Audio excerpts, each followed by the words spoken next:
Party time now. So when you are ready, Megan, we are ready. Good morning, everybody, and welcome to a regular meeting of the San Miguel County Board of Commissioners. Today is Wednesday, January 21st, and it is 9:30 in the morning. Present in the room are all three commissioners, staff, and a number of folks from the public, and I'm glad to see you all here today. Thank you for making time. We will open with a moment of silence, and today I'd like to share some hard news. A longtime local, Jennifer Thurston, who went to high school here, passed away last night.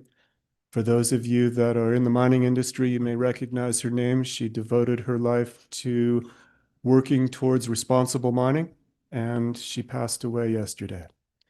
I find our topic of conversation coming up particularly poignant because about 7 years ago, when I was first elected to this board, Jennifer contacted me and said, you guys really want to take a look at your mining regulations because uranium's going to hot up in the West End and you want to be ready.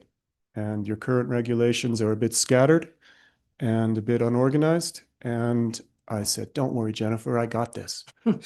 And it turns out that I didn't, and that I needed 7 years and a lot of help from experts and staff in order to get to where we sit today. And I wish Jennifer was here to participate in today's meeting. So with that, I'd like to ask for a moment of silence for grounding, gratitude, and also to remember Jennifer Thurston.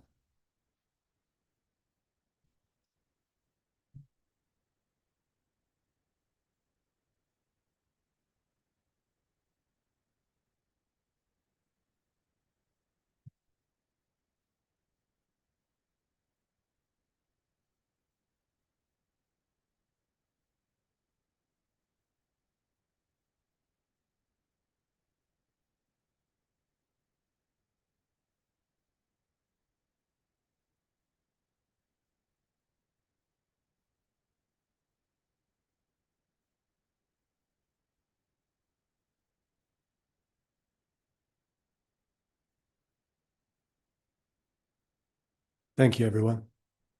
Let's approach today's meeting with our hearts open, our ears open, and our minds open. With that, I will move to item number 4, which is a review of the agenda. Commissioners, do you have any suggested changes? I have one, which is in the consent calendar. We have a duplication of item D and item G is in good. And I suggest we just pull or strike item G, please. If there's no objections to that change, do we have any others? No, but good catch. None from me. All right. I move that we approve the consent agenda excluding item G.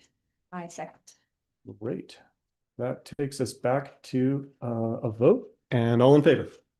Aye. Aye. Aye as well. And then I'd like to circle back to item number 5, which is public comment for items not on the agenda.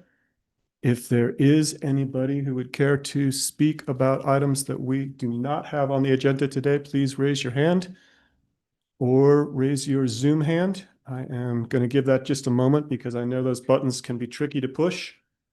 So we'll give that another couple seconds. And I'm not seeing any hands go up in the Zoom. So we will move forward. We have completed our consent agenda. And it is 9:34.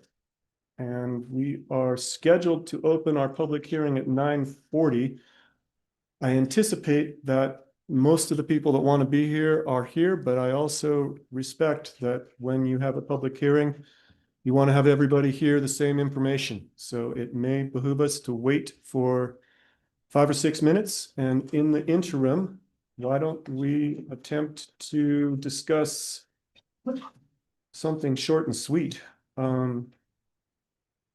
which could be a commissioner update. If anybody feels like they want to share what they've been up to this last week or two. If that's going to take more than the 6 minutes, then we'll just riff a little, but I do believe it's important to wait for our actual start of 9:40. I can do part of my commissioner update. Please There's do. one that might require a little more discussion or one subject. Take the ducks. Take the easy Okay, ones. so last Thursday I had a number of meetings. One was the Tyrod Regional Airport Authority Board meeting. Just a couple of notes there. Everything is in good shape. We had last year in 2025, 10,094 commercial employments, and 10,000 is kind of an important number in terms of getting FAA funding. We are down from 11,036 last year, but 10%. And it's still sufficient to receive 1.3 million in the FAA allocation. And they did also let us know that, if there's a little slip up and down, that it doesn't really impact things. So we're in good shape. Yes, But Galina. if they're below that 10,000 threshold, then If it that dips, funding is not. no, if it dips below, I think they prorate it, they give you a couple years to get back on track.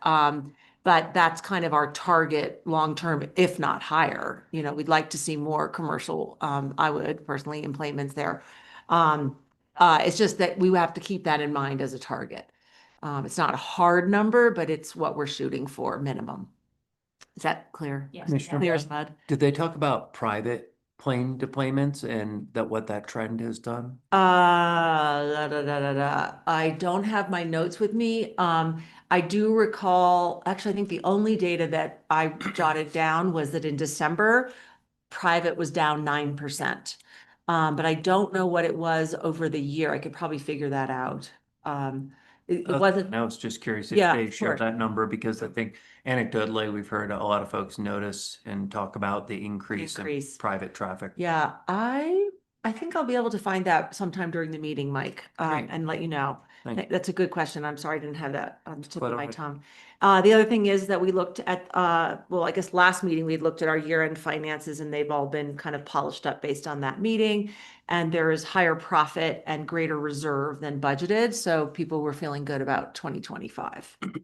There is concern, of course, about 2026, just given economic instability and, our snow situation. So we're going to just be keeping a close eye. Our next meeting is March, and we'll have a lot more information about both commercial and private employments for the beginning of the year. Do I have another minute?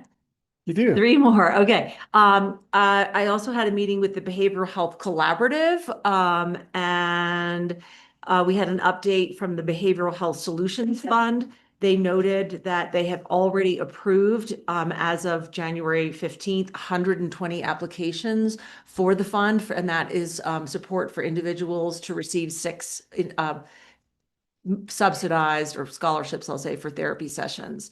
So that's a lot, but they did mention that some of those people had received services in the past, and because it was a new year, they were kind of renewing. You could do 6 per year.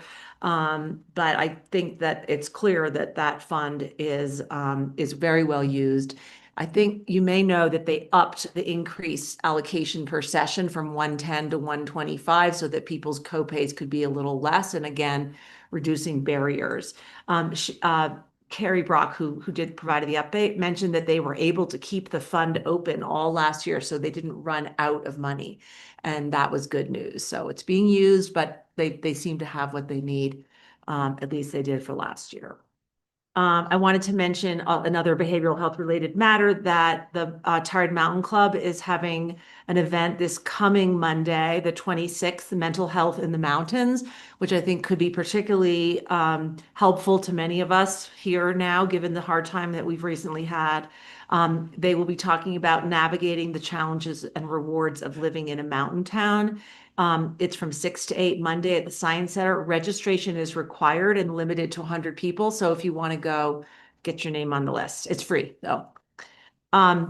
Jared Lee, who is a food and beverage manager for the Dunton properties, mentioned that he's leading a group to connect hospitality workers with wellness resources. So there's kind of a niche there. That's a tough job, as you know, particularly I think his background is in restaurants. That's where he works. And so he has been working to build a group to meet and talk through their challenges and provide resources. So I thought that was good news. Grace presented our behavioral health projects lead position to the Behavioral Health Collaborative and asked them if they had what their thoughts were about the county taking on that job and the job description itself. And we got a lot of thumbs up. People felt like that made sense for the county to take on that role, and they were grateful that we were doing it. And then the last thing from that meeting, I just want to remind everybody again about the quality of life survey that is being done to assess our well-being here in San Miguel County, west end of Montrose County for workers and residents. And the deadline for that is February 7th. And you should be seeing all sorts of posters and things online about that. So please, we want to get a good response rate. It will be helpful in continuing to shape our services in the community and also helpful, I think, in funding and granting applications. So it's really important that we get a good response to that. So that probably takes us right to 9:40. That was spot on, Commissioner. Thank Okay. you very much for those updates, and we'll continue those in the afternoon. Sounds good. For now, we are at 9:41 and we are ready to go into item number 7. And the first item under planning matters is 7A, continuation of the public hearing on mining regulations. And we have a structure, which many of you are familiar with. We'll open with staff presentation. We'll have a discussion with the commissioners and staff. After that, we will open the floor to public comment. And knowing that there are a number of people who would like to comment, traditionally we go with 3 minutes. I'm inclined to go to 4 and see if everyone can really finish their thoughts. That may extend our meeting, but it doesn't mean that everyone here has to speak. If someone else speaks your piece for you, that's fine. You can applaud, you can stand up and say, I agree. Or you can give us new insight. After that public comment, we will come back to commissioner discussion. If need be, we'll do another round of public comment. We will keep track of questions, and we will do our best to structure a conversation without going into back and forth, because there's too many voices in the room for us all to speak at the same time. With that said, let's open with Kay Simonson, who will set the stage. Good morning. So this, we are here to consider adoption of an update to our land use code for mining regulations. We've been working on this for over a year now. So I am going to walk you through it. Some of this you heard before. But we approach this from a regulatory perspective. How are we going to regulate mining? Not will there be mining? The intent of the regulations is to mitigate the impacts of the proposed activity within the impact area. And I'll get into more about what that means. But we're emphasizing the impacts to the county that are not otherwise addressed or mitigated by the state or federal permits. We recognize that there are layers of regulatory authority when it comes to mining. And the new regulations are intended to provide increased transparency and clarity for everyone. Right now, our mining regulations are very brief, and they leave a lot of room for interpretation. The few mining applications that we've had over the last 7 years, we've definitely seen the Planning Commission and the board kind of struggle to figure out exactly where those lines are and what you all need to know to make a decision. An applicant for a mining activity will be required to provide reports, plans, and studies that analyze impacts of the project and to explain in the application material how the applicant will mitigate those impacts within the impact area. Application requirements may be waived or modified, as always. It's already in our land use code, based on the scope and expected impacts of the proposed activity. And materials prepared for federal and state permits may be submitted in order to avoid preparation of duplicate studies and reports. Conditions of approval may be included based on the needs of the referral agencies, and we do have many of those. So the land use, the BOCC first considered this land use code amendment back on September 17th. And you did continue it with direction, one, to meet with the planning commission to consider the waiver of standards provision under, that had been proposed and verifying their direction and intent. And as a follow-up, and on further consideration, the planning commission did recommend that the waiver of standards be removed, so that's no longer in the proposed regulations. And then to contact the Bureau of Land Management to discuss recreational mining requirements and proposed language regarding exemptions, to contact the DOE regarding the impact of draft regulations on legacy leases, to update the purpose statement to include a clear intent that is consistent with the policy statement, and to further consider the waivers of standards in a possible appeals process.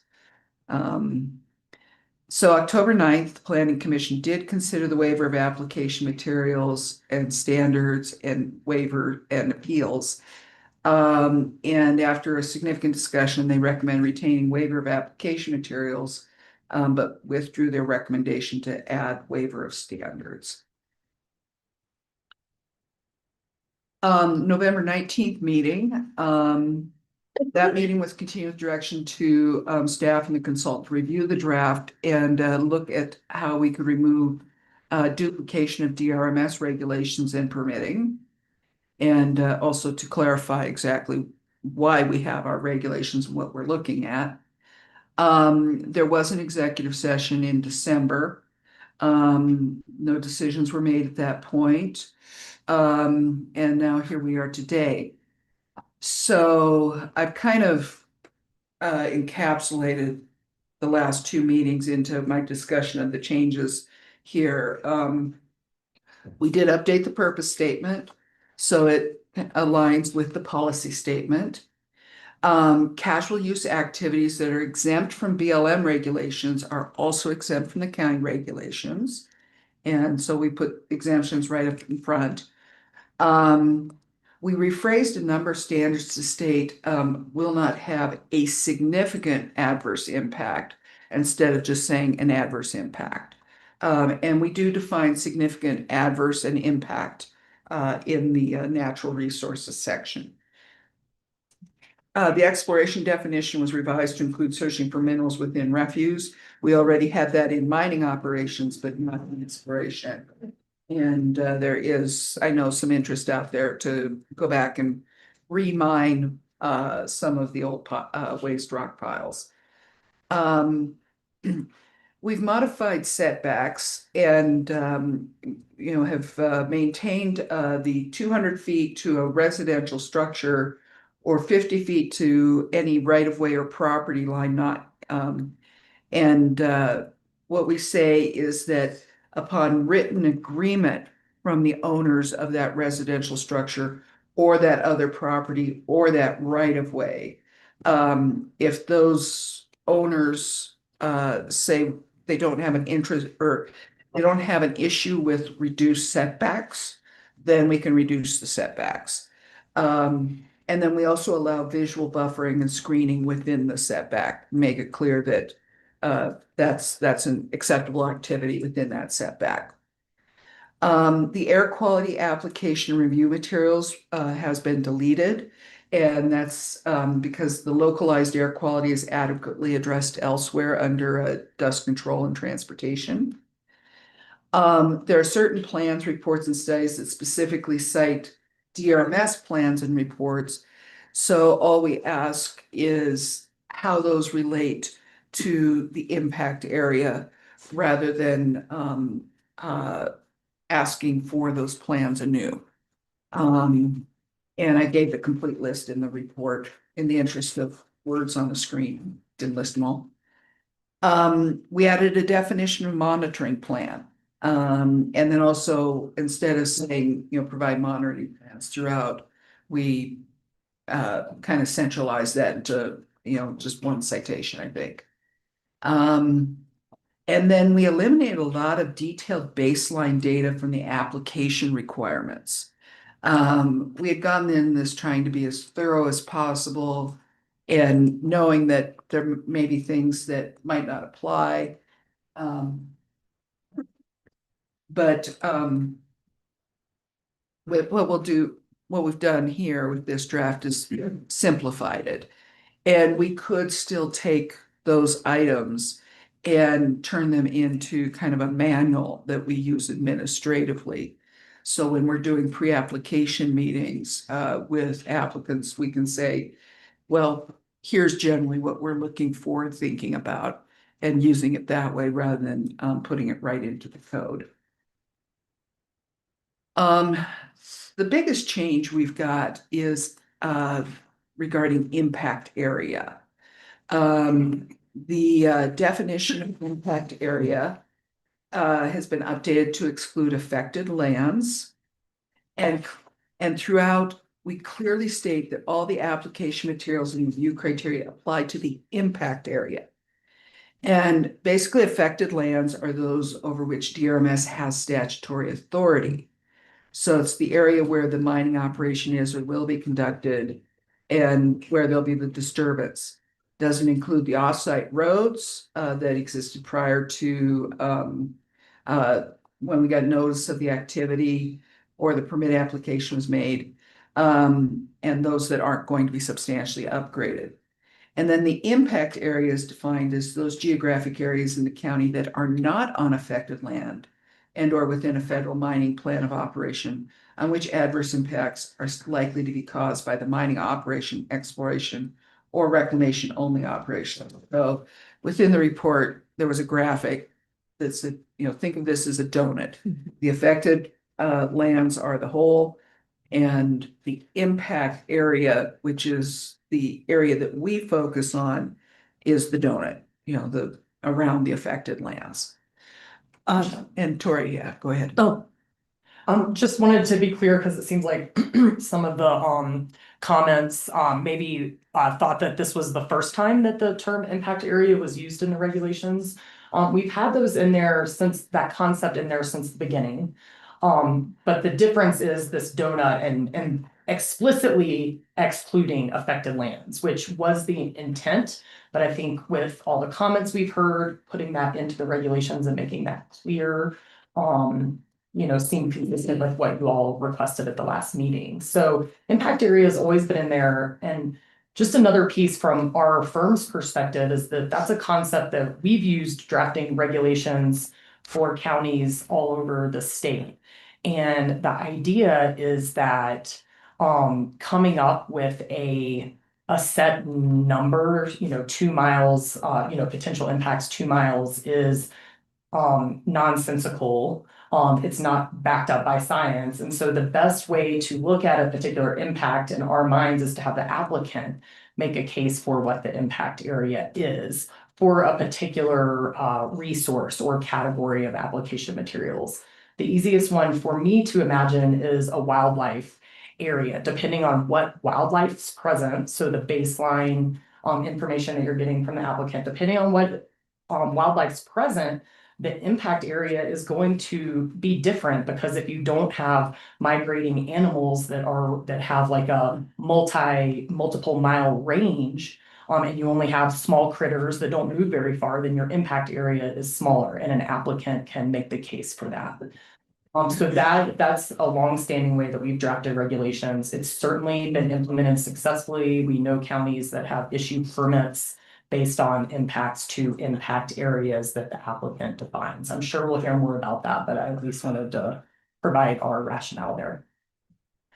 I did actually have questions about that, and I wondered if you wanted to talk about it now or later. It's topical. Okay, great. You actually addressed a number of my questions, Tori. Thank you. Like the way that some of the comments suggested this was a brand new idea that had never been, used before. And I wanted some assurance that it had been used in other regulations in addition to the many versions of this. I do still hear the concern that we as a county could kind of define that, even though you suggest, well, I guess let's start with this. You suggest that the applicant would define the impact area depending on which aspect of the regulations we're looking at. Does it say anywhere in here that the applicant has that responsibility or right or anything like that just to be clear that it's not something we are gonna pull out of thin air, at least for starts, right? Yeah, it doesn't say it explicitly, but it's used in the application materials and the applicant,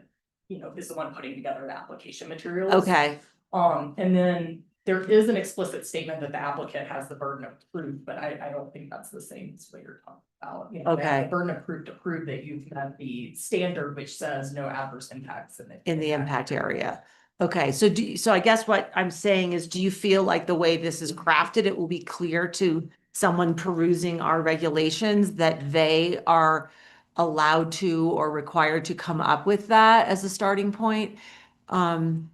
Because I think the concern is that we will, as the county, arbitrarily define this impact area. And obviously, we have ability to respond to their proposal. But I'm just wondering if we could somehow allay that part of the concern that we're just gonna pull it out of thin air on our side. You wanna talk about practically how that would work? I mean, I think at the pre-application conference, those kind of things Yeah. would normally be discussed. And I mean, in my mind, especially when thinking about wildlife, I would imagine that a regulating agency like CPW could weigh in on what those potential impact areas would be. And that would not be an arbitrarily defined zone from the county, but actually defined by an agency, because that is within their purview. But I mean, where? Yeah, I think they could at least inform that. They may not be equipped to like weigh in exactly on that definition. I mean, I don't know, but I'm imagining that they might be uncomfortable being the ones to define it. Is there any, what do you think about the idea of in the definition or somewhere else in the regulations indicating, it is, I'm really bad at writing on the fly. It is envisioned that the applicant, just what you said, that the applicant would define the impact area as part of their application materials. Yeah, I don't think we need to add that to the definition. What we've got here is, those geographic areas in the county that are not on affected land Yep. and or within a federal mining plan of operation on which adverse impacts are likely to be caused by the mining operation, exploration, or reclamation only on operation. And so when we go through the pre-application meeting, that's when we'll get an idea of the scope. And then, it will be up to the applicant. I mean, that's, we've got elsewhere in the regulations that, the burden of proof is on the applicant to explain how all impacts are being met. So I think, I think That by definition assumes that they would be defining the impact area. yes. Yeah, and I mean, I do think that it is naturally going to be an iterative process that you want county staff to be involved in. Yeah. Framing the scope of what those impacts are, asking questions about, well, you said that this, but we know from CPW, there's this critical habitat. If they left it out, I mean, they probably wouldn't, but it's an example I'm making up, you do want it to be iterative, so drafting something that says the applicant will start the process, but the county will, county staff gives input, just seems messy to me. I mean, it Okay. is iterative. The applicant, the way that I think some folks described it, where the county staff weighs in on that is true. Yeah. And I don't think, so we developed the concept of an impact area over many years. A very common standard without having the concept of an impact area is just no adverse impacts to wildlife. Okay, the reason that we've added in an impact area is so that an applicant does have the opportunity to say, here's the distance, here's why we think this is the distance we're looking at, to give additional information. And so the alternative, I think, leaves everyone even more confused about it, but I will say that staff, even if you didn't have that concept of an impact area and you just said no adverse impacts to the county, staff is going to be involved in helping shape an application so that it's ready to come to you all. Usually. So other commissioners, I guess the question is, do you feel like we need to be any more clear about defining the impact area so that applicants or people interested in applying aren't concerned that this could just be something we pull out of thin air. I mean, I guess that would be, I don't know. Do you feel like it's adequately covered? Because certainly some of the comments don't.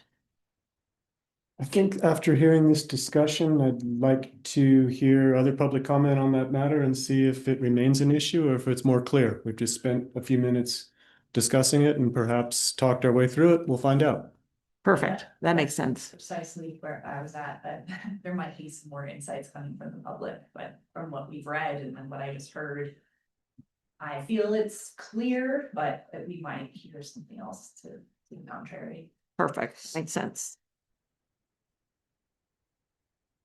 So this next issue of non-conforming lots is a new one. We discovered, over the last several months that, we have a section in our code, 51908, for substandard parcel that says that you can have a single family home on those lots. It doesn't specify what other uses might be allowed. That is definitely problematic for mining. Those smaller lots, under 35 acres typically, may well have mineral rights associated and they may be commercially viable. And then also, when we did solar, set the threshold at 30 acres between medium and large. And we specifically talked a lot about smaller size solar, 5-10 acres. We have issued special use permits for natural resources related projects, including solar and gravel. We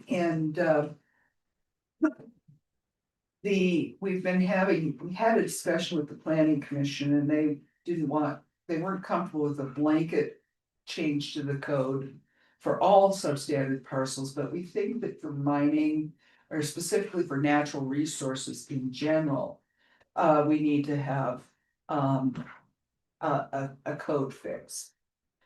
So we're recommending adding to section 6-101D a section called applicability. And 6-1 is natural resources in general. So it'll apply to all of the natural resource topics. So it'll say this article applies to proposed development of natural resources located partially or wholly in unincorporated San Miguel County, including on federal lands. And then 2, natural resources permitted under this article may be permitted on legally non-conforming lots, subject to these regulations.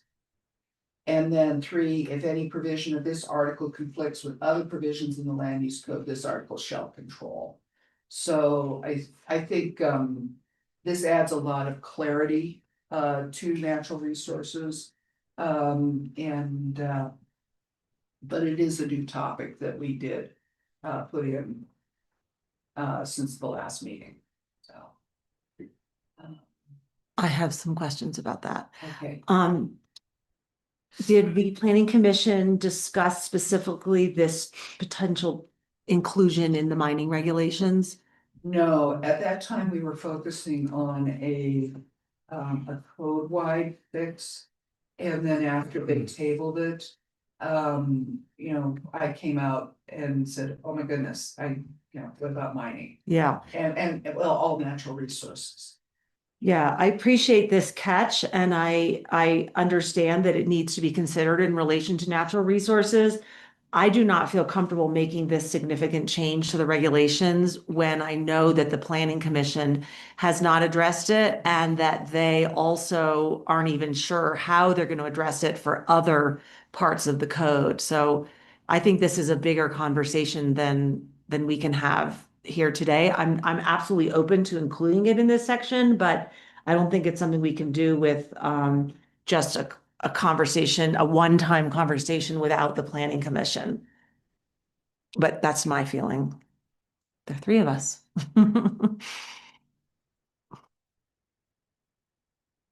And to me, this one, this is unique. Again, going back to mineral rights. And mineral rights exist regardless of whether, you know, when and how the lot was created. So. Commissioner Brown, would you be more comfortable if we added some definition of natural resources to confine it, in this case, to mineral rights?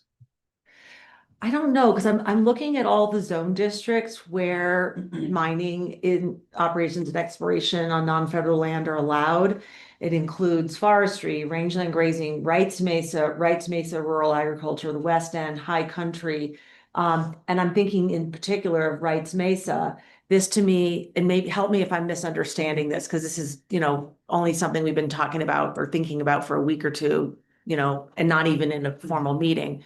But I'm thinking about Wrights Mesa and somebody, you know, with an acre being able to establish a mining operation, you know, under the loan cone. I mean, is that something that we're ready to allow right now without further consideration, and particularly of the planning commission?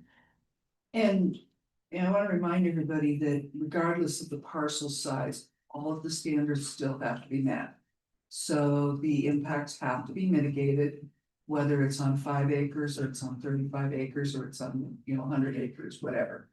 All those standards still have to be met. And it can be more challenging the smaller the lot is to meet the standards. You know, we have approved gravel on fairly recently on a 20-acre parcel. And they met all of the requirements of the code for impacts on the surrounding area. Yeah. And I mean, just my initial take on this is it does differ even from other natural resources, and that if somebody is coming to the county wanting to harvest timber or construct a solar array, they aren't coming with mineral rights. And that is what is differentiated there in my mind, right? And like Kay just stated, they would still need to comply with all of the regulations and standards set forth and, you know, through the code. But it is a differentiating factor that those mineral rights do exist. If that Okay, so makes sense. yeah, so what you're saying then is that we could allow mining on legally non-conforming lots, but not necessarily other uses? What were you getting at?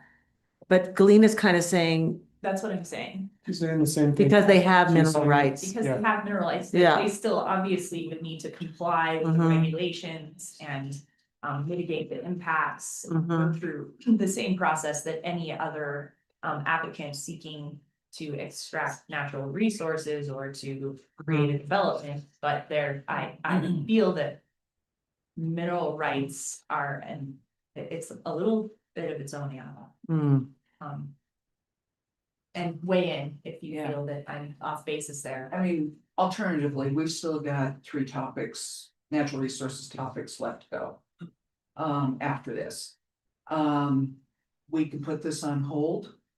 And bring it forward with the next one. And that way the planning commission would have a chance to weigh in. Let's do this for right now. Let's put this on a temporary hold and let the public weigh in because they've had a chance to hear our discussion. And if it becomes a sticking point for mining in particular, then we may end up going Galena's in my direction. Yep. And if it's something that we can take a longer break on and have the full discussion with the CPC without stumbling today, then we'll learn that as well. Okay. Okay. So, Can yeah. I just clarify, if we did not include this measure that you're suggesting, this, you know, applicability piece, then that would mean that regardless of the zone district, I mean, it has to be a listed zone district, any mining would have to take place on a conforming lot. And conforming lot means that it's a minimum lot size of 35 acres, or it varies. It's minimum lot size of whatever the underlying zoning Got requires. Yeah. And, yeah, if we don't address this, Mhm. it's going to be a challenge Mhm. moving forward. Should we get a substandard lot where they apply for a natural resource activity? Mhm. And Yeah. just based on some of the applications that we've seen for exploration, they are on substandard sized lots, correct? It's much smaller. I mean, it might not be the entire operation because it's just exploration, but just looking at maps and understanding what might exist in the county for development. Yeah, I think most of our exploration has been on, for the most part, on fairly large BLM parcels. Okay. That we've only had a little bit on private land. And the west end zone, the lot size, minimum lot size is 3 acres, so. Okay. Not so much on the west end, but definitely the Wrights Mesa and F zones would be the most likely to Run into yeah. And then issues. also high country area mining claims. Mining claims Yeah. are legally non-conforming parcels, Sure. and those are well under 35 acres, Hmm. which would be the underlying zoning. Okay, I like where we're going with this. Okay, moving on. We received a comment on, the most recent draft from, CPW about compensatory mitigation. When we were removing a lot of the guidance out of, the, application materials, we pulled that. And CPW asked that we keep it. This was something that we also had in the solar rate, regulations, so. We're proposing adding a definition of compensatory mitigation. Which is offsetting the significant adverse impacts of a project by replacing, rehabilitating, or restoring suitable biological and physical conditions. And then adding to section 6303 F2, which is the exploration and reclamation section, and 6305 Q3, which is mining operations. May include a compensatory mitigation plan with a level of detail commensurate with the scale, scope, intensity, and duration of the impacts to wildlife and their habitat. And then the mining operations standards or application materials go on to describe in a little more detail. You know, for example, if it's for wildlife, it should be in the same game area. Or if it's a stream segment, it should be, you know, within the stream, same stream, or it could be the same watershed. Things like that. So we are recommending that these things be included in the final document. So that's it for the summary of changes. I want to talk a little bit about federal, state, and local overlap. We've had a lot of discussion about that. And we've worked very hard to recognize it. The county land use code has had regulations for mining for many years. We do have a number of SUPs out there for mining activities. The layers of local, state, and federal regulations have always coexisted.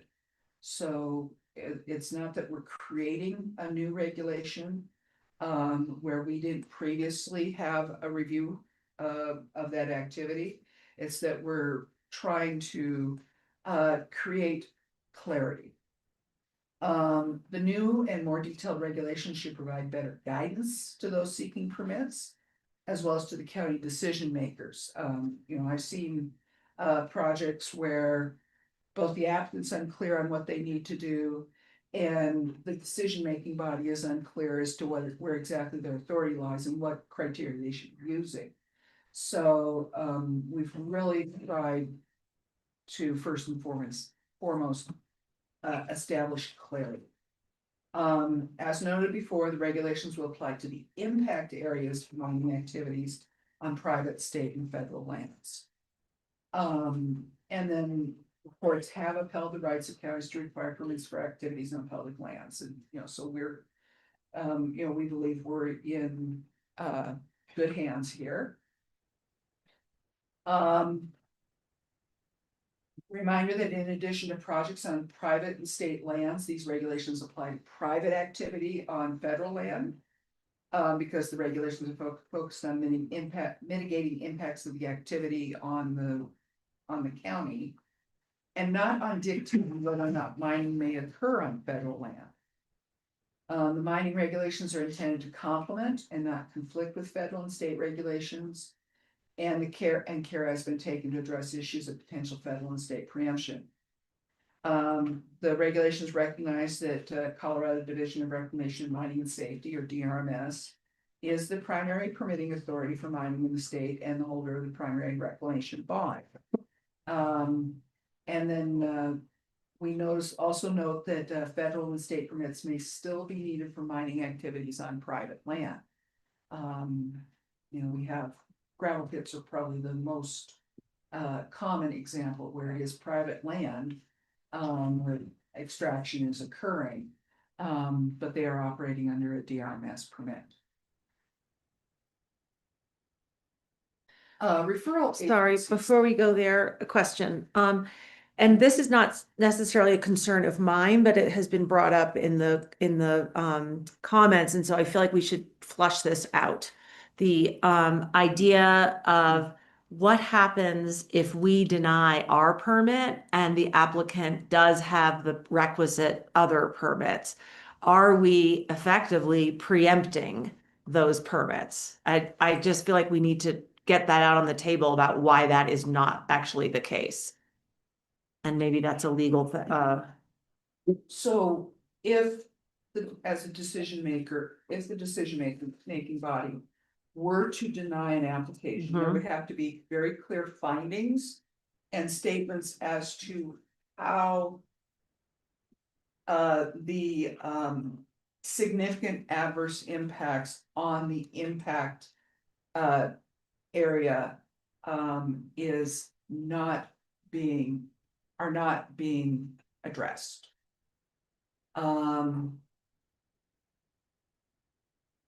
If for some reason it gets that far, it's gonna be a challenge. That's true. I mean, I think that the issue on federal land is a different question for denying a permit than it is for private land, and your regulations cover both. And so I do think that you absolutely will have legal counsel on a case by case basis, walking through where the line may be there. There is case law that says on federal land, you can have regulations that mitigate the impacts of the project. You cannot dictate the land use and what occurs on that land, but if there are impacts that are unmitigated, you can have a permit process that allows for denial of a permit. And that's not preemptive, that's just doing our part. That's co-regulation. Okay. You've appropriately developed regulations that look at impacts to the county that are not covered by those other entities. And if you've identified impacts and they can't be mitigated, or they're not appropriately mitigated, I should say, then I do think you have authority to deny a permit either way. I do think, to Kay's point, that is, no one's plan. We've never heard that be the intent of the county. So that's a very different thing when I talk about what you have the authority to do versus what you intend to do, which I think also gets confused in some comments as well.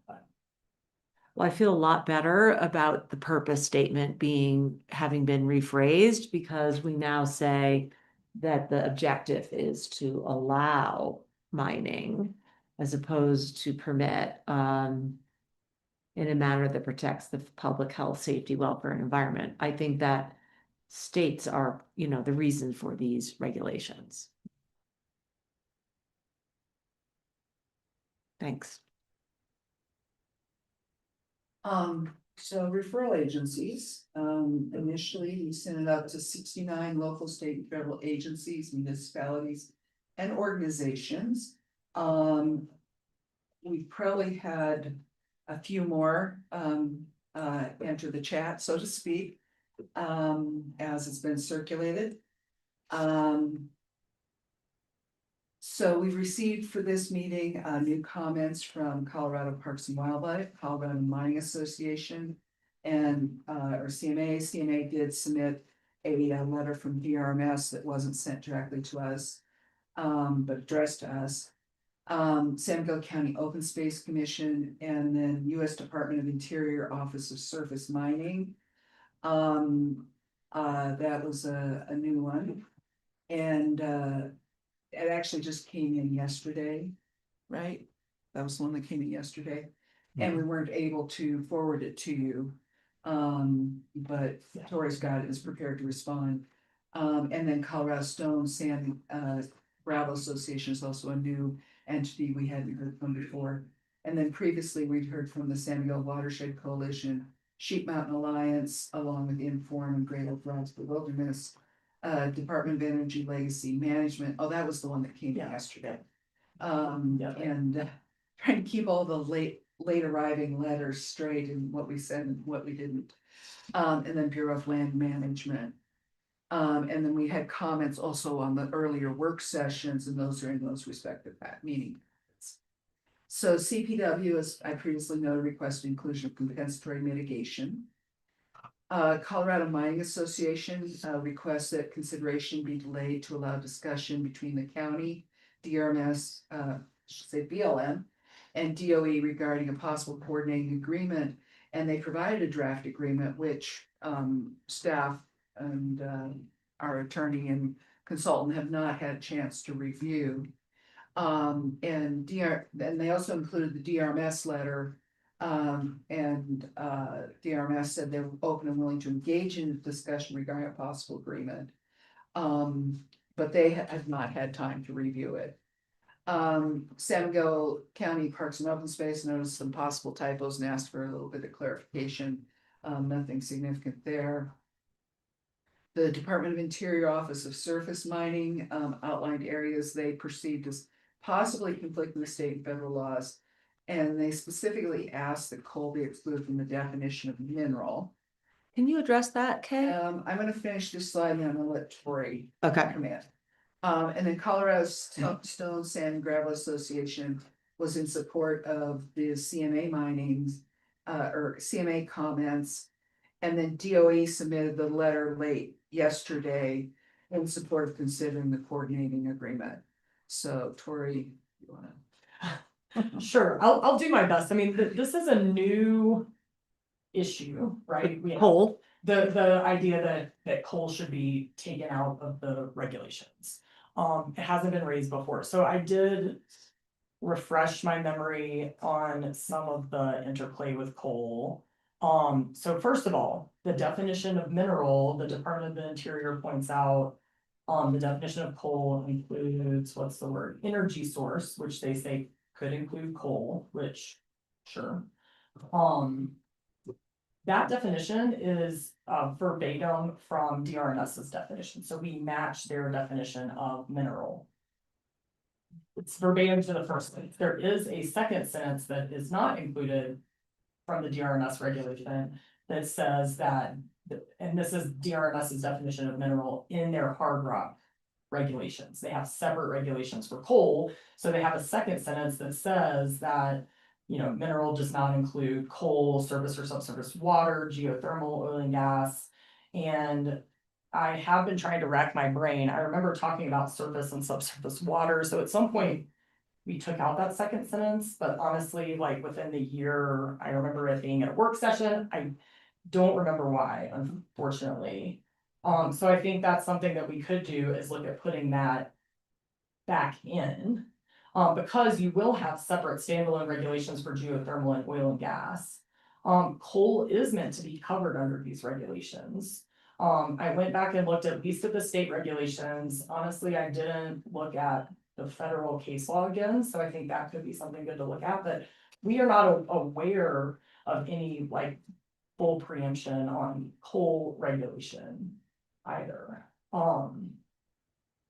So I think that this could warrant a little bit more research. Or we could include a sentence that says explicitly, and we could copy DRS's sentence that says that mineral does not include coal, surface or subsurface water. I have the language, geothermal or oil and gas. So we could take their definition. And, sorry. Yeah, I think potentially there is a hole of how the county is regulating coal, but also is, and we haven't really talked about coal at all. Is that something that the county is worried about? And Kay could speak to what happens if there's something that comes up that isn't regulated. I have a question. If we include that language, similar to DRMS, then would that necessitate coal having its own set of regulations? So I think you could just leave coal out and then, Kay, there's a system the county has for what happens if there is a coal mine proposed.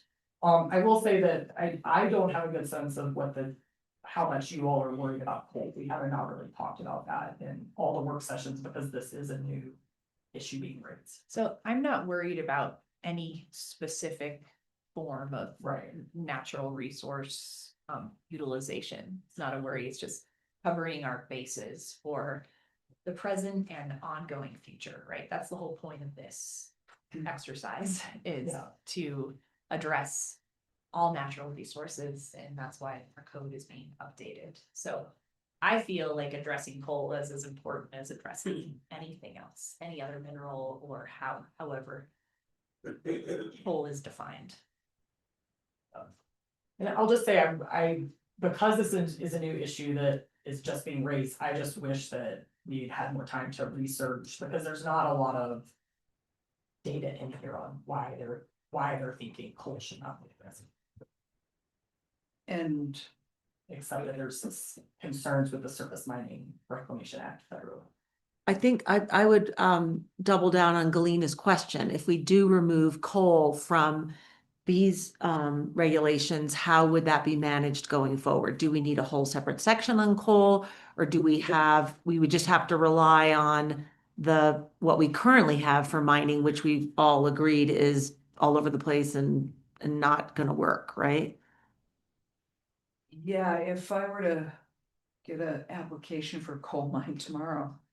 And it wasn't addressed in here. Mm-hmm. It would. It would be challenging, and I am aware that on a state and federal level.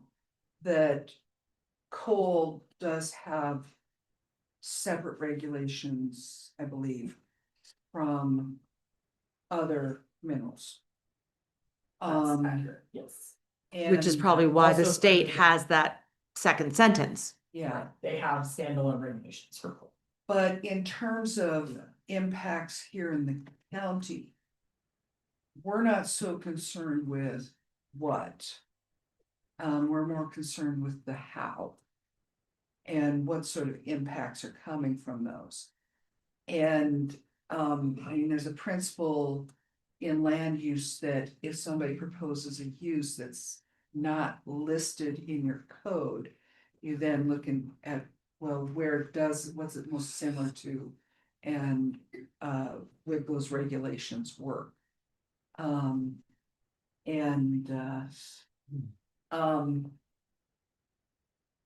mean, right now, geothermal, we don't have regulations. The most similar regulations for geothermal is oil and gas. So. I'm, rather than creating a whole new section for coal, that's probably gonna be largely similar to what we have here. Mhm. Yeah, I mean, after receiving this letter, in normal course of business, if I'd had enough time, would have done research again, because we did research a year ago and drafted the regulations accordingly, which was to include coal. I just haven't refreshed my research in a year. So I do think that we did this research, did not find any preemption issues with coal. I just wish I had enough time to like refresh that, if that makes sense. Does I make think sense. default is we didn't, back when we drafted these regulations, we did that research and felt like you could have one standalone for all these things and that would be the simplest.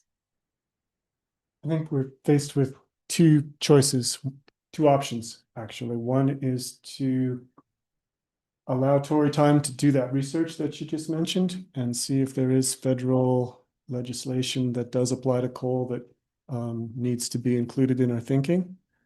The other option is to follow what Kay described, which is to add that second sentence from DRMS that would exclude coal and geothermal, knowing that the process, if there was a coal mine application, is to then go to the looks like a duck, smells like a duck, it's close enough, this is what we have regulations, and we end up discussing coal mines from a how and not a what perspective. Actually, I'm comfortable with that because if I've got a definition that says this specifically, if this does not include coal. It would be we very can't do comfortable both. to make a finding to say, well, but this is like, Yeah, coal is like this. I agree. I don't think. Yeah, that we would can't do stand that. up. Yeah. you What- were right. Thank you for pointing out my logic flaw.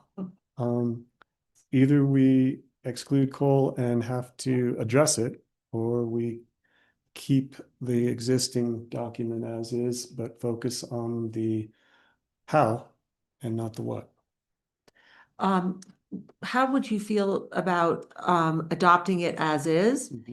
And at the same time, asking Tori to just refresh her memory, come back to us in a week or two, and if we need to make that one change, we can. I'm guessing that we won't make it because, as Tori said, this is something that was considered, thoroughly at a different point. It's just that so much water has passed under the bridge. Or is that not good practice? We should wait to be 100% sure before we adopt.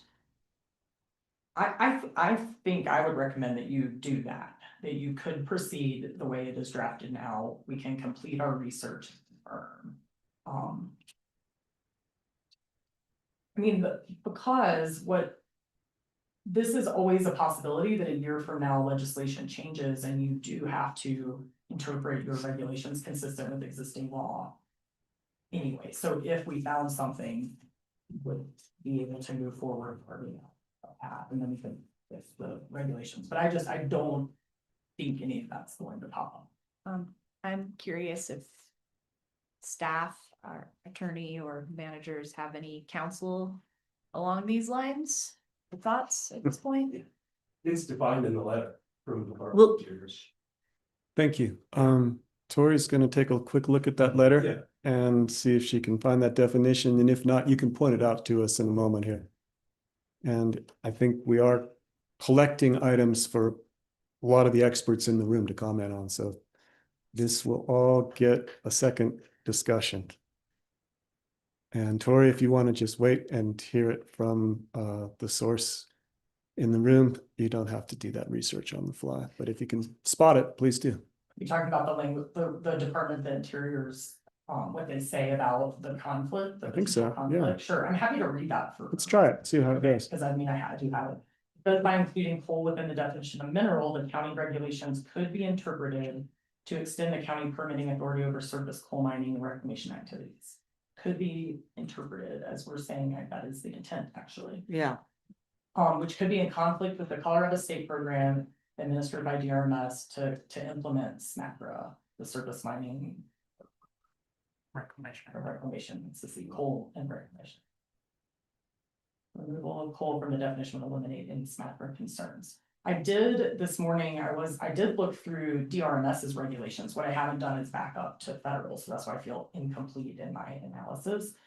The DRMS coal regulations contemplate local regulations that may apply. It isn't as clearly differentiated that in hard rock mining, it says DRMS needs to wait until you've received your local government permit. So that means they're very clearly contemplating local government permit. It's not that clear, but it does contemplate local permitting. You need to reach out to the local permitting agency. It doesn't say that clearly. It says local governments who may also have jurisdiction. Something, you're like, oh, it's not perfect, but it definitely, I would say the state regulations contemplate local regulations on top of the state. Sure. Which is what our If I may, I do think that while there may be some intention in the letter to point out how this may be in conflict, I look at the statewide program and it's about surface coal mining.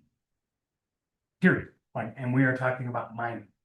In our county, we're talking about our affected area, right, versus our impact area. And so I think it fits. It is a little bit of a nuance, but I don't think it is a critical error to say, yeah, surface coal mining and reclamation would have an avenue here to get a permit, make sure that it is done in the right way, again, in the how and not the what kind of process. So I think that it is, again, it's an interesting nuance. We want to double check, but I don't think it's fatal.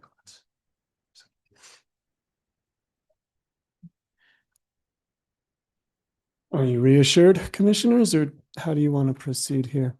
Do you want to defer and see what public comment we get and see if there's additional insight? Yes.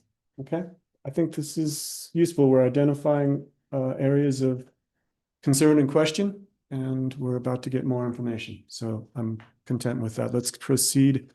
Kay, where are we now? We are in public comments. Home stretch. Okay, Sort of. So in terms of public comments, we've had 3 emails for the June meeting. Planning commission meeting, 6 emails or comments for, written comments for the September BOCC meeting. And then, we've had 5 emails from 2 people since the September meeting. Under review standards, the land use code section 5-822 says that land use code amendments may be initiated by the county or by persons who are residents of our own property in San Diego County, subject to compliance with the following standard. That the code amendment shall be drafted in a form consistent with the organizational format and style of the code. So this was initiated by the board and it's drafted to in this same format as the code. And then we also have section 1-4 purposes of the code. And that includes implementing policies, creating a common system of administration and regulation, simplifying the regulatory process, and protecting health, safety, and welfare. And as you know, we've been discussing today, we fall under all of those. And then we also have our land use policies, section 2-35, mining and mineral processing operations. And as noted, the purpose statement has been revised to incorporate some of the language from the policy statement, which says it is the policy of the county to permit commencement or expansion of mining and mineral processing operations only in appropriate areas identified pursuant to the county comprehensive development plan with review as appropriate under land use code section 5-4 and CRS 24-65.1 101 at C, areas and activities of state interest, subject to adequate mitigation of environmental noise, traffic, and other impacts of such activities. And then a sample motion is here. It would be adopting BOCC resolution 2026-05. I had to update the number to amend the code based on the finding state here. And then I have some suggested additions and adding 6-1 101D applicability. And we can discuss whether that goes in now or later. And then also adding to 6-101 currently D could become F definitions to add the definition for compensatory mitigation. And then amending 6-303 F3 to this is under wildlife, amended to add compensatory mitigation. And then also 6-305 Q3 also adding compensatory mitigation. And this is expanded a little bit for operations as opposed to exploration. So with that, any more questions?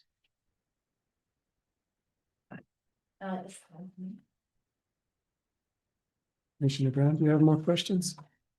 Maybe. Well, take a moment. Find your list. There was a comment in the CMA letter that we are unlawfully, the BOC is unlawfully delegating legislative authority to the planning director. And I wasn't sure what that meant. I mean, we are sitting here developing the legislation, right, or the regulation. And yeah, it says it gives the planning director unbridled discretion. Do you remember that? I can find it in the letter. I just want to, So, yeah, the land use code is quite specific in laying out the powers, duties, authority of the land use code. You, as a board, may delegate authority to your staff. I mean, there's a specific section in the code that says planning director has the authority to. And then there's other things where, you know, it specifically says that this is the authority of the planning commission. This is the authority of the Board of County Mhm. Commissioners. Mhm. So I certainly have never felt that my power and authority is unbridled. yeah, You know, you as a body and the planning commission chose not to make certain things an Yeah. administrative decision. Because you felt it was important to have the public forum. So we talked about having a lot of the exploration activity be administrative. And we said, no, we want people to know about this, so we want the public process. So there, I mean, it's a very specific example of how you said, no, we're not gonna delegate authority. Other than that, we've talked about, waiver of application materials that already exist in the code. mhm. It's existed since its inception, at least back to the 1990 code, so nothing new on that regard. That was my impression as well. Yeah, I mean, hopefully they can explain that better in their testimony. I took it to mean that they were thinking that because the planning director determines the impact area, which we've already talked about, that's not the planning director determining it, but that the planning director could, affect the scope of how you consider impact area. And then ultimately, wouldn't that be discussed at the planning commission level and the BOCC commission? Yeah. Yeah, Yeah. and you would weigh evidence on the record as to whether or not impacts have been addressed. And I don't think that as I talked about earlier, the concept of an impact area doesn't change the iterative process with staff of working through what the impacts are that should, be addressed in an application. So I they can explain that more to you all, but I didn't get you further. Yeah, Okay. and also, as we're going to experience this afternoon, decisions of the planning director can be appealed to the board. Right. Okay, I thank you for walking through that because that was my impression as well, but it felt like we needed to address it. And then the other comment that I would like us to address too is the concern that the direct, indirect, and cumulative impact qualifier would allow, just again, sort of unbridled discretion in terms of that decision. But we have used that qualifier in other areas of the code, have we not? Like the solar regulations. I mean, that is not again a new term. It's something that we used in our code. Is that correct? Yeah, it's actually written into the special use permit standards of our code as well. And it's something that's hard to quantify. And it will be up to the decision-making body to figure out, are there cumulative impacts that can't be satisfactorily mitigated. it's gonna be very case by case. That's one that we, there's no hard and fast rule because we don't know what all those different activities might be and what, the various activities could be, or impacts of those activities could be. And you mentioned that it's included in our special use permit section. Is it also in the solar regulations? I believe so, yes. Yeah, I thought so. Yeah. Yeah, and this is another one where you all already have that in your regulations, and I think I remember from the solar work sessions, like, an express request to explicitly state Yeah. direct and indirect cumulative impacts. Mhm. I do find this gives folks heartburn quite often, as if we're looking at some sort of NEPA-like process, because they use those same phrases. There's no intent in these regulations to recreate NEPA, an environmental assessment of that level of detail. We found over the years that it's helpful to state it explicitly, because an applicant may not otherwise think to look at what the neighboring uses are in the immediate area around their use. And in that way, local governments always look at the indirect and cumulative impacts. If you use the word impact, those things are implied, and we've always thought that it's better to put it front and center for everyone. The word cumulative really does mean looking at the proposed use as it may cumulatively impact neighbors, based on what other land uses are around it. The analysis may be pretty minimal if there's no other uses around it on the west end, and there's no homes, so. Thank you.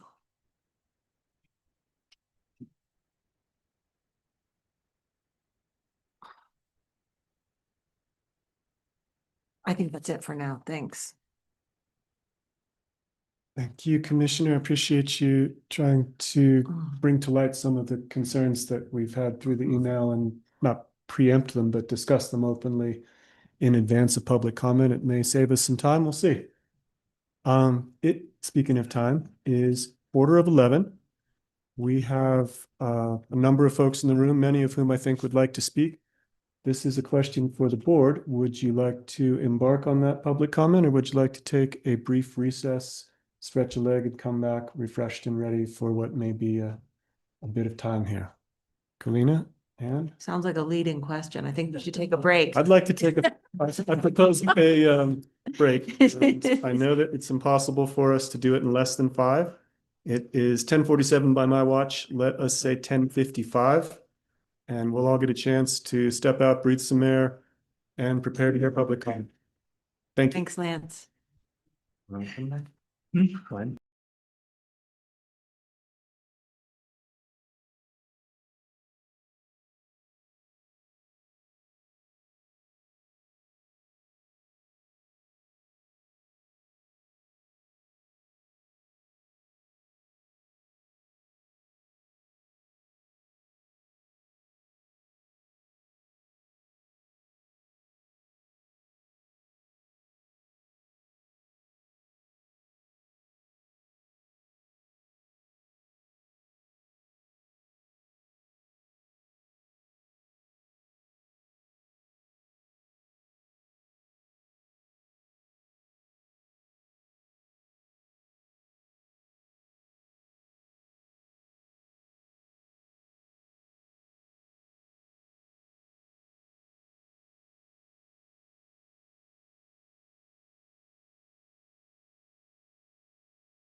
Yeah, anyway. All right, we are back. It is 10:55.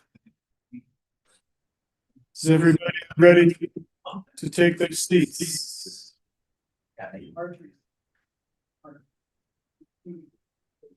I'm wondering if I still have an echo. I do. My computer is not on.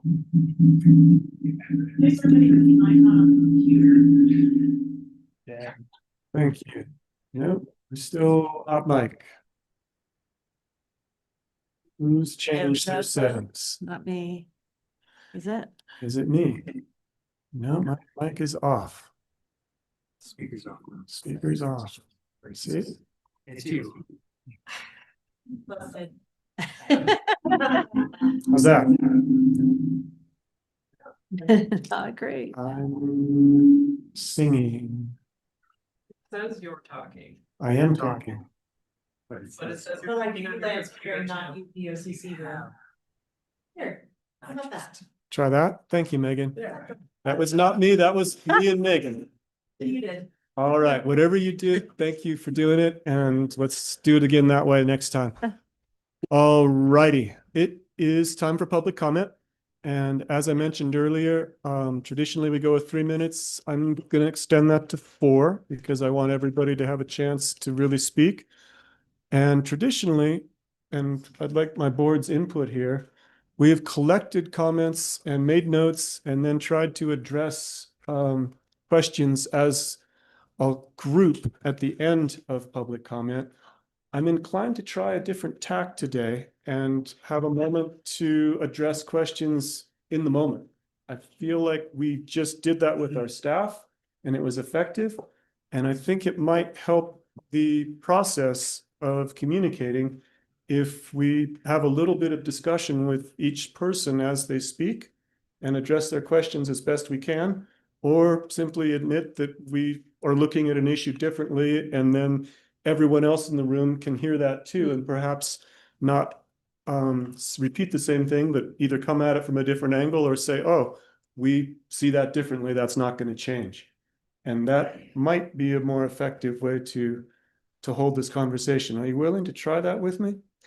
I am. I'm Okay. willing to try that. I think it could lead to some efficiency and hopefully allow the public to bring their thoughts forward and, you know, I think we might learn more. yeah, together. I think so too. I like it. All right, it's a new Right. twist Just and one question. How are you going Yes. to manage the 4 minutes? I'm going to allow the person who has the floor to speak for 4 minutes. And then just like our staff back and forth, I'll ask everybody to be brief in their discussion. And I may, as chair, say, you know, I don't think we're getting anywhere with this and just end the conversation, but I will do so reluctantly because as I said earlier, open mind, open heart, and open ears. And I think that is something that I know that we all are trying to work together here to figure this out. And that there's nobody in the room that is yet adamant or dug into a position, but that we're all trying to learn more together and come to an effective conclusion. With that, I'll open the public hearing on item 7A and ask if there's anyone in the room who would like to speak. If so, there's a microphone directly mid-center. Please raise your hand and come on up. And please introduce yourself before you start speaking. And I am counting on you for timing, Megan. Thank you. You guys hear me okay? Yes, the microphone is only for those in the Zoom and the Facebook, so it doesn't amplify your voice in the room. You will need to project for everyone to hear you. Okay. Well, good morning. It's still morning. I'm Chris Newman with Greenberg Traurig, and I represent the Colorado Mining Association. Adam Ekman, unfortunately, had a conflict. He's in the air right now, I think, and wishes he could be here. So he sends his regards. We first want to start by thanking staff and the commission for listening to us and really reacting to some of our comments, I think in good faith. You've made some changes and those are appreciated. You know, industry wants to be regulated. We need to be regulated. It gives us more certainty. It helps us earn the social license to run our operations. It's important. We can't have a reputation of not being regulated. And if you look at our last red line comments on the rules, we didn't propose to strike everything. There's an important land use role for the county. Now, our view, and something we're really excited about, is this opportunity for some type of coordinating agreement or MOU. I think the name is something, there are certain timing issues around, depending on what you call it, what the process is. All of the agencies are excited. It'd be first of its kind for the county, for any county in the state, really. And we think it's a win-win-win. The best way to address the kinds of technical issues that might come up, I think, is with those agencies, with the expertise they bring, in one room, and let's work it out. And so we'd love for you to consider the MOU and maybe hit pause, at least on what we call the duplicative, mining or environmental technical kinds of aspects of your rules. We do think that there continues to be some ambiguity in the impact area. You heard Kay mention, well, the reports and application materials they submit are helpful because they may duplicate, they may bear on these issues. Well, that's exactly our view, is that these issues are addressed in those reports. So the way this would play out, the applicants are going to submit and say, well, we've addressed the impacts, and DRMS and BLM and DOE make us do that. And there is nothing left. This impact area, all the things we can think of, and you've been out to the Sunday mine, so this is what most of the mines, I think, in your county are going to look like, somewhere between 5 or 10 acres and maybe 30 or 40 acres. And there's a sort of a limit to what you can do at the surface and what impacts that you're going to be really concerned about. And the DRMS is making sure that any impact at the boundary to a neighbor, to something in proximity to the mine, that's considered. Migration pathways, other things with wildlife. I mean, that's one where when you typically see counties get involved on an issue like that, they have something very specific. They have sage grouse in an area. They have a part of the county that's a real treasure, and they say, if you're near that, please don't impact it, right? That lends itself to a more objective test. What is it we're trying to do? In this case, the concern that you hear from industry is this feels something like a solution in search of a problem in a lot of ways, right? If we can't understand what the impact area might be, it's really hard for us to work with the county and try to figure it out and mitigate or address the issue.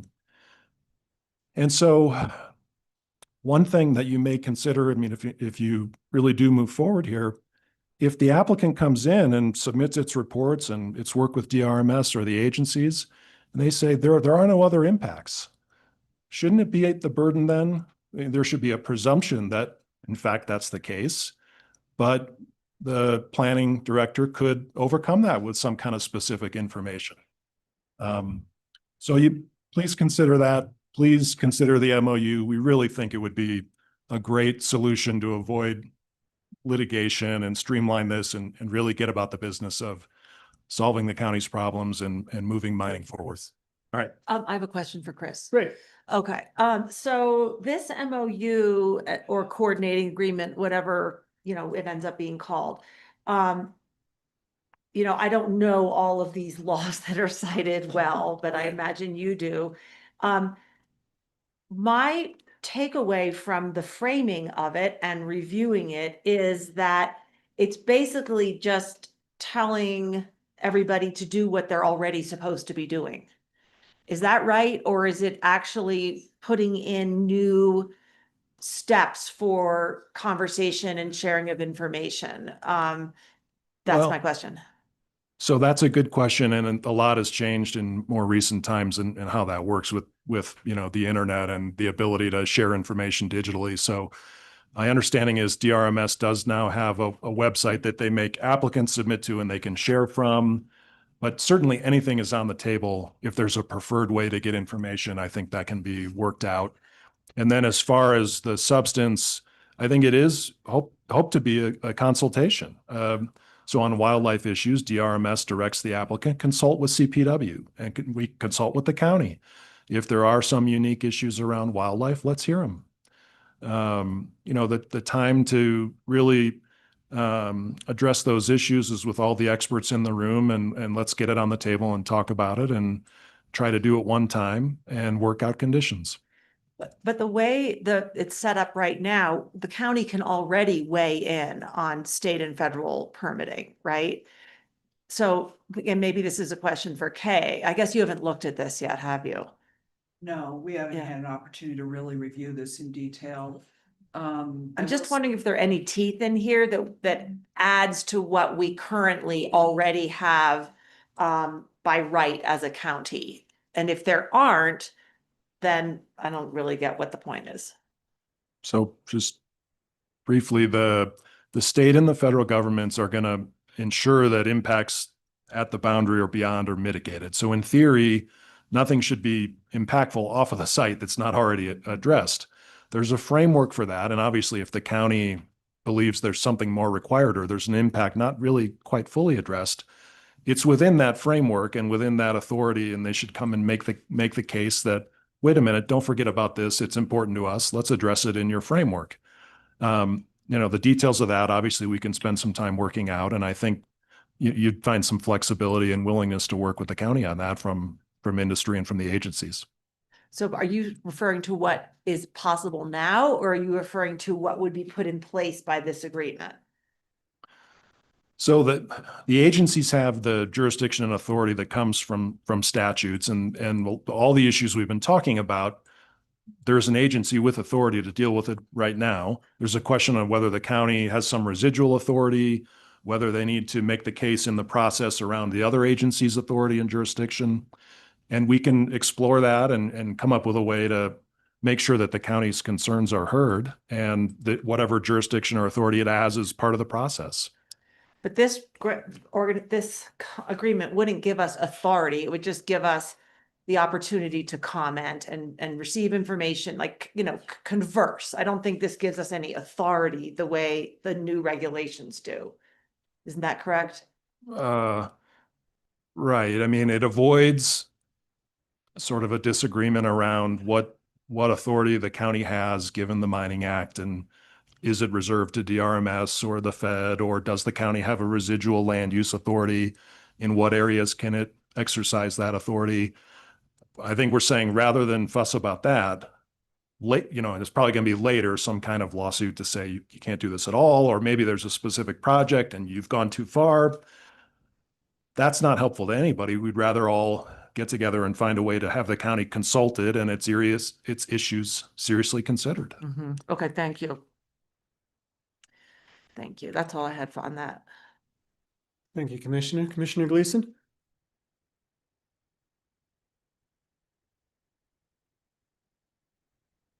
I guess I have a question about your statement that DRMS impact or what DRMS regulations are already addressing impacts to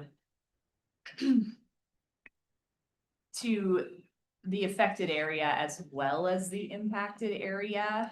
But, as I understand it, the DRMS regulations are truly just laser focused on the affected area. And in theory, that should cover the impacted area. However, in some of the exploration applications that I've sat in, there were some questions that came from the Planning Commission about runoff water, and specifically I'm thinking about water issues, right? That weren't directly addressed by DRMS in those specific applications. And I think that is where a lot of questions and concerns came that triggered this process itself. So could you kind of speak to that and Sure. how you envision issues like runoff water and even wildlife outside the affected area being addressed? So those are probably a little bit different. I mean, stormwater, there's obviously a state construction or a state stormwater permit for mines. And there's something called the MS4 program. I mean, counties and municipalities have some specific charge to address stormwater issues. And it would be a violation of a permit to have some serious issue flowing off the site and causing problems. So typically the avenue for addressing that is through some kind of enforcement or, for example, geotechnical and other parts of the mining rules are quite specific about make sure there will be no impacts next door to the neighbor, right? If you're going to affect a structure, you have to have an agreement with the neighbor that he's okay with that. Or you have to prove to us through an engineering demonstration you in fact won't. So the mining rules are typically set up around making sure impacts don't leave the site or that ones that are, project beyond the site are addressed. Wildlife, there's a pretty specific section of the mining rules and it requires consultation with CPW. Largely what CPW tells the applicant to do is what happens.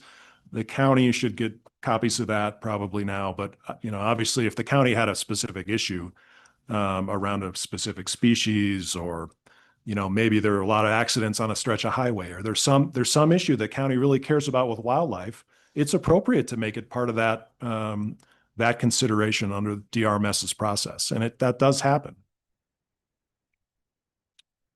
I think, Chris, well, I'll start by saying we've had about 24 hours to review this document and none of us are yet have our arms around it. So I Right. don't think we're going to reach a decision today where we say, yes, and we'll sign it and we'll make this happen. I think that we need time Right. to review.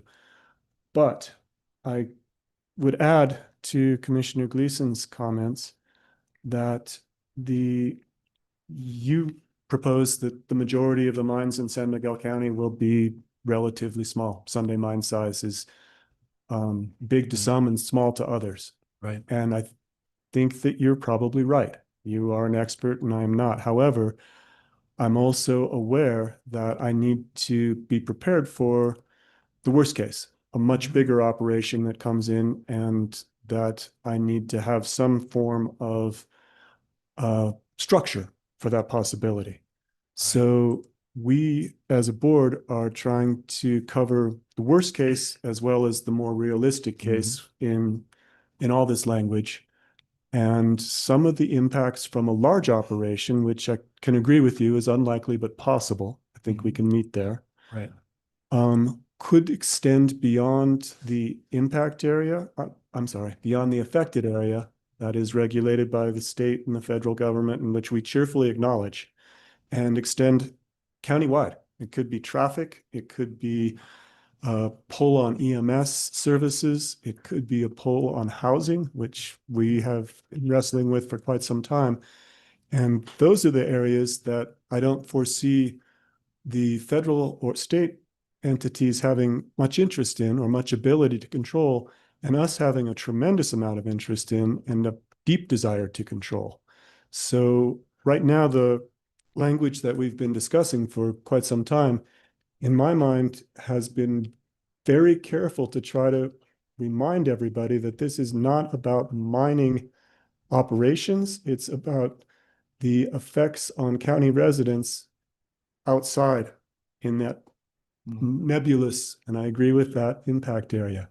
Perhaps these discussions would help us refine the concept of impact area better. That would be useful and worth Right. discussing. But having heard the discussion previously about impact area, I truly believe that when a mining application comes before the planning department in those pre-application discussions, that there will be a meeting of two rational parties trying to accomplish the same thing, which is allow responsible mining in San Miguel County.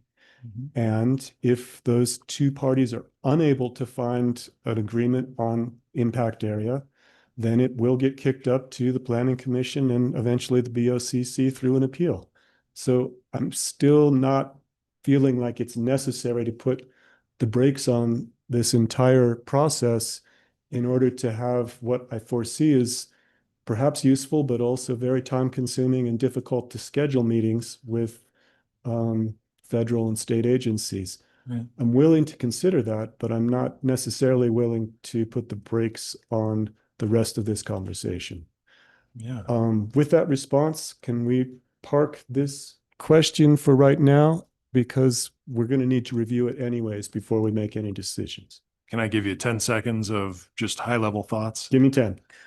The traffic and the other issues you mentioned are land use issues. We fully support that. Housing, fully support the county having that role. The ones we're more concerned about are the more technical reclamation standard type issues like wildlife, water, geotechnical hazards, things like that, that are really in the bailiwick of DRMS and extensively addressed in their rules.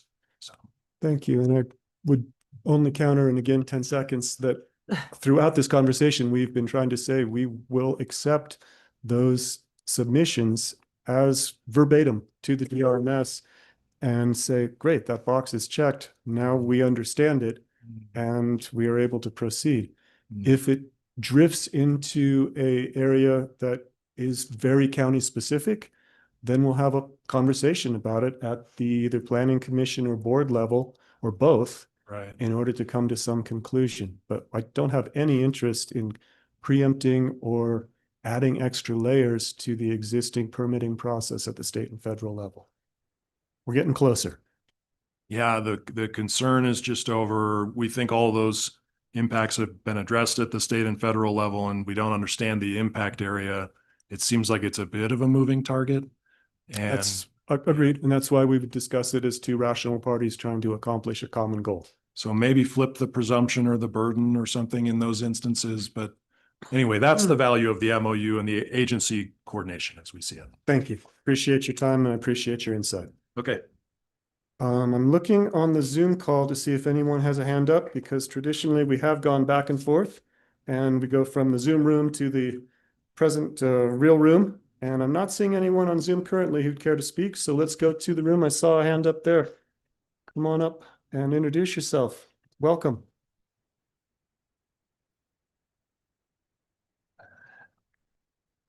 I'm Charles Dalton. I'm a county resident, and I'm very much in favor of these new mining regulations. I think they are very needed at the local level.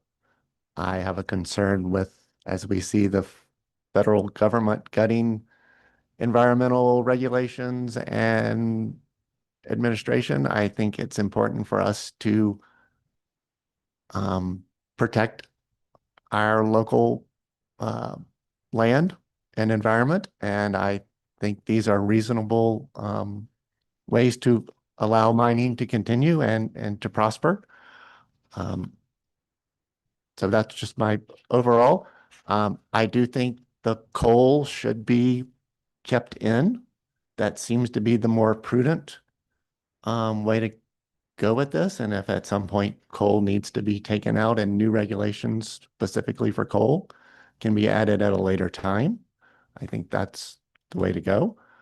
And I'm also, I guess there seems to be a lot of pushback on that there is duplication or overlap. And again, I think that's, again, important for the county to have their regulations in place if for some reason that state or federal laws are not adequately protecting us, then we need to be able to use our local resources.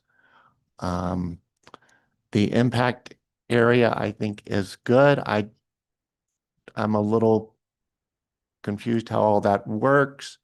It sounds like the applicant kind of defines what the impact area is based on their, evidence or however they present that. I just want to make sure that there is adequate opportunity and equal weight for the public or county to step in and say, we have evidence that shows the impact area is greater than you say, or different, and specifically for wildlife watershed areas that could be impacted and could be a much greater area than just the affected. So anyway, thank you. Thank you, Mr. Dalton. Appreciate you coming.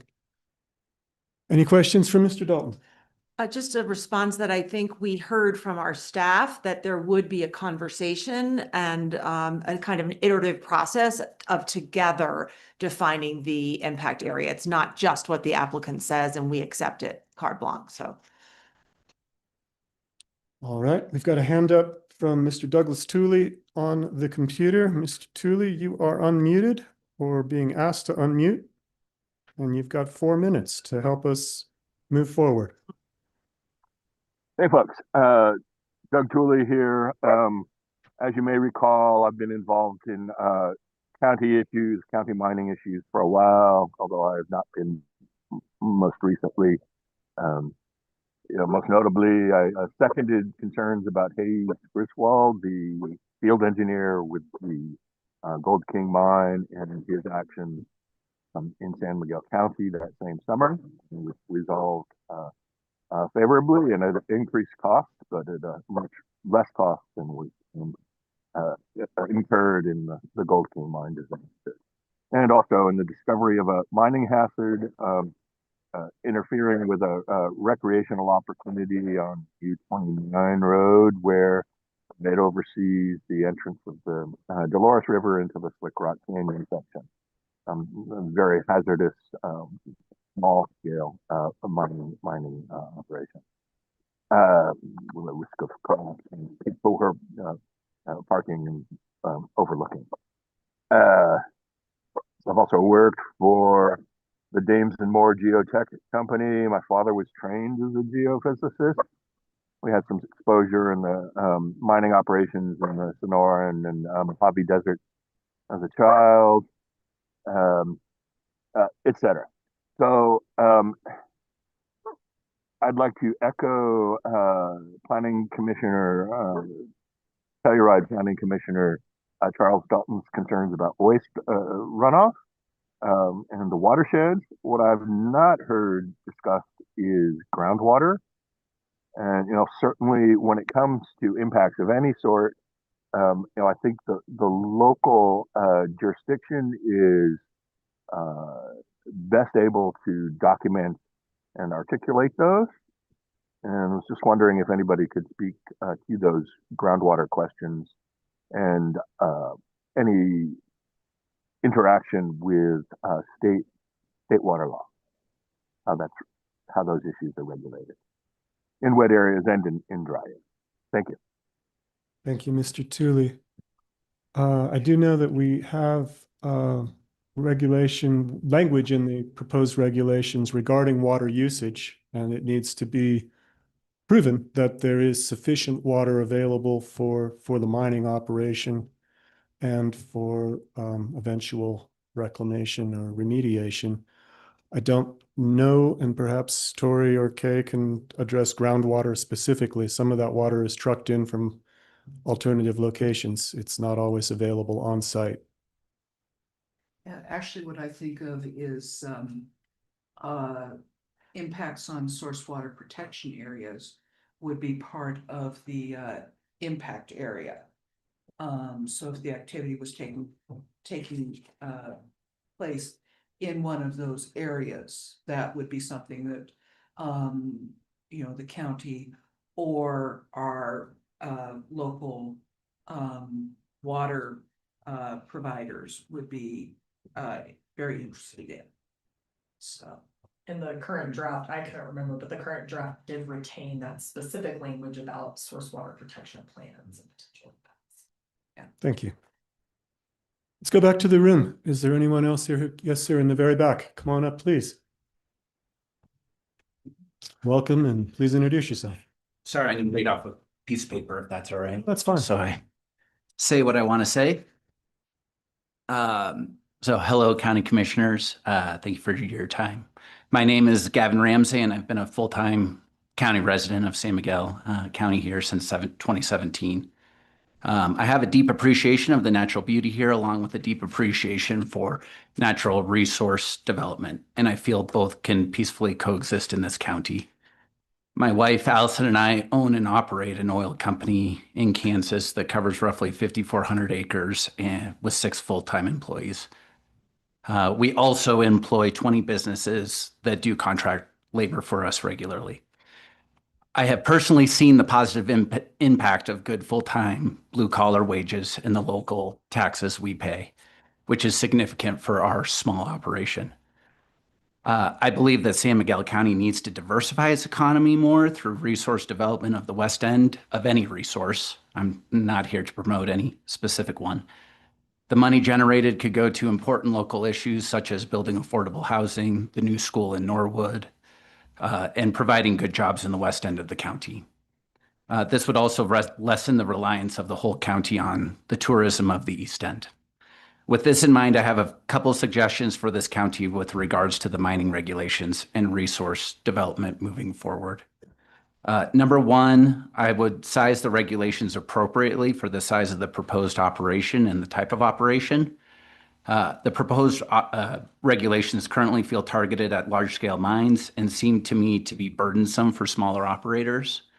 As mentioned in my presentation I sent to the county commissioners, I believe there are a number of different types of resources that are worth developing outside of large-scale mines. I fear that many of these resources will never be developed under the current proposed regulations, permanently depriving the county of their benefits. Number two, and with all due respect to our planning director, I would like to see a full-time position created dedicated to the understanding of the size, scope, and value of every natural resource located within this county. The natural resources would include those from mining, oil and gas, helium, wind, geothermal, etc. Given the potential value of these resources, I don't think this should be a part-time job. The position would include important items such as acting as an ombudsman of sorts between industry and residents, promoting responsible resource development, and of course, helping companies understand and comply with county regulations. I would recommend a current or former county commissioner take on this role based on their understanding of countywide issues and the need for balance between all parties involved. Number three, start tracking the ad valorem tax related to all business categories here in San Miguel County. When I requested the historical tax revenue generated by the oil and gas business through a Colorado open records request, I was told that the information would require 60 hours of county time.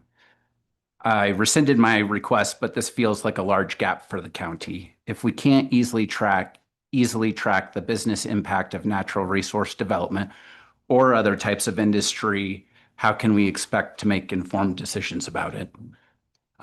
Regardless of the decision today, I support responsible resource development and the positive impact it can have on this county. I'm willing to help in any way I can. Thank you for your time. Thank you, Gavin.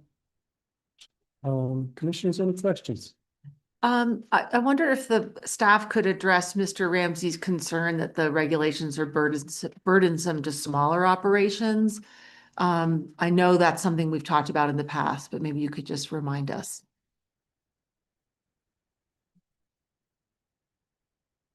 Yeah. Because we focus on the impacts of the proposed activity, the response to the regulations, the application materials that they'll be providing will be commensurate with that scale. As we've said throughout, if there's no significant impact from an activity, it's perfectly okay to say this isn't applicable. We don't have that impact. We have building codes that whether you're building a 400 square foot tiny house to a 11,999 square foot house, it's the same building code, but it's applied appropriately to whatever it is that's being proposed. Likewise, that's how we apply the land use code. There's two specific things I'm thinking of that we think help with that burdensome. Currently, exploration and any sort of reclamation projects would be processed as mining operations. So part of the reason these regulations are longer is because we've broken those out and they do have a streamlined process that they don't currently have. So they don't have to go to the BOCC and the Planning Commission those projects could just go to the planning commission. So hopefully that's an efficiency, that's the intent there. And then, Kay mentioned this, but, staff can waive application materials. So if it's a small enough project, like noise, for example, if it's, out in the middle of nowhere in the West End and there's no residences, no one that's gonna impact noise, they can waive a noise analysis. You're not gonna have to pay to do a noise analysis when there's no one there. So it looks like a lot, but there are ways to kind of scratch through some of those for smaller operations. And that would be with discussing with the planning director, like as far as how that might work. That's right. Okay. That's right. And to an earlier point about, the public being able to weigh in on impacts, so that's at the staff level. But then there is still that public hearing process where the public can bring up impacts, even if, you haven't done an application material. There could be a noise impact that no one's thought of that comes up at the public hearing, just to kind of address how that plays in. There's still room to bring up things, but the applicant doesn't have to analyze them. Right. Okay. Thanks. And in terms of staffing, we also have a full-time dedicated natural resources director. And it is her job to follow, all of these many topics and regulations, so. Yeah, I guess my hope was that the county could lean in a little bit to how resources are developed in the sense of like, I would love for someone to come spend time in my oil field, see it, touch it. We're all familiar with the ski resort and the trade-offs because we're around it all the time. I think it would be really helpful, for this director to be spending time out on mine sites or different types of developments so that you could say, hey, we want to see more of this, or, how can we promote certain types of resource development and how can Mr. Ramsey? Sorry. That's all right. I just wanted to let you know that the commissioners did have the opportunity to tour the Sunday mine. And it was a great day and a great education. So at some level, we are doing what you're suggesting, which is getting our boots in the ground and getting eyes on. Right. So it may not be that we hire someone full-time as an ombudsman, Right. but I will say that the intent here, as stated at the very beginning of the meeting, is to allow responsible mining in the county. And I know all along for the last year that my board has been focused on finding a way to find that balance you mentioned. Right. Yeah. So the last question that you brought up was tax records, and that is an area that I think we could improve. It sounds like a accounting and record keeping challenge, but not one that's necessarily insurmountable. And I know that Jared Biggs is kind of our tax and record keeping expert, and he's got his pen moving and taking notes on that. So thank you for your comments. One follow-up also, later in the afternoon, I was going to mention during commissioner updates to the other commissioners that there is a conversation happening around economic resiliency and diversification. And I think it would be wonderful to have you included in that conversation so that you could share your thoughts with the broader, all the governments and so forth. So I'll be in touch with you when we pull that together. Okay. Thank you. Thank you. All right, I am looking back on the Zoom for a hand up. I am not seeing any currently, so I'll go back to the physical room. Would anyone else care to speak? Yes, sir.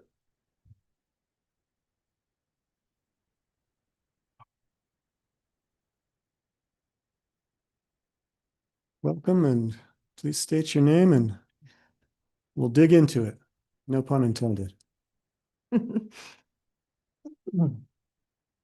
So my name is Mark Steen. Hi, Mark.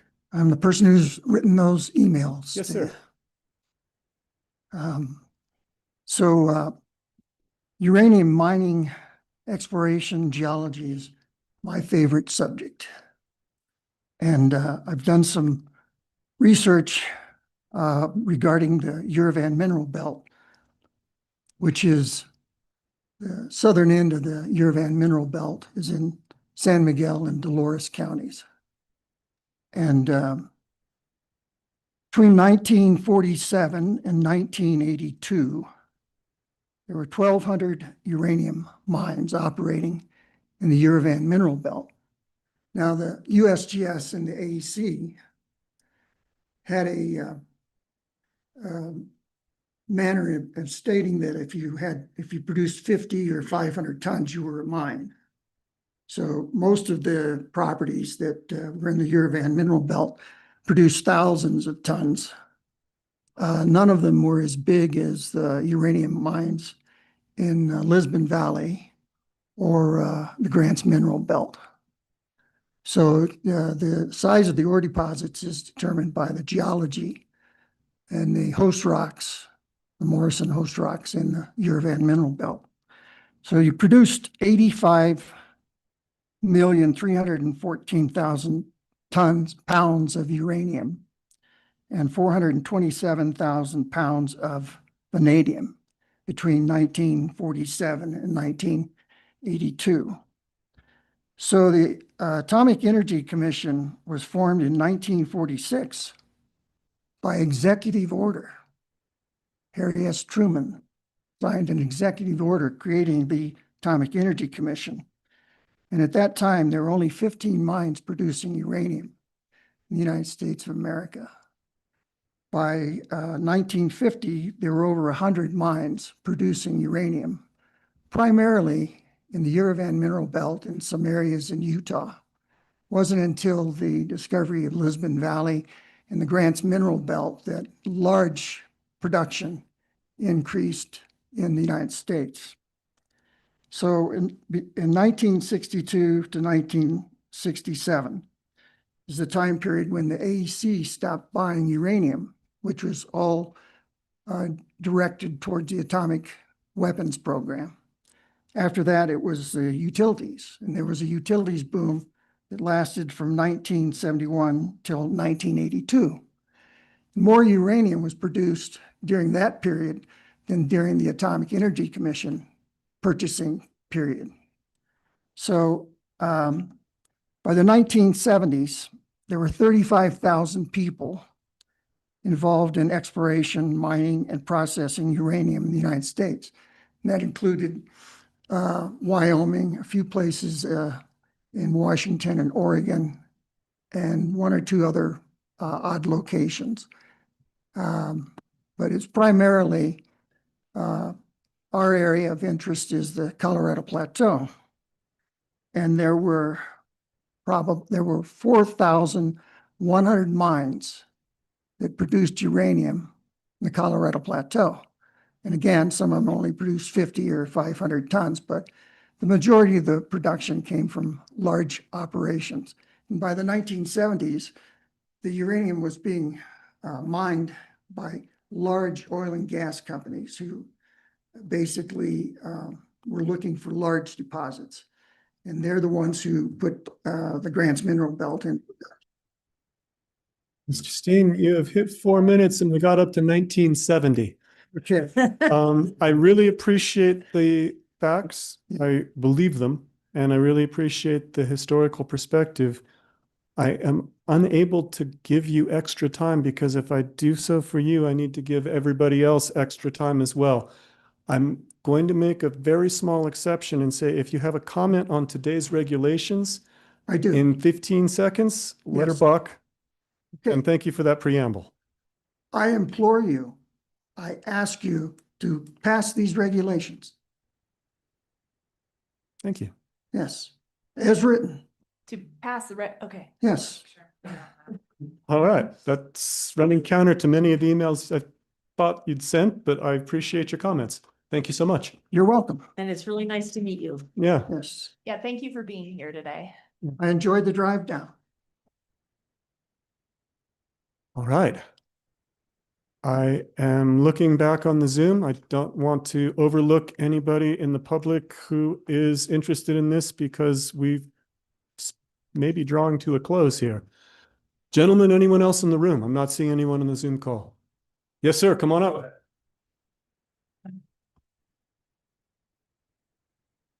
Hi, commissioners. My name is Ruthie Boyd. I'm representing Sheep Mountain Alliance. We have been part of this process over the last year-ish that you all have been working on it, and we just really have appreciated the attention to detail and all of the considerations you've given to these new mining land use codes, as well as the nuances that can be explored throughout permitting processes as they come up. So we just have, support for these codes today and support for passing them, as well as, gratitude for all the hard work that's gone into them. So thank you so much. Thank you, Ms. Boyd. Any questions for Ruthie? No. Okay. I am thinking that we've got another voice in the room. Come on up, please. Welcome. Starting at one. Yeah, all right. He's rolling up his sleeves.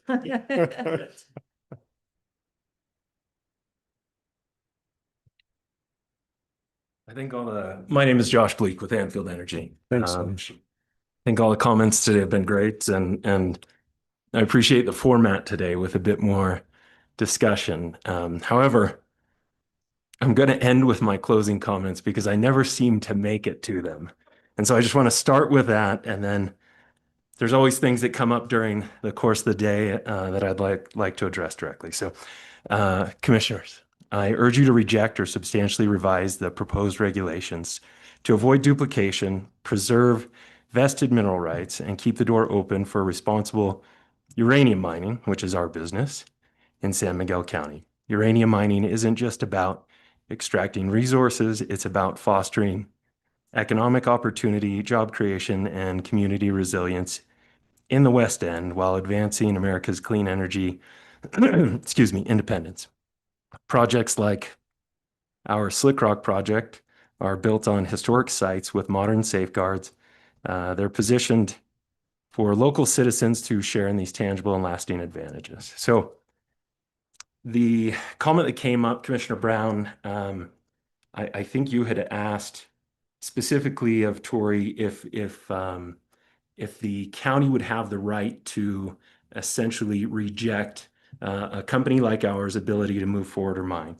And in her response, it was a bit more roundabout today, but the same question was asked in June at a planning commission. And she clearly stated that yes, the county would have the right to block that mining project from moving forward, essentially acting as a veto with regards to those mining rights. And that concern is shared in the letter from Department of Interior. So the presentation focused on the inclusion of coal within the definition of mineral. That was just definitionally inaccurate. And so simply what they're saying there is that it should be described as an energy source. And so that's when I raised my hand and said, it's included there, what their comment actually is, that's what they mean. But the second concern that they brought up is county permit denials or conditions that conflict with the federal or state authority. How are these addressed? And I think of all the many concerns that the Department of Interior brings up, this is the most important one to focus on. And so all of the agencies outside of the county that we've worked with and CMA in coming up with this, what we felt was addressing the concern of what we were told was transparency within mining, or what the county's role is in addressing traffic or housing or any of these other impacts. We thought that the memorandum of understanding brought that transparency or brought that seat at the table. Did it have bite or teeth in the way that regulation of the county? No, it does not. But I don't know that those teeth or that bite that you're seeking are allowed for within the state and the federal government's current mining laws. And so I guess I'll just end on that. If there's anything question-wise, there was another question. It's always Commissioner Brown's questions. She does very good. She asked about the impact, I think, to small miners, and simply it's time and money. Time and money is the potential with multiple reviews from the county side, with outside parties being responsible for reviewing the materials, and that all at the burden of the miner, of the one that is submitting the application. That is the potential impact or the limiting factor that would exist in putting these regulations in place. It is already a regulated industry. And so by imposing additional, what we feel is duplicative, which we hear this all the time now, duplicative regulation, that's where you're adding additional burden to small mining. And I'm glad I got my clothes in first. Good job. Thank you. I like that approach. Well, Josh, I think that we may have some questions, so we'll get to talk a little longer. Commissioner Gleason.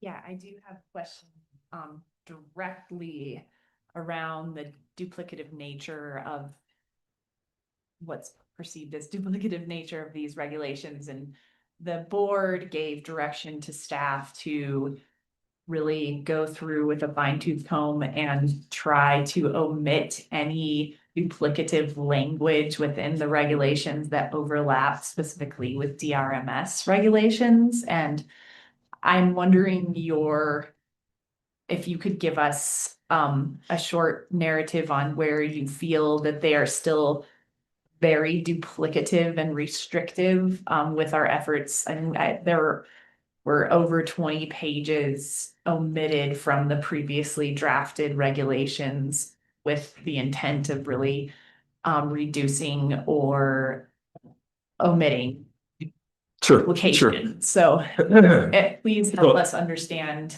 I think CMA has right now. has done a really good job of summarizing specifically duplication. But what I will say from my point of view, and this goes back to the small minor position as well, is that at its nature, the submission itself is duplicative. So anything that's currently being reviewed by the state of Colorado, DRMS, who is the lead. So we have a parallel project going on right now, the JD8 mine in the neighboring county. So we have taken that 1,000-page document and we filed that with the county.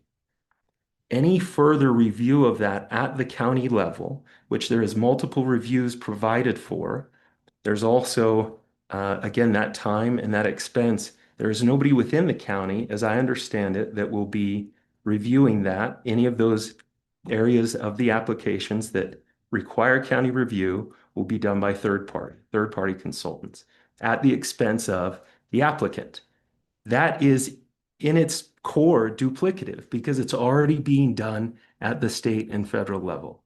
And so they've tried to go to specific points with the CMA comments. I'm saying as a whole that the entire process, and it should be limited specifically to the impacts outside of what is done by DRMS. And Commissioner Waring did a great job of listing those earlier. We agree with you. Those are real challenges. We see in the West End all of the traffic coming east. We see all of those people having to make the travel to Telluride for jobs. We are trying to keep them there. We want to increase. We have a goal in our NUCLA office. I think I may have stated this to a couple of the commissioners before. We want to see the graduating class of those high schools grow. How do you do that? You create good paying jobs in their area, in the community, not ones which you have to drive an hour or two for. And so that is our intent. And I feel that, you know, if I didn't do a good job of pointing out specifics, I know one that we would have focused on is the topic today, area of impact. That was in my written comments, but, you know, I didn't get those. That is something to not have it defined, to have this area that is subject potentially to planning. This begins to feel not like mining and more like commercial development or something. And I'm fearful of that because as a mining industry, we are so heavily regulated by the state and federal agencies. And so now by adding this planning oversight or process, this is not commercial development. This is not residential, multifamily, all these things that are impacting this area with the growth. This is mining, and it is very well regulated. And I think people at DRMS at the state level disagree wholeheartedly with the and all have been willing to participate in this MOU to give more of a voice to the county or more participation. So sorry if that was roundabout, all over the place. Oh, yeah, no, that's not roundabout. Yeah. Cut to the chase. Okay. Josh, can I ask a question about and this is to staff and to Tori as well, about the process of, there's a 1,000-page DRMS application and the county requests that document. And there are specific areas of concern with the county. I'm assuming with a 1,000-page document, it's a pretty big project. It's not a couple guys out with pickaxes. Knowing that it's a fairly big project and will have potentially significant impacts to be discussed, it would seem to me that many of the county's listed concerns would be addressed in that document, and that the party that created it, whether it's Anfield directly or a hired consultant for Anfield who's good at those kind of applications, would be able to tease out those sections of that volume and say, planning department, here's the section where this is addressed. And we would see that and we would read it and understand it. And if we didn't understand it, we would discuss it until we did. But that doesn't feel duplicative to me. That feels like a way to communicate what your intentions are based on your framework of operations that's been created for the state or federal regulatory agency. And we are then using that language, which you have put together in a reasonable and thoughtful package that is organized so that you can tease out the salient points for us and explain them to us. I don't think that conversation is onerous. I understand that you've already written it down, but to come in and explain it to the county to make sure that we agree and that it makes sense to us feels only fair to use the information that you've already gathered to explain your intent and your plan to mitigate impacts on the county. I hope that makes some sense to you. I completely agree with the comment. I feel that the application should then be limited to those things not covered directly by DRMS. And that's really where we differ here, I think. Yeah. Because there's potential review of those things already being done by DRMS, you're either saying that they're not doing it to a standard that is acceptable to the county, or you're trying to preserve some right of veto. And it really just is those two things. Okay, that's helpful. Tori, can you help us, Josh and I, get over this worry that he's expressed, I think, pretty clearly, and that I don't want him to necessarily worry about the things that DRMS has to worry about and is mandated to worry about.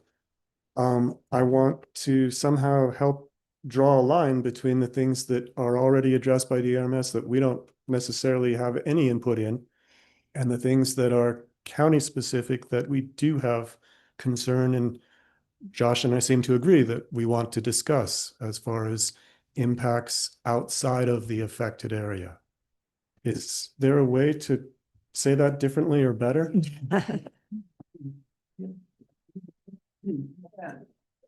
As an example, we had a gravel mining permit last year where their application was largely the DRMS application itself. And then they augmented and pointed us to the key sections, and it worked well. It answered our questions. So, in that regard, what's really important with any application is, getting full information and full understanding. And some of that responsibility, lies with the applicant to explain, well, we've already addressed it here, or it's not addressed, so here's what you need to know. And it's really hard for me to, because there's so many different possible applications out there. I can't give you everything exactly prescribed today. If it were that easy, these would all be administrative approvals, and instead of discretionary activities. And I guess, that kind of leads to the, possibility of having outside consultation. We're a small county. We don't have a lot of technical staff. We contract for an engineer. We retain, I think, 5 engineering firms, and consult with whichever one is best suited for the topic at hand. Whether it's a septic system or a major subdivision or hypothetically a mining application. It's just a matter of expanding our technical ability. It's already in the code. This isn't new. So we're very conscious of the potential costs to an applicant. And we let them know upfront if we expect that we will have to send it for to one of our consultants for review.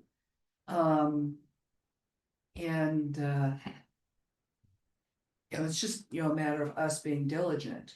I haven't had to do one for mining yet, aside from I don't think we've even had to have any basic engineering analysis done for any of that. So and then making decisions, we just we need all the information, and then we'll make findings relative to what we decide or don't decide, or however we decide.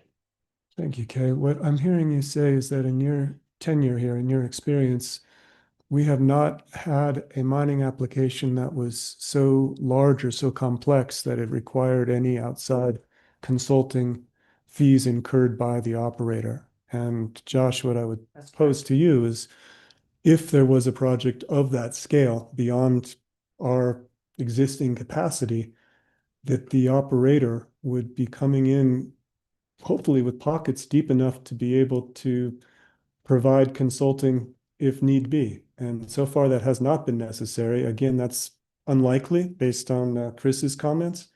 I don't know that we're going to have a large scale mining application, but if we did, I would be very concerned if the company backing that proposal wasn't able to fund the necessary experts in order to assure the county and the residents that everything was going to be copacetic. For a small operation, as you've heard Kay say, and I truly believe this, those will not be necessary. This is not going to impose extra burden or cost on someone who's proposing a relatively small operation. I agree with Kay's comments 100%. She said it's nothing new, it's in the code already. And the operation from last year was reviewed at that standard, at that level. That's not the case with the mining regulations being proposed that you're voting on essentially today. Very much provides for, so there hasn't been a review of a 1,000-page document. There has been recording of that and public record made, but that hasn't been reviewed in its entirety. And the regulation does provide for that additional time and review and that additional consultant fee to be paid by the company. Your point, if need be. Well, there's nobody in the county to do it currently. And your point about the financial ability of the company, this goes back to the duplication or the redundancy of the review process. We are paying for it to be done already at the state and federal level. We are paying for these submissions to be done already. So it just further makes my point that it is redundant, it is duplicative. There's going to be a review taking place at the county that is already done at the state level. And if that's not the case, then it shouldn't be a part of the application. Thank you. Let's move to, I don't think we're going to get any more clarity on that. I think this one. I appreciate the time. Well, I just wonder, is We're not done yet. is there one example you could point to in the existing draft that is something that is fully regulated at the state or federal level that is none of our business?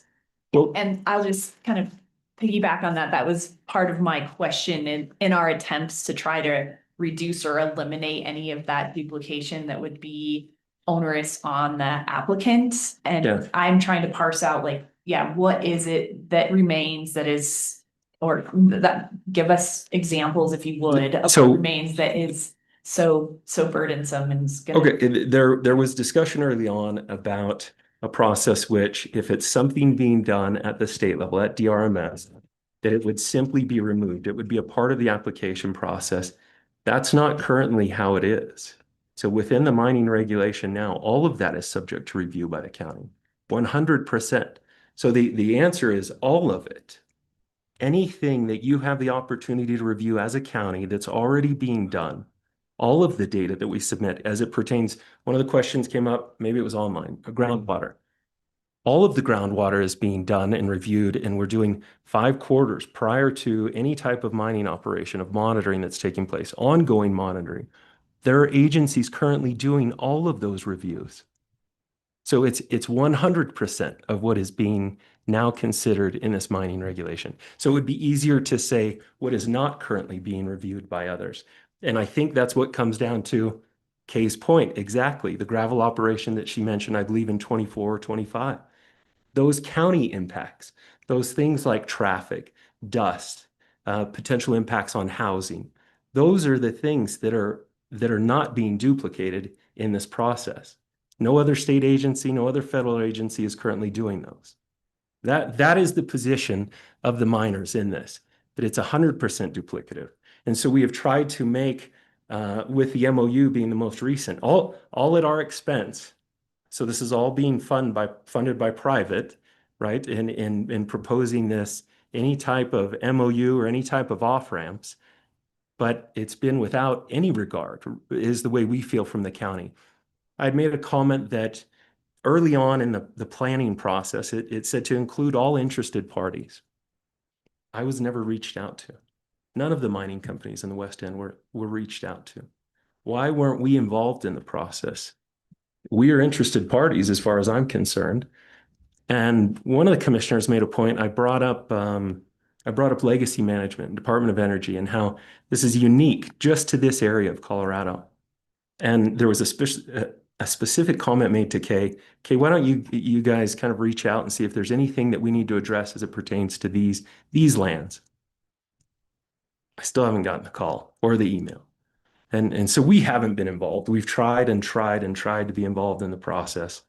We had a couple of the commissioners participate in a site tour, and we appreciated it. We thought there was a lot of ground made. We thought, okay, they see the size and the scope of this, but ultimately it seemed like to no avail, that there really wasn't much in the way of change in how this is going to go forward. So a lot of us have kind of resigned ourselves to the fact that it seems like it's going forward. It seemed in the last meeting that the board was prepared to approve it kind of until the last minute there. And I guess I would go to my closing comments that I started off with. And, I would, the MOU is a great off-ramp. I think that, is something that we'd love to continue. We have a project that's ready to move forward with application this year. We'd love to be the first project to work with the county on, and have that be a part of an MOU or something else that is truly collaborative.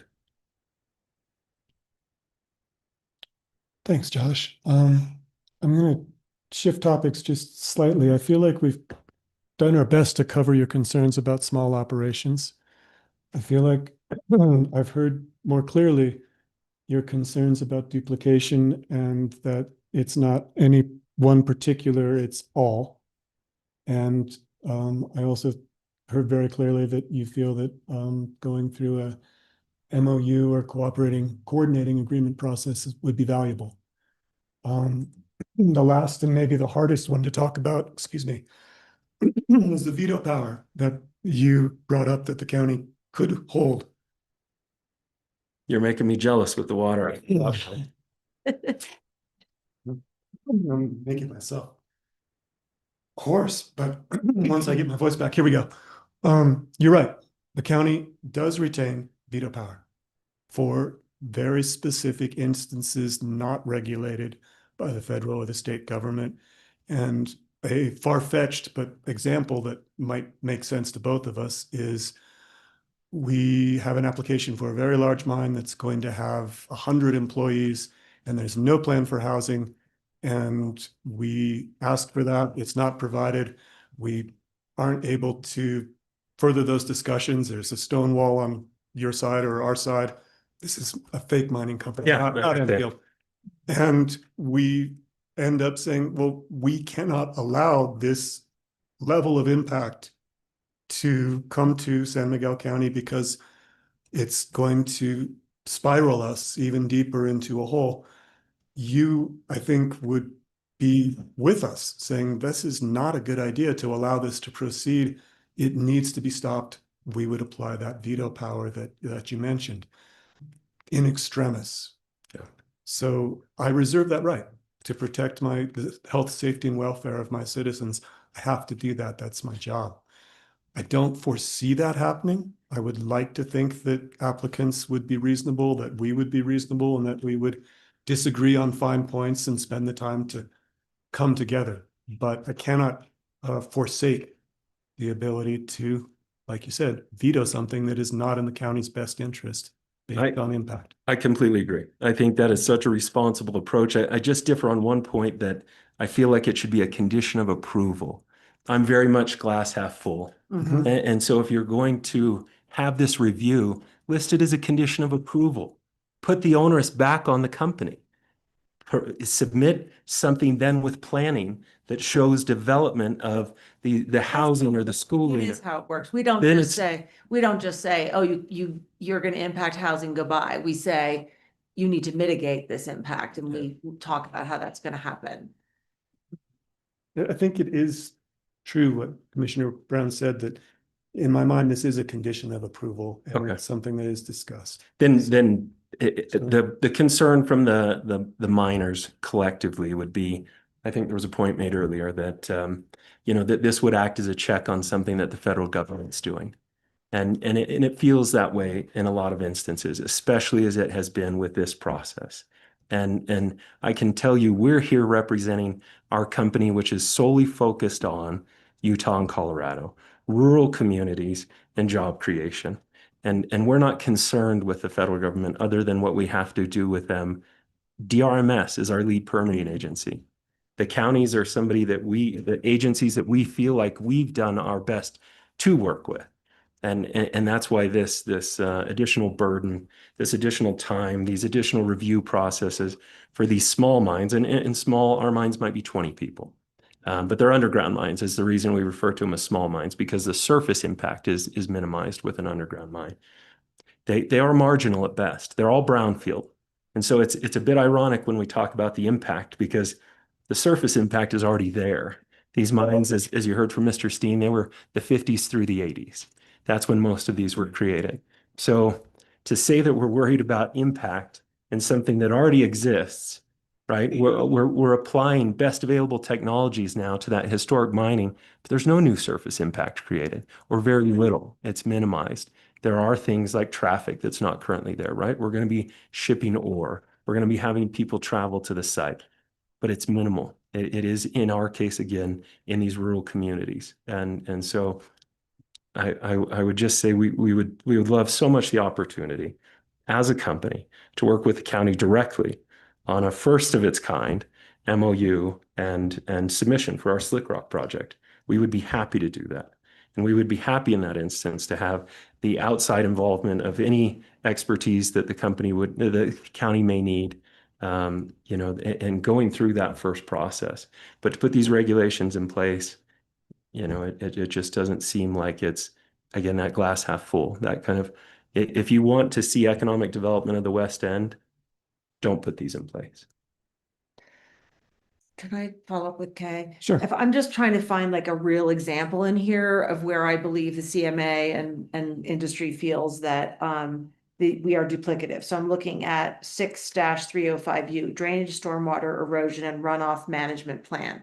We've heard today from Chris and Josh and others that this kind of thing is already regulated by DREAMS, and that it's not only regulated in the affected area, it's also regulated in the impact area. Does our staff agree with all that?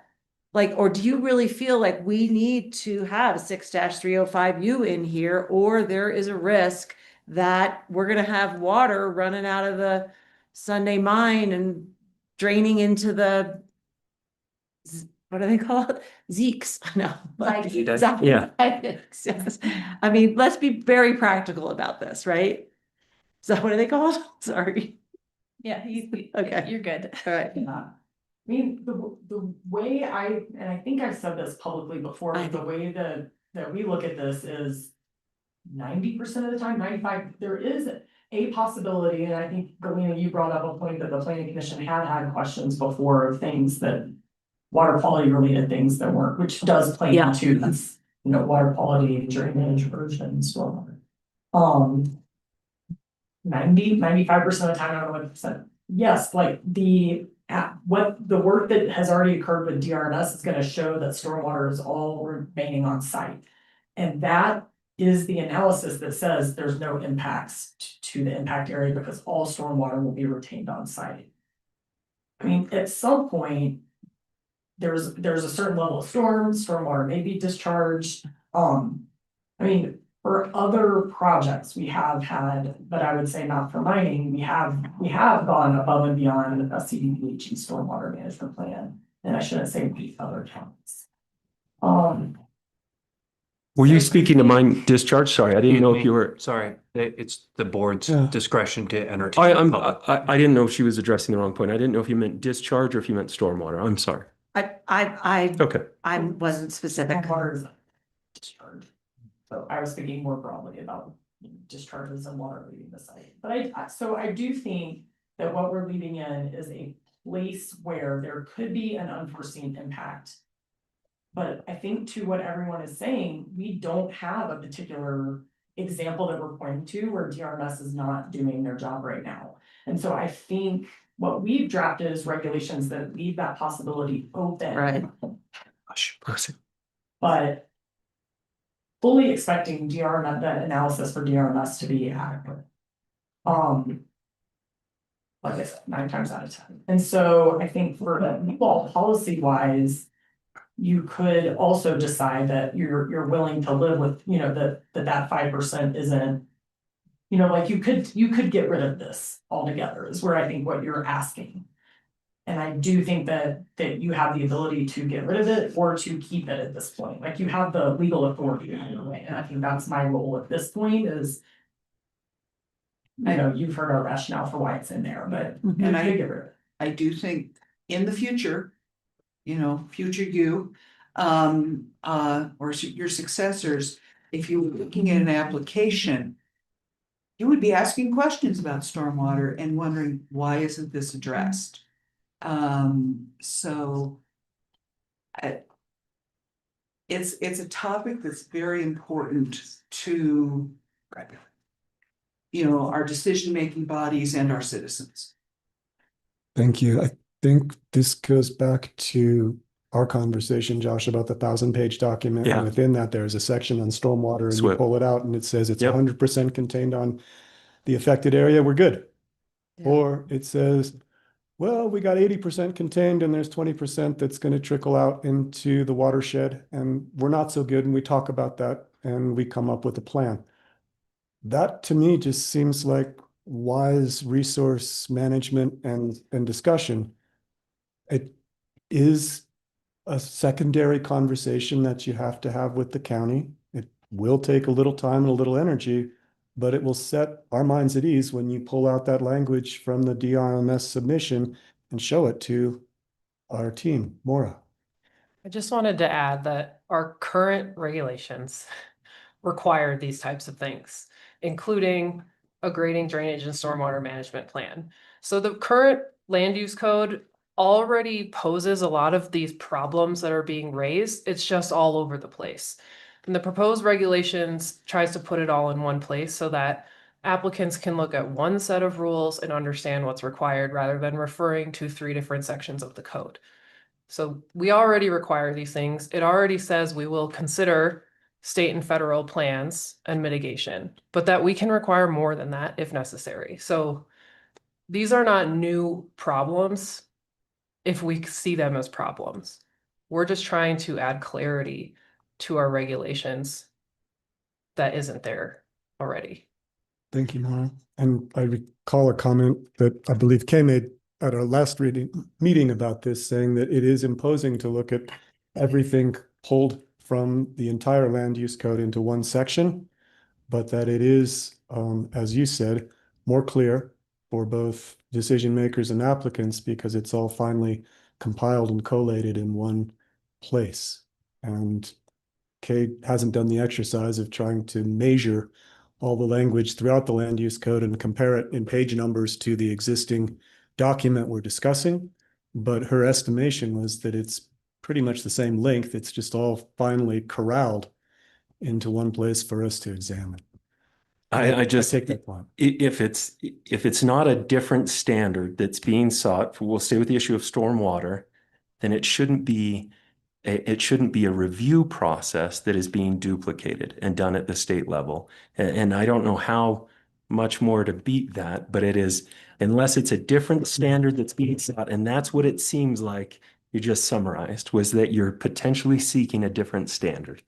But if it's the same standard, I'm sorry, I disagree. I think you misheard Maura. Okay. What she was saying is that the language is already existing in the land use code. Yeah. And that it has simply been moved out of where it was buried into this one section of the land use code, basically without change, but now it's exposed for all of us to discuss. But it's unchanged language. There's no additional standards being required. It's simply that it's been pulled out from where it was buried and put into the mining section. Okay? I just don't think it should be a condition of the application then. It could be a supplemental that's provided as a part of the application. The application should focus on what is being reviewed by the county. Anything else could be supplementally provided as it is now. We currently make public with the county and with publications within the county, the 1,000-page document. And so that is there for the county's consideration currently.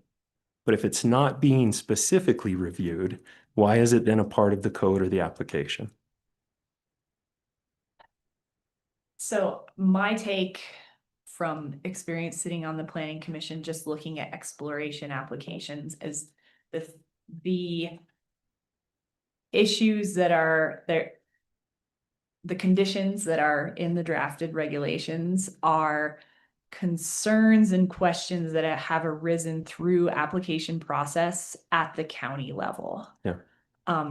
That's kind of been my take, and also feedback given to staff as to what should really be omitted from the previously drafted regulations is like, yes, that's absolutely covered by DRMS. And yet there's been some greater questions and concerns around specifically water and wildlife in the county's review processes for, and mind you, it's just been an exploration, and that's only been my personal experience in reviewing these applications, and we haven't seen anything big, right? Yeah. But even with the current land use code, those are questions and concerns that have risen to the top and have been topic of discussion, whether to approve or disapprove an exploration project. And I think that makes sense because of the duration of what's being considered with exploration, right? It's something that's limited in scope in both disturbance and time. A mine is a bit different, right? It's something it's not permanent, but it's much more long-term. And so having these reviews done at the state level to a standard that exists throughout the state really does seem to make sense.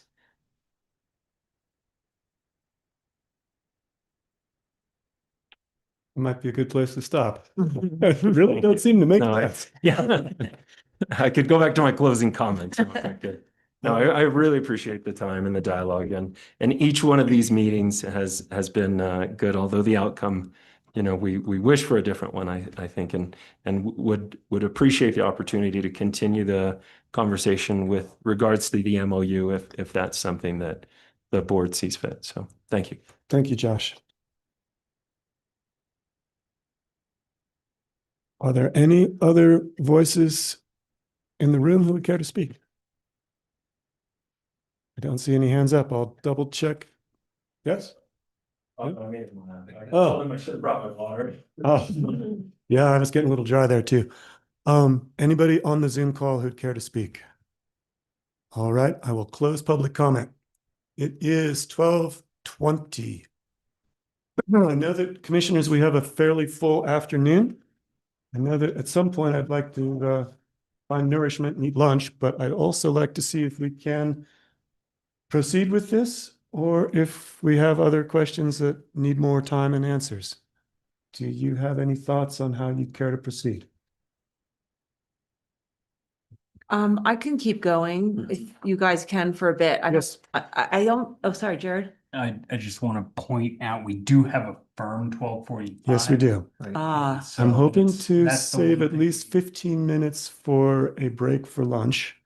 And I will least 10 more see if we've got 10 more minutes in us or if we need to continue this. But Commissioner Brown, what's is it 12:45? we've got an appeal. Oh, yeah. And so we have guests coming at 10:45 sharp. Okay. I don't know what to say. I can't, I don't think we're ready to have a motion and a vote right this minute. Do you? We could- So what I was hearing from you, based on the, the sample motion and what's in the resolution. It sounds like that you guys are not comfortable moving forward with, the proposed 6101D applicability. At this point, you'd like more discussion. And, hopefully we don't get any applications on non-conforming lots between now and whenever we have that discussion. So, and then the remainder of the changes are compensatory mitigation. So, I would amend my, the sample motion to, not include number 1. And then we would amend the, resolution accordingly, because that was drafted in there.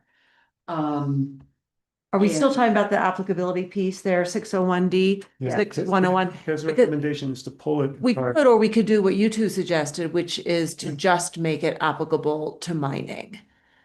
Because of your point, Galena, or both of your points I that, think at some point we're gonna wanna, because, we do still have logging, oil and gas and geothermal.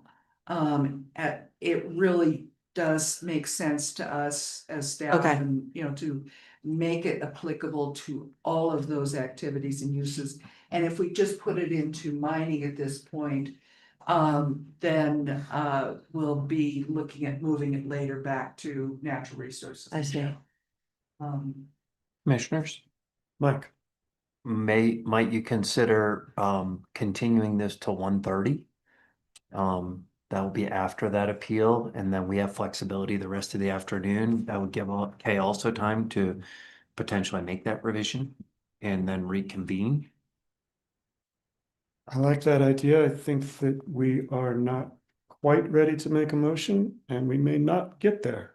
But to continue this till 1:30 gives our staff time to amend the sample motion and gives us time to chew on it. That will provide everyone in the room opportunity to go get some lunch and stretch a leg and come back.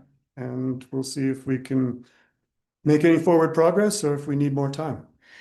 and maybe during that break, staff could also think about the impact area. Mr. Newman had suggested, because it feels vague, and I don't know if it's possible, but just think about it. Is there a way to like flip the burden so that the county somehow provided some parameters for the impact area? I don't know what that would be, but, and as you said, it's different for every application, is different for every consideration within the application. It absolutely is case by case.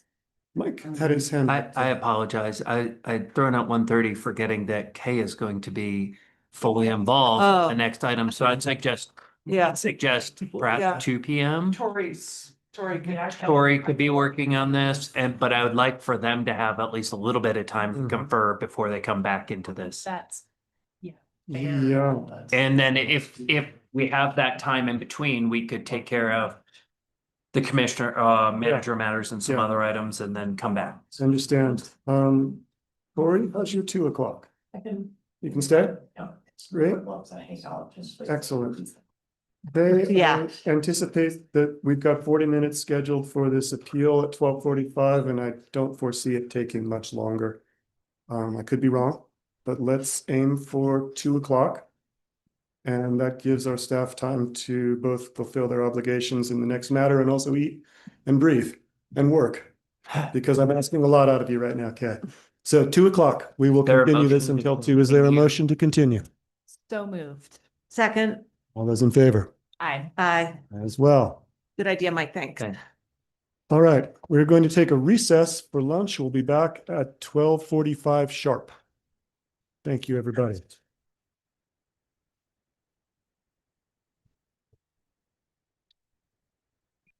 Good. What we do?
Welcome back, everybody. It is 12:45 and we are reconvened.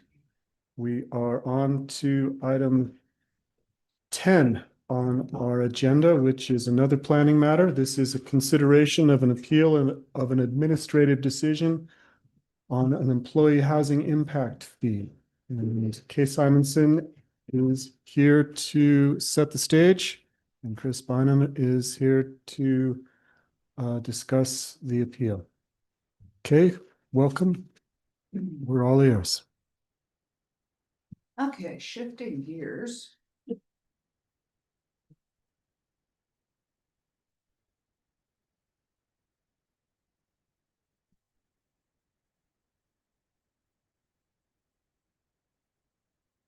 Okay, this is the appeal hearing for the employee housing mitigation fee at 201 Whipple Way.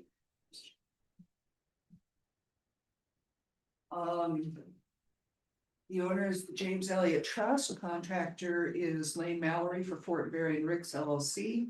The appellant is Chris Bryan of Garfield and Hecht. And the fee was assessed for construction of a new single-family home of 7,082 square feet. There is a related permit for a garage and workshop. However, there was no fee assessed for that structure.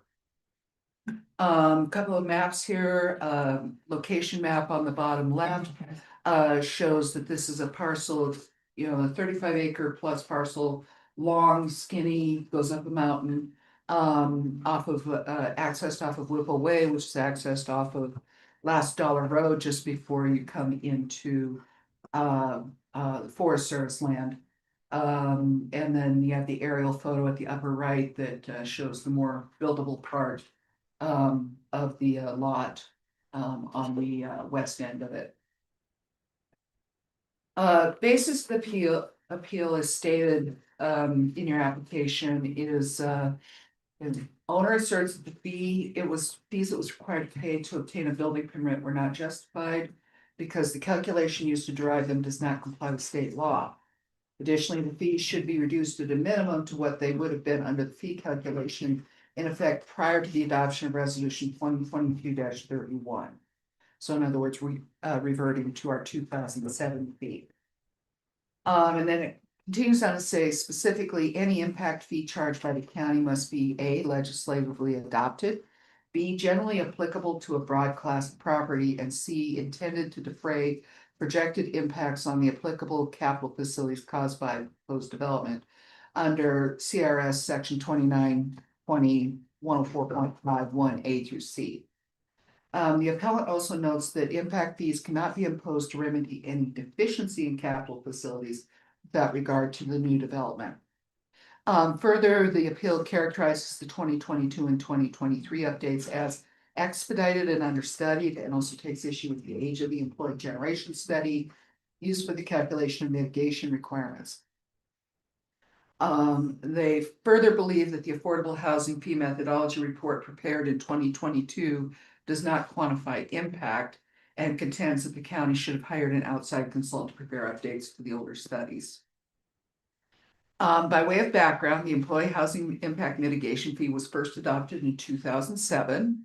It was updated in 2022 with some adjustments made in 2023.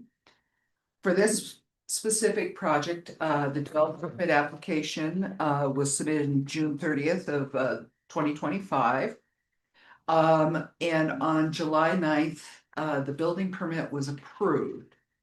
November 17th, 2025 is when the building permit was issued for the home.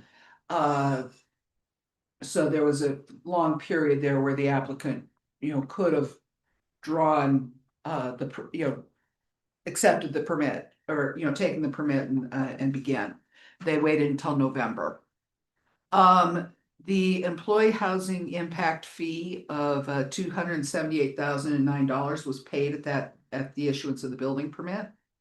And the fee was assessed at $527 per square foot because the application was complete prior to August 1st. You'll recall that we did, had a fee increase because of an increase in the market gap fee.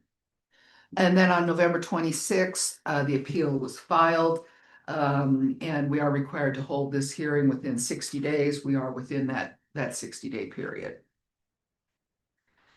So in terms of applicability of the fee, it applies to new construction of a single family or two-family dwelling for which a building permit is required.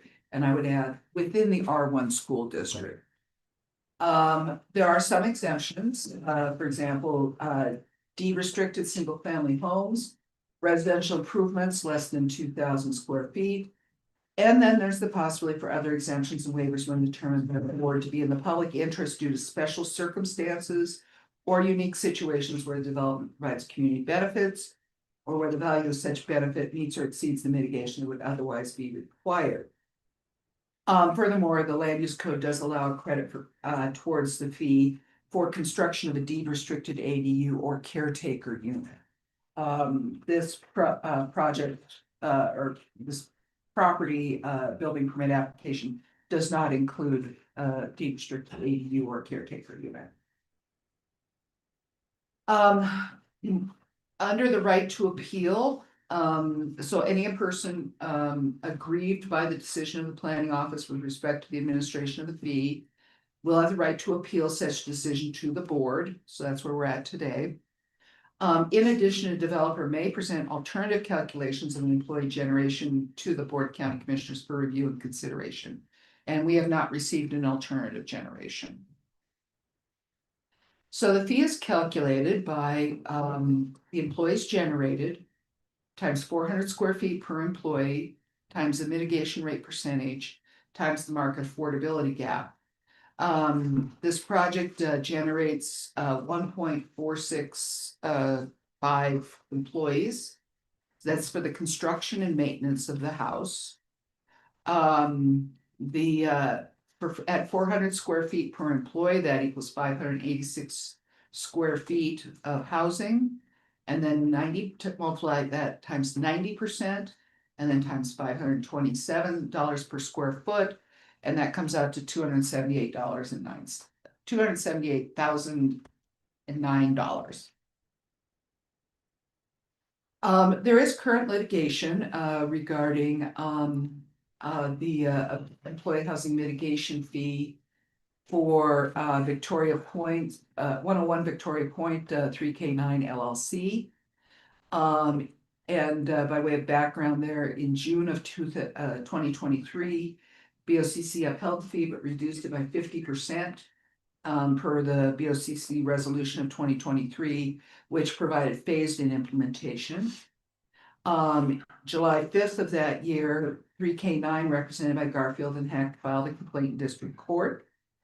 March 17th of 2025, district court issued an order granting summary judgment in favor of the county and specifically stated that County BOCC resolutions 2022-031 and 2023-09 are compliant with CRS section 29-20-1042 1 and that's paragraph 23 of that decision. There's a lot of other relevant stuff that's in that decision, which is included in your packet. 3K9 filed an appeal to the Colorado Court of Appeals, and it's my understanding there are oral arguments scheduled for February. In terms of my response to this appeal, it is largely a restatement of the 3K9 appeal. I did not find any new territory in this appeal. The fee is based solely on the number of employees required to build and maintain the new house. It is not based on any external considerations. And the fee calculation does comply with state law as supported by the district court's order. It was legislatively adopted. It's generally applicable to a broad class of properties. It's directly proportional to the impacts of the proposed project, and it does not exceed the need or cost associated with the project.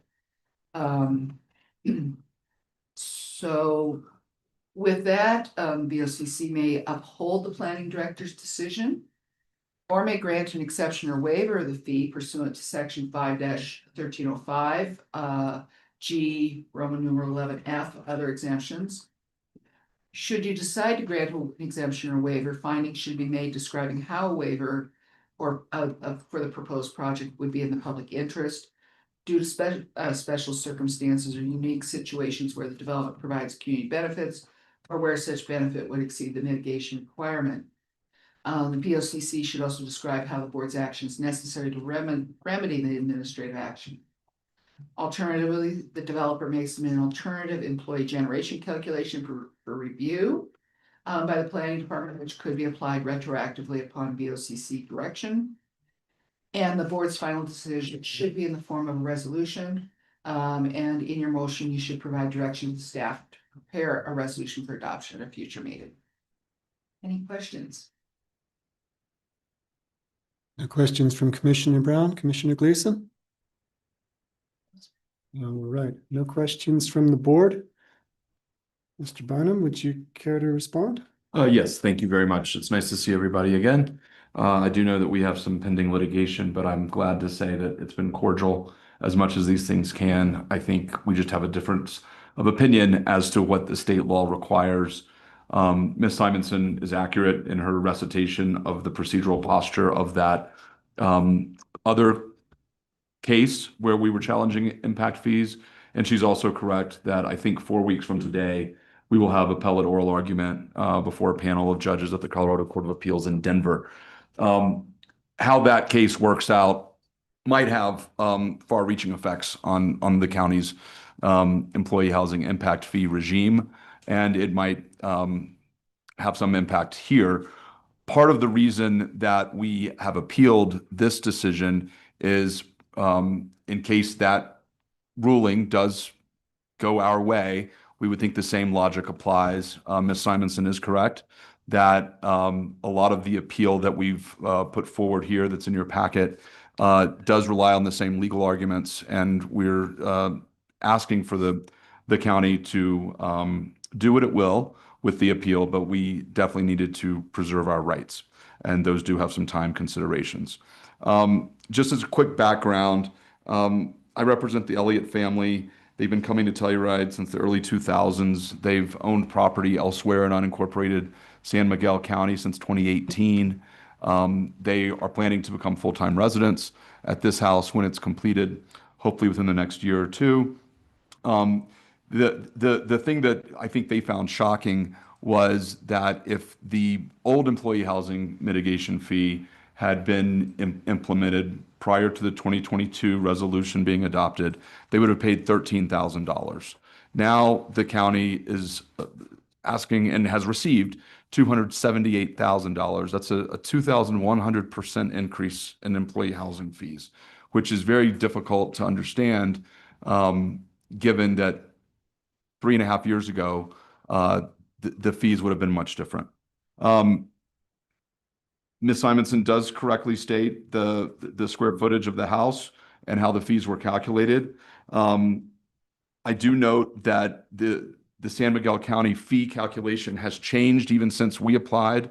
My client did apply for the building permit in a timely manner before August 1st, and so it's subject to the $527 per square foot metric. From August 1 through the end of 2025, that calculation would have gone up to $727.50 per square foot, and anything filed after January 1st of this year is now at $928 per square foot. We obviously think that that's egregious, and that's part of what the parallel litigation is about. We don't need to belabor that now, but we do think that this is disproportionate. The application for the building permit was approved on September 23rd, 2025. We picked up the permit and wrote a check for $278,000 on November 17th. And the impact fees, like I said, would have been $13,951 prior to this new resolution that was adopted in July of 2022. So The arguments you might be familiar with if you followed the 3K9 litigation. There's not going to be any surprises here, but we think the arguments carry through to this property as well. Under Colorado statute, a valid impact fee imposed by a county has to do a lot of things. It has to quantify the reasonable impacts of proposed development. We believe that the county's methodology relies on outdated data, and that in and of itself is per se unreasonable. We also take issue with the 2022 Housing Methodology Report because it does not re-quantify the impacts, which in this case is employee generation. Instead, it comes up with a new calculation that uses the outdated employment generation or impact factors to generate fees. So you're using outdated information to be the predicate for how these fees are calculated, and that skews the result quite obviously. A valid impact fee under state law must also establish the impact fee at a level no greater than necessary to defray such impacts. We think that these are exorbitant. They're among the most exorbitant in the state. You're probably aware that this county has been among the most aggressive in counties in imposing and calculating its impact fees. I understand that there are political reasons for that, and it's not my place to quibble with that. But to the extent that that exceeds the parameters that the legislature has given the county, we do think that that's subject to legal challenge. Valid impact fees under state law must also not be imposed to remedy existing deficiencies. And this is a big issue that we've litigated before and that we'll continue to bring to the Court of Appeals in February. Under state law, you're not allowed to use these impact fees to catch up or to defray your existing deficiencies of level of service.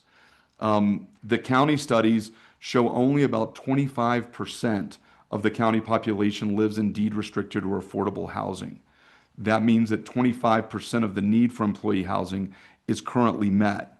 But you're asking my client here to mitigate for 90% of the impact or the need that's purportedly created by building this single-family home.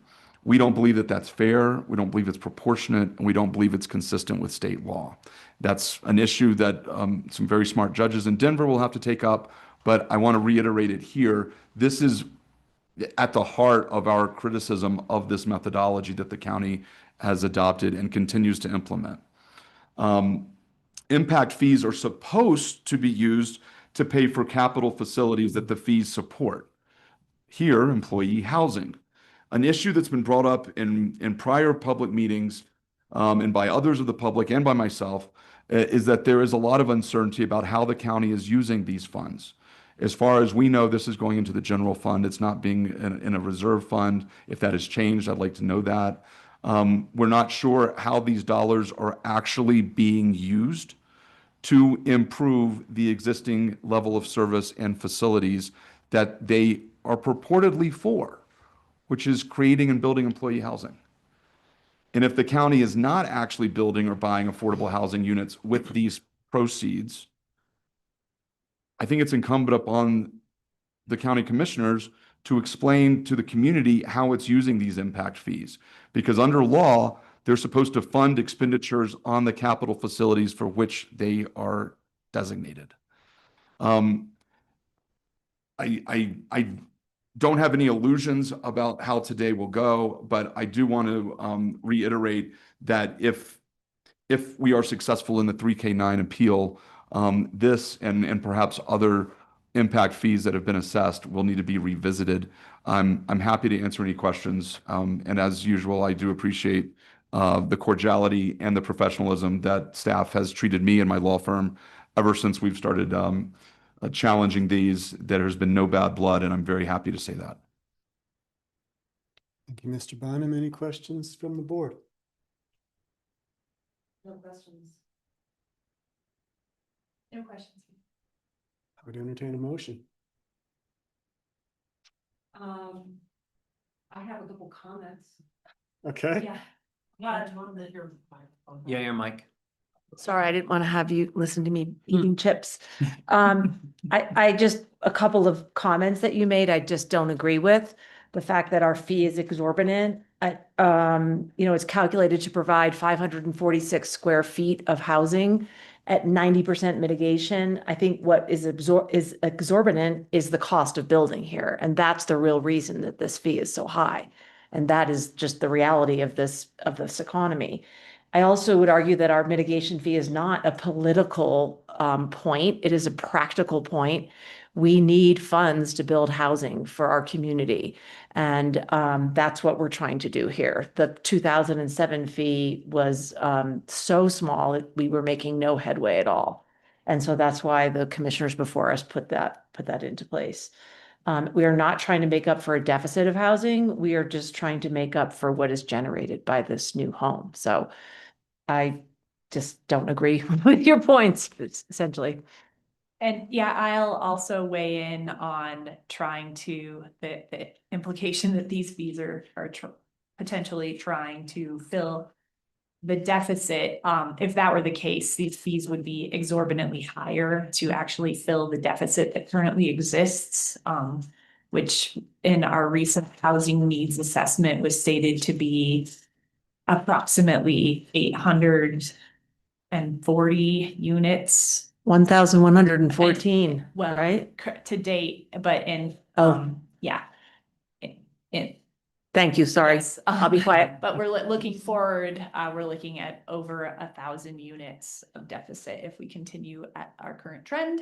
So these fees imposed are just to address the current moment and the employee generation that is imposed by such a size of a project, right? And as you're well aware, the square footage, as that exponentially goes up, the fees go up because that is a lot more impactful on the region as far as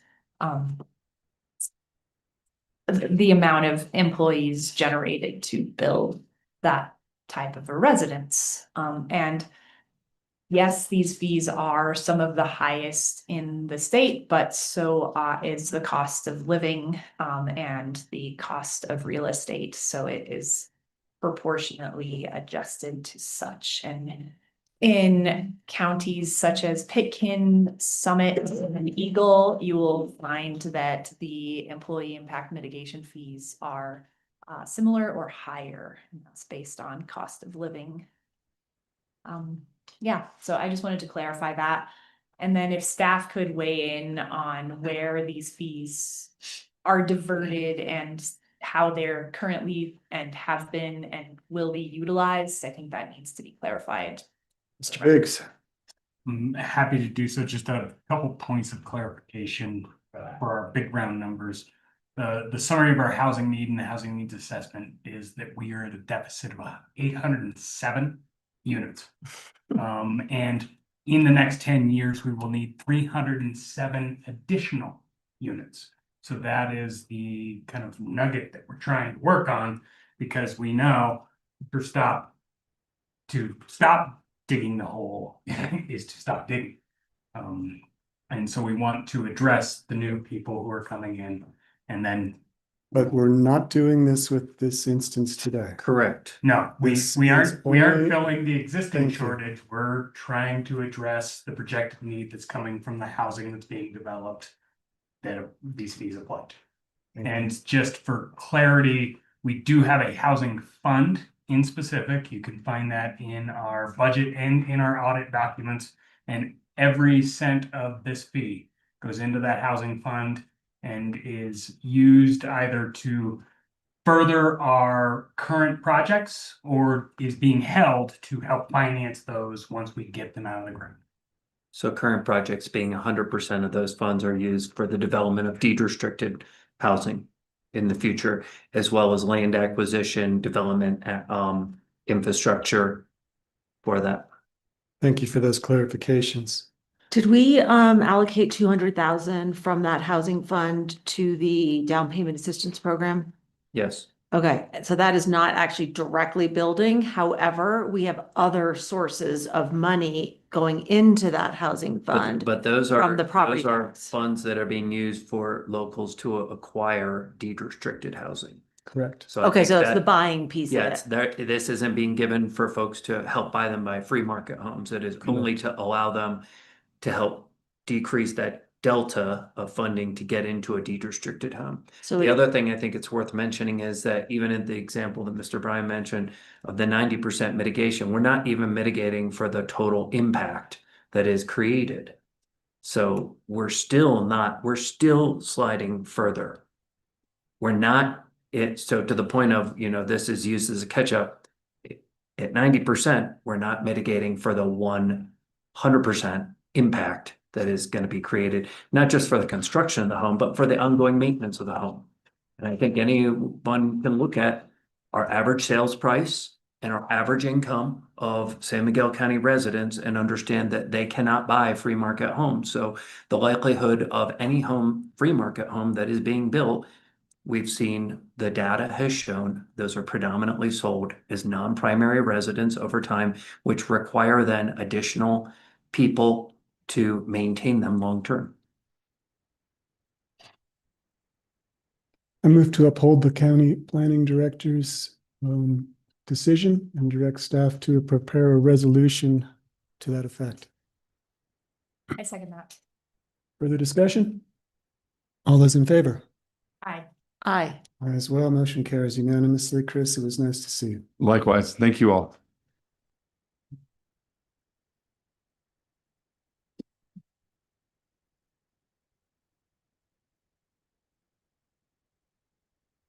All right, commissioners, we have item 8, administrative matters, a discussion of unfunded mandates with Jared Biggs on our agenda.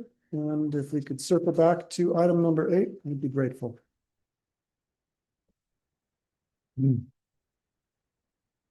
Good afternoon, commissioners. This is an item that we put on the agenda at the request of the board last week to discuss at least a little bit of what's been going on with discussion statewide of unfunded mandates, what our position has been with unfunded mandates, and if kind of ask the board if they want to take supplemental action therefore. Just to give you a sense of a few things, and I know we've had individual conversations about unfunded mandates probably for a couple of years. There has been a significant, focus on unfunded mandates led predominantly by Mesa County in the last year or two, where they have been working to identify all of their unfunded mandates as they've identified them. And really push back at a legislative level, saying that these, ultimately, the way the state statute reads, if the state passes down an unfunded mandate, it becomes optional. And so they've been kind of pushing both their own county in accounting for those unfunded mandates, and also to kind of rally a charge with other counties about these challenges that all of us face in our budgets and how the state has maybe not been helping in that regard. And just to give a sense of what those unfunded mandates kind of have looked like, and that I did write a brief memo about this, and it really comes down to depositions. There are counties that would define unfunded mandates pretty loosely. There are others that are a little bit more focused. And I think we've been hearing different examples of what they are and what they aren't over time. So one of them that has been really top of mind recently is the regulation 41. 41? 31? Methane one? Landfill? 31. 31. CDPHE has a lot of regulations.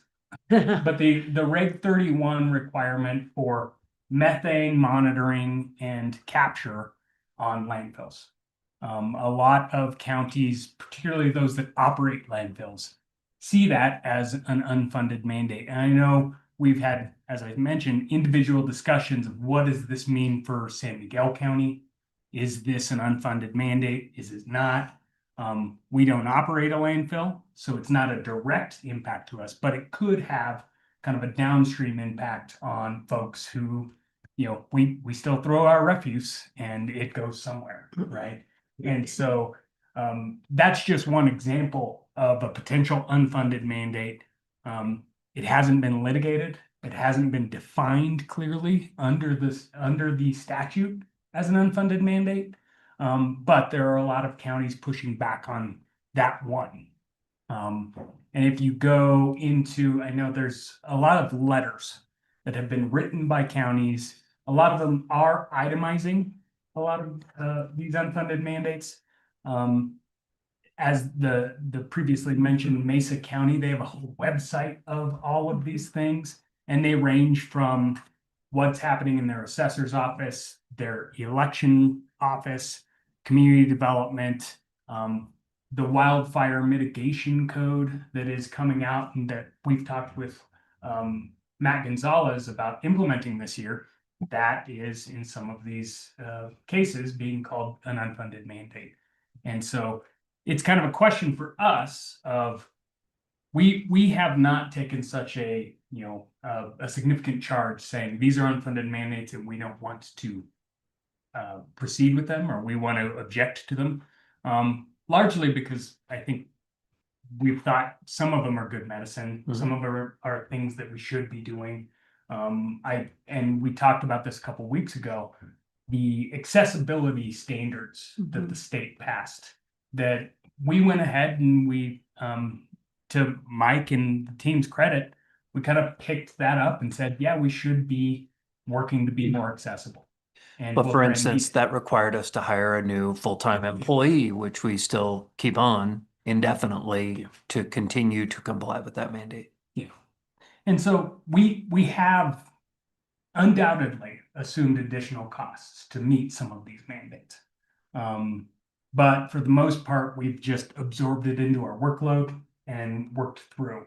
And so what I have proposed, and kind of it's food for thought for the commissioners, is I drafted a letter in kind of to the state legislature, kind of addressing a concern broadly about unfunded mandates and kind of the death by 1,000 cuts approach.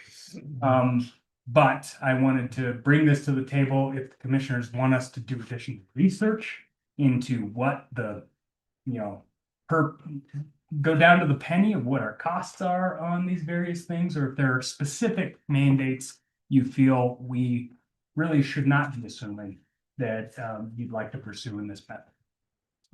I would only just want to tag on. I did hear from Brandy just right now while we're in the meeting that state exemptions that are being handed back to the county treasurer and the split assessment rate are two examples she has in mind. We had numerous counties, and I just picked a few of those like Grand, La Plata, Summit, and Ralph that had different examples.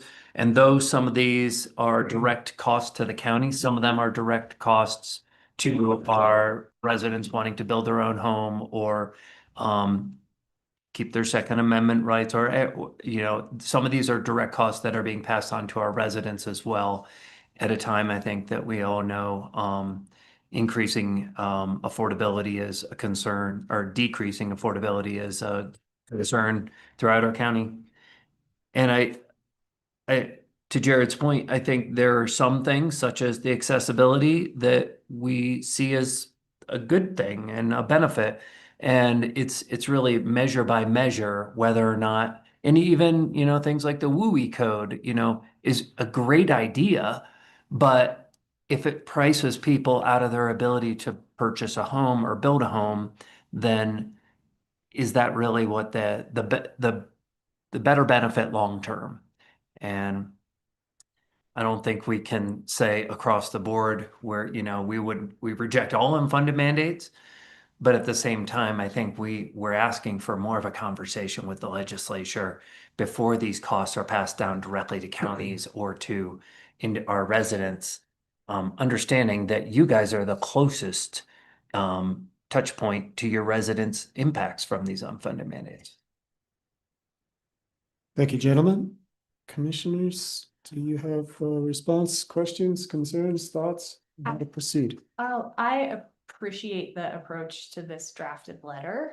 And that it brings up kind of like the broad spectrum concerns about even the maybe unintended consequences of some of these unfunded mandates, and you know, that they're from the state legislators aren't necessarily taking into consideration or considering some of the effects on especially more rural counties. And yeah, I think that the approach here is good, and it's broad, and I don't know about like specifically in San Miguel County's instance of calling out specific unfunded mandates. I mean, I don't think we could pick out a couple, but certainly doesn't necessitate a whole web page, right? But I think that I feel it'd be worth to send this letter along just to express those thoughts. Thank you, Commissioner. Commissioner Brown? Yeah, I like it as well.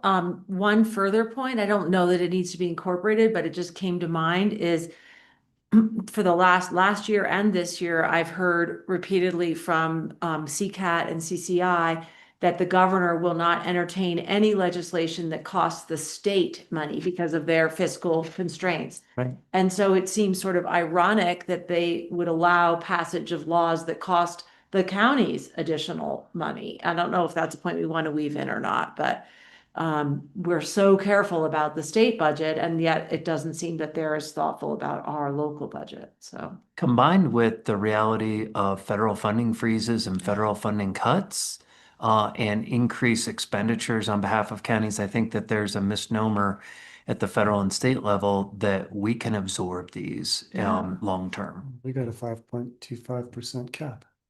good point. They both gave us From new them. limits, and they're giving us new responsibilities and stuff. Let's do this. I agree that it's worth sending a general letter. I think that we just touched on, with Commissioner Brown's help, maybe a closing paragraph. And I'd like to put this through our editing process before we send it. If we could get this into Google Docs and give ourselves a deadline of our next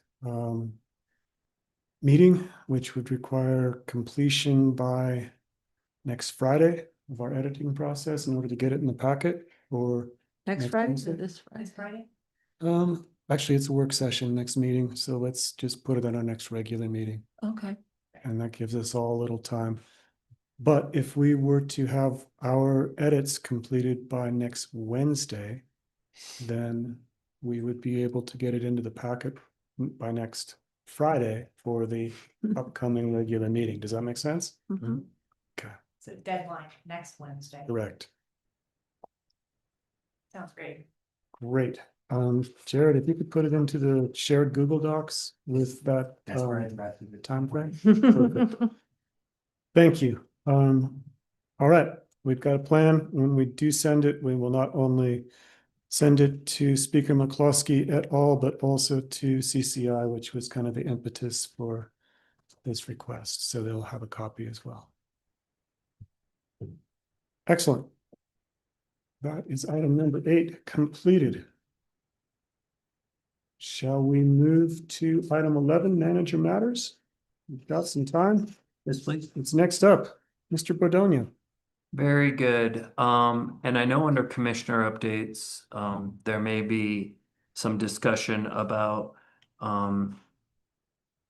agendizing a conversation regarding business and community assistance in light of the resort shutdown that occurred.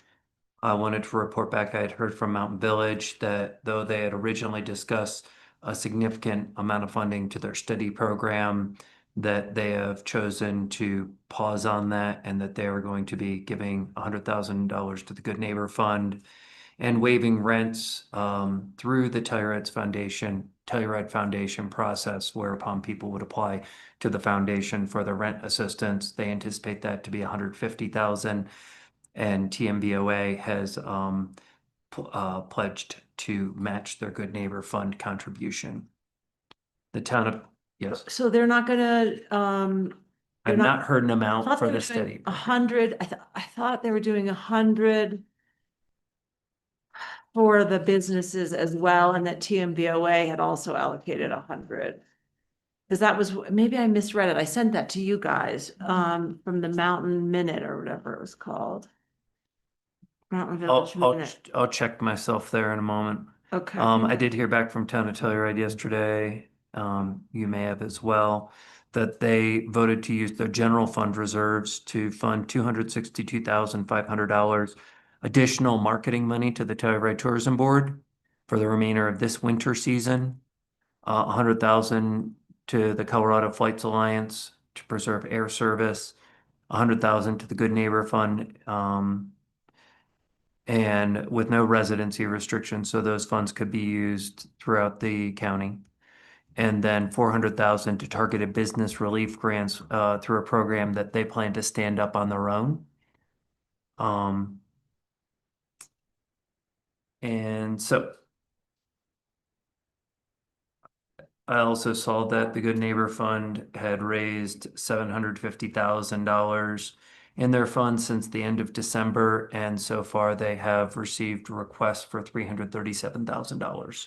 So it appears that the Good Neighbor Fund is still in good stead, and that was prior to these amounts that were decided from the governments to add to the Good Neighbor Fund.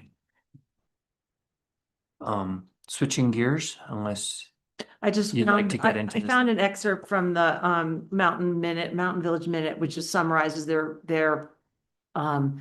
meeting, and it says the town has committed 100,000 to support small businesses, assuming TMBOA will consider an additional 100,000. So, Okay, yeah, and then as you said, I heard the same thing about 400 from the town. yes. Michaela Gordon sent an email announcing the finalization of the West End Vision Plan. So pretty exciting from that multi-year process. And that's available on the Weedsy website.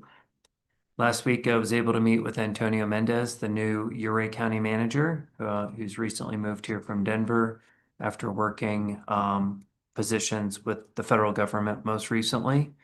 And seemed like a delightful person who is interested in collaborating. We talked about some of the areas of overlap with human services, noxious weeds, and veteran services that we share with Uray County. And we're going to continue to meet regularly as he's getting up to speed, and also getting attuned to local government. He is getting some assistance from his predecessor, Connie's last name, Hunt, thank you. And he's also seeking for a deputy county manager or assistant county manager, and I told him I didn't know of any, so. Definitely not. No. The county was closed in observance of Martin Luther King Jr. Day on Monday. Thanks to the public and to the commissioners for giving us that time. Today at 3 p.m. there will be a Community Wildfire Protection Plan stakeholder meeting online, and then tomorrow we'll be continuing our discussion with the Norwood Food Pantry. And I have filed an application with SAMPA for the design and cost estimate of power. I filed that last week, the beginning of last week, and paid the fee. And they're estimating that next week they will be arranging a site visit. So unfortunately, I won't have much to share with them as far as a cost estimate yet, but next week I'm hopeful that we'll have at least some rough idea. And this is for the potential use of the area adjacent to the north side of the Boy Scout building. We've evaluated and found that the Boy Scout building would be a significant amount of investment to make it usable for that purpose. So they've looked at mobile refrigeration trailers as well as a distribution hub. We do have the area to provide this at our 1195 Summit Street, I believe is our location there. So more to come on that. Is that the fairgrounds address? It is. Yeah. Yes. It's a portion of the fairgrounds address. It's not that Oh. we have, that's an individual address associated with the Boy Scout building and surrounding area. Next Wednesday at our work session, we'll be hearing from the Norwood Water Commission about the Loop Line project. We'll be having a discussion with Matt Gonzalez and our Sheriff Van Koval around code enforcement and seeking direction from the board. Star will be talking about the e-bike program feasibility study. And that same day at 2 p.m., TMBOA is going to be hosting a meeting with the local governments that we have been invited to discuss projects that they may wish to support to bolster the remainder of the winter economy. Again, in that same vein as our original topic of trying to make up for some of the lost tourism revenue that occurred. I did respond to them that we will hopefully be out of our meeting by then and ask for a Zoom option because I think it'll be difficult to be there. And then later that day, Commissioner Waring and I are going to head to Salida through Friday for the Colorado Association of Ski Towns annual conference. And I wanted to make sure that you noticed Star Jamison's email with the summary of the green grants that were distributed by San Miguel County, as well as her recommendation for additional monies in the future for businesses to take more advantage. But there was a large utilization of the green grants program, and it appears to be very popular and successful. That's all I have. Yes, sir. Regarding green grants, Mike, as I recall, we funded those that first year with the REMP money. And I think I remember hearing that our REMP income this year was higher than anticipated. So I think that that need, for better or for worse, may be covered through REMP this coming cycle. Yes. Great. Thank you. Do we need to vote on that? Or No. just- Not right now. No, that's already included in your budget for 2026. Ah, gotcha. And we refresh me, did we budget what we did last year? So if you recall, it was a little bit of a nuanced issue. We budgeted about $110,000 in 2025. But with it being the first year of the Green Grants program, there was an application cycle conducted by Eco Action Partners, but they didn't actually make any commitments or put any grant resources out the door. So what we did was we budgeted that $100,000 to move into the new year, right? So that the grants that they had solicited for could be followed through, right? Because they weren't solicited until October. Right. Gotcha. And so it's our expectation, we're gonna kind of watch the spend this year. And they're going to come to us with their next application cycle to say, hey, we got a request for X in this application cycle. What do we think we can afford before any commitments are made for ostensibly the 2027 year? Okay, thanks for the refresh. And as far as funding requests, there were $307,000 for $480 requested within San Miguel County for green grants. And they're saying that the funding available will be $124,504. So I can anticipate they're going to come ask you to open up more money. And if I remember the number right, I think the REMP fund had brought in 300 grand, give or take. There was seemingly a banner year of rent receipts. We had been averaging about $70,000 a year in the previous 3 years. And then we brought in, as you mentioned, Commissioner Waring, over $300,000 in 1 year, which is great because we get more money in the fund, but it also means we're mitigating energy intensive projects, right? Good news, bad news. All righty. Unless there's questions for Mike Bordonia, Jared Hicks, do you have anything to add? I only want to add 3 things. Just the final bell ring, our deed restriction reversion process deadline. Seems like it was just yesterday that we started talking about this. but it is up tomorrow at close of business. So we are actively receiving a lot of correspondence from folks who are making their elections or letting us know that they want to stay exactly where they're at. And so just want to make that final call. Tomorrow is the deadline for that reversion process. And then we'll be finalizing paperwork, as you saw in the consent agenda, and you will see consent agendas to follow. I also wanted to mention we have, as part of our housing code update, a strategic stakeholder roundtable meeting next Monday at 2:30. And that's going to be at the library with a Zoom option for some folks who may not be able to attend in person. Again, our ongoing efforts to further identify areas in the code where we could ease the ability to produce housing. And that's been a really good conversation. Finally, I wanted to mention on Friday, thanks to Drea, we have an RFP that will close that is to bring on a construction manager or general contractor for our Ilium housing project, and those are the units that'll be kind of dedicated first for use by the sheriff's office. And so we're excited to see that close, see what kind of bids we get back for some design, construction, document preparation, and ultimately getting that project toward what we call a guaranteed maximum price. And that's when we start to do the real wheeling and dealing. So, that is what I've got. Good stuff. Thank you both. We will move on to commissioner updates, and Commissioner Brown, I think you started, but have a few more.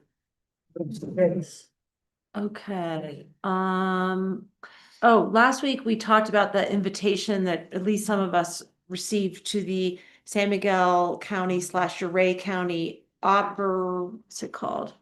Operating plan. Galena, on March 23rd, you said you had RSVP'd. Yes. I asked Star what that is, and she said it is our annual meeting with DFPC, which I don't know what that is. I think it's a Division of Fire Protection and Control. Thank you. That's the protection. state. That's the state, right? Yes. Okay. And then local and federal fire authorities within the two counties. We meet every year to go over the fire incident operating plan, the OP. And it's time to start updating that again. So with that in mind, since I'm assigned to wildfire, I do plan to attend, but I told her, Shannon, that you were potentially also interested. And so we would just have to do some public noticing. So if you do want to go, please come, but just know I'll go for sure, since I'm Great. trying to take that responsibility on. Not. We can hash that out, but Mhm. knowing that you're attending, that's great. Okay. I don't necessarily need to, I just saw the invite. Yeah, it is Yes. interesting. And, obviously we're all welcome. Oh, and Shannon also. It was being held in Norwood, so I was like, it's easy. Yeah, come on by. And then Shannon said it might be useful also if Mike or Jared attended. She said any agency administrators who will be making decisions regarding policy, cost agreements, delegations of authority are welcome to attend and should be familiar with the plan. So again, I'll be there. I'll take good notes, but if either of you or anybody else wants to go, that's what it is. Fantastic. So then the other piece that I wanted to talk about with you all is what Mike started to, or did bring up, which is what the other jurisdictions are doing in response to the financial difficulties around the strike. And I feel like there are, 3 or 4 or 5 places that we could participate. I don't believe we've had any direct asks. And so I kind of feel like we could wait until we did. So I'll just go through them quickly. It's the Good Neighbor Fund, Colorado Flights Alliance, the Telluride Tourism Board, expanded winter marketing, the potential business financial support. I don't have any strong feelings that we need to contribute at this time, but I just feel like all the other councils or the other 2 councils have been discussing and that we should as well. So do you want to kind of go through those one by one and just comment on them? Or do you think we are just fine and carry on? think it's worth going through and just briefly discussing each Item. category. I don't know, if Commissioner Waring feels really different.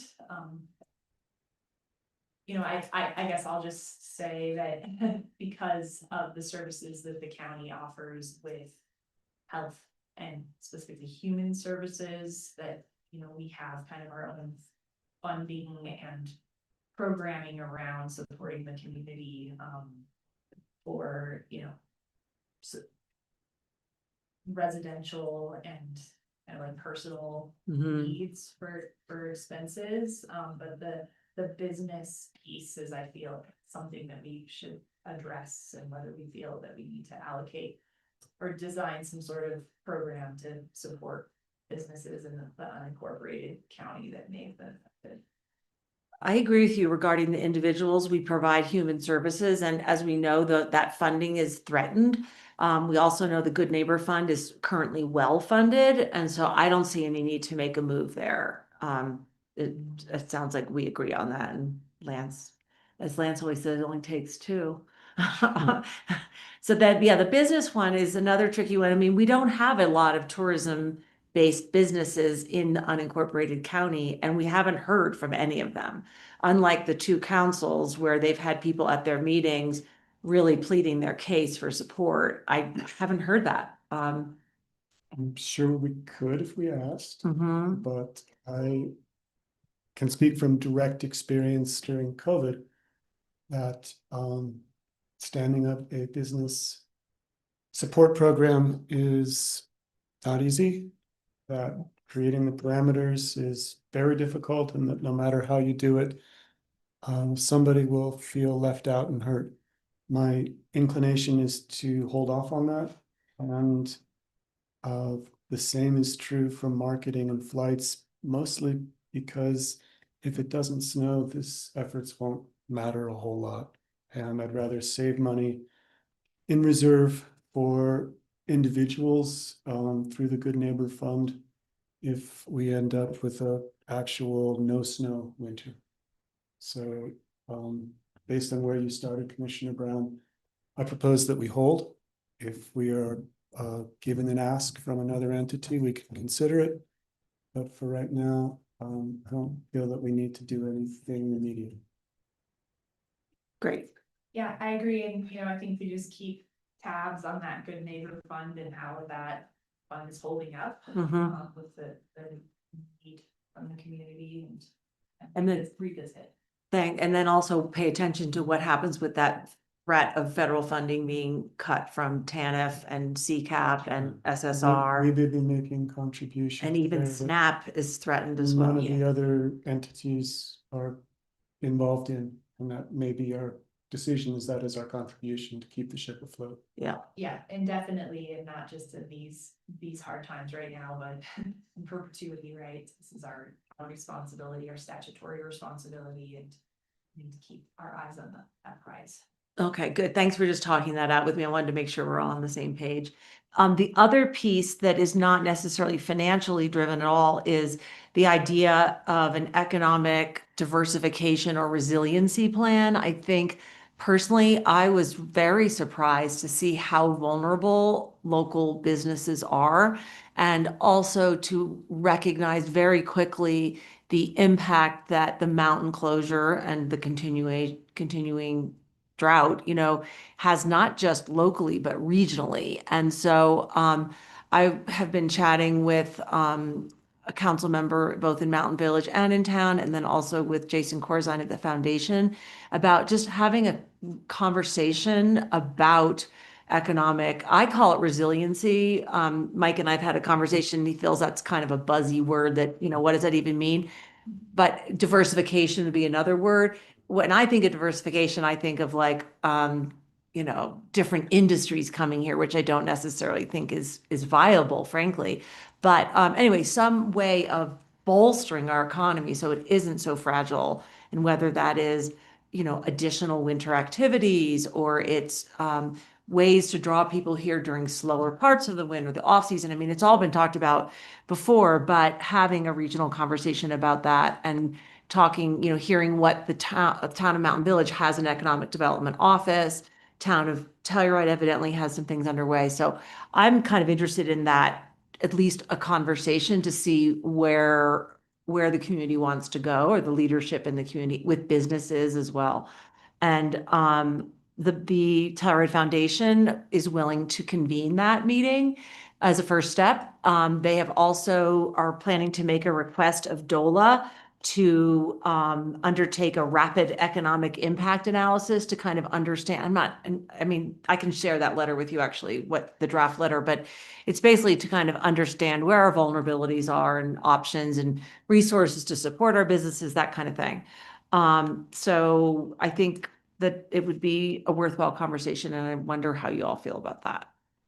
I'm very much in support of that, and I've been thinking along these lines well before this crisis we've been navigating. And yes, Great. absolutely, I would Okay. like to partake if it's possible. Sure. Even just from perspective of, The West End, West End of the yeah. county, and more kind of regional perspective, the regional economy, and how, that some ideas I have about diversifying the economy and promoting it even from the east end of the counties. Fantastic. So I think the next steps are to figure out who would be invited to that convening. So maybe what I'll do is I'll start like a Google Doc, and we can all pitch in with who, and I'll include the two people from the two towns I've been talking to, and Jason, and we can start, and anyone else, to talk about who would attend that meeting, and then start to figure out a date. And we'll see. Great, and yeah. if it's, not a publicly held meeting and only one of us can attend, I would like to share my thoughts with you. Well, I think we could also couldn't we just notice it and both commissioners could attend? Yes. I think we should do that. Yeah, and Lance, if you want to come as well, I think we should both be there because we'll have different perspectives. Yeah, and Yeah. I would just put a little plug in that I do feel it appropriate that there be a representative from Mead Seed. I was thinking from that. that perspective and the work they've been doing for many years on this front. Agreed, definitely. Okay, cool. That's it. Thank you, Commissioner. You're welcome. Commissioner Glaze. Yeah, so quick update from Fresh Foundation board meeting that I attended this Monday.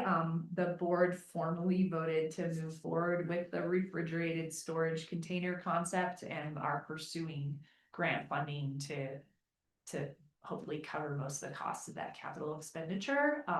And there was a big question out there when I know you've been working on it, Mike, but the board was just really curious where the process was at with SAMPA and getting that estimate. But that seems that, all things going through and working out with the electric needs that is the path forward at this point for the Norwood Food Pantry in the interim until a more permanent and viable location is solidified.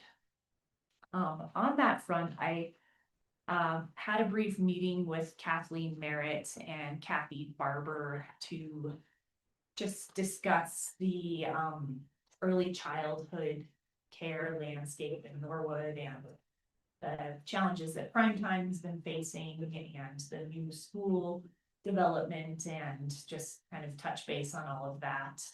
And all of the documents for the Primetime building were located, and it has been deciphered that indeed that building is owned by the Norwood School District.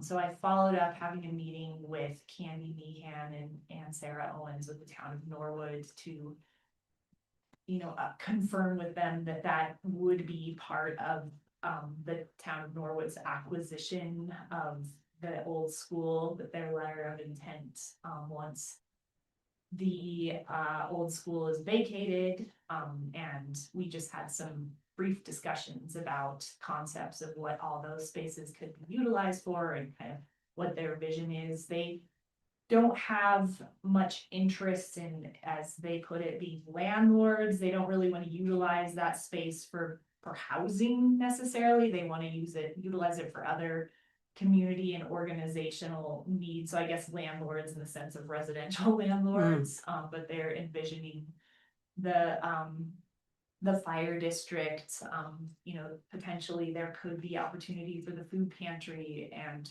fresh foundation to land in some of those locations. And depending on what happens with prime time, they could, it could extend the opportunity for prime time to remain in at least a portion of that space, or maybe a new portion of the old school to be determined. But there's a lot of moving parts, but there's a lot of communication and thought process going on, and I think that it's gonna really help Norwood community evolve with the new school being built.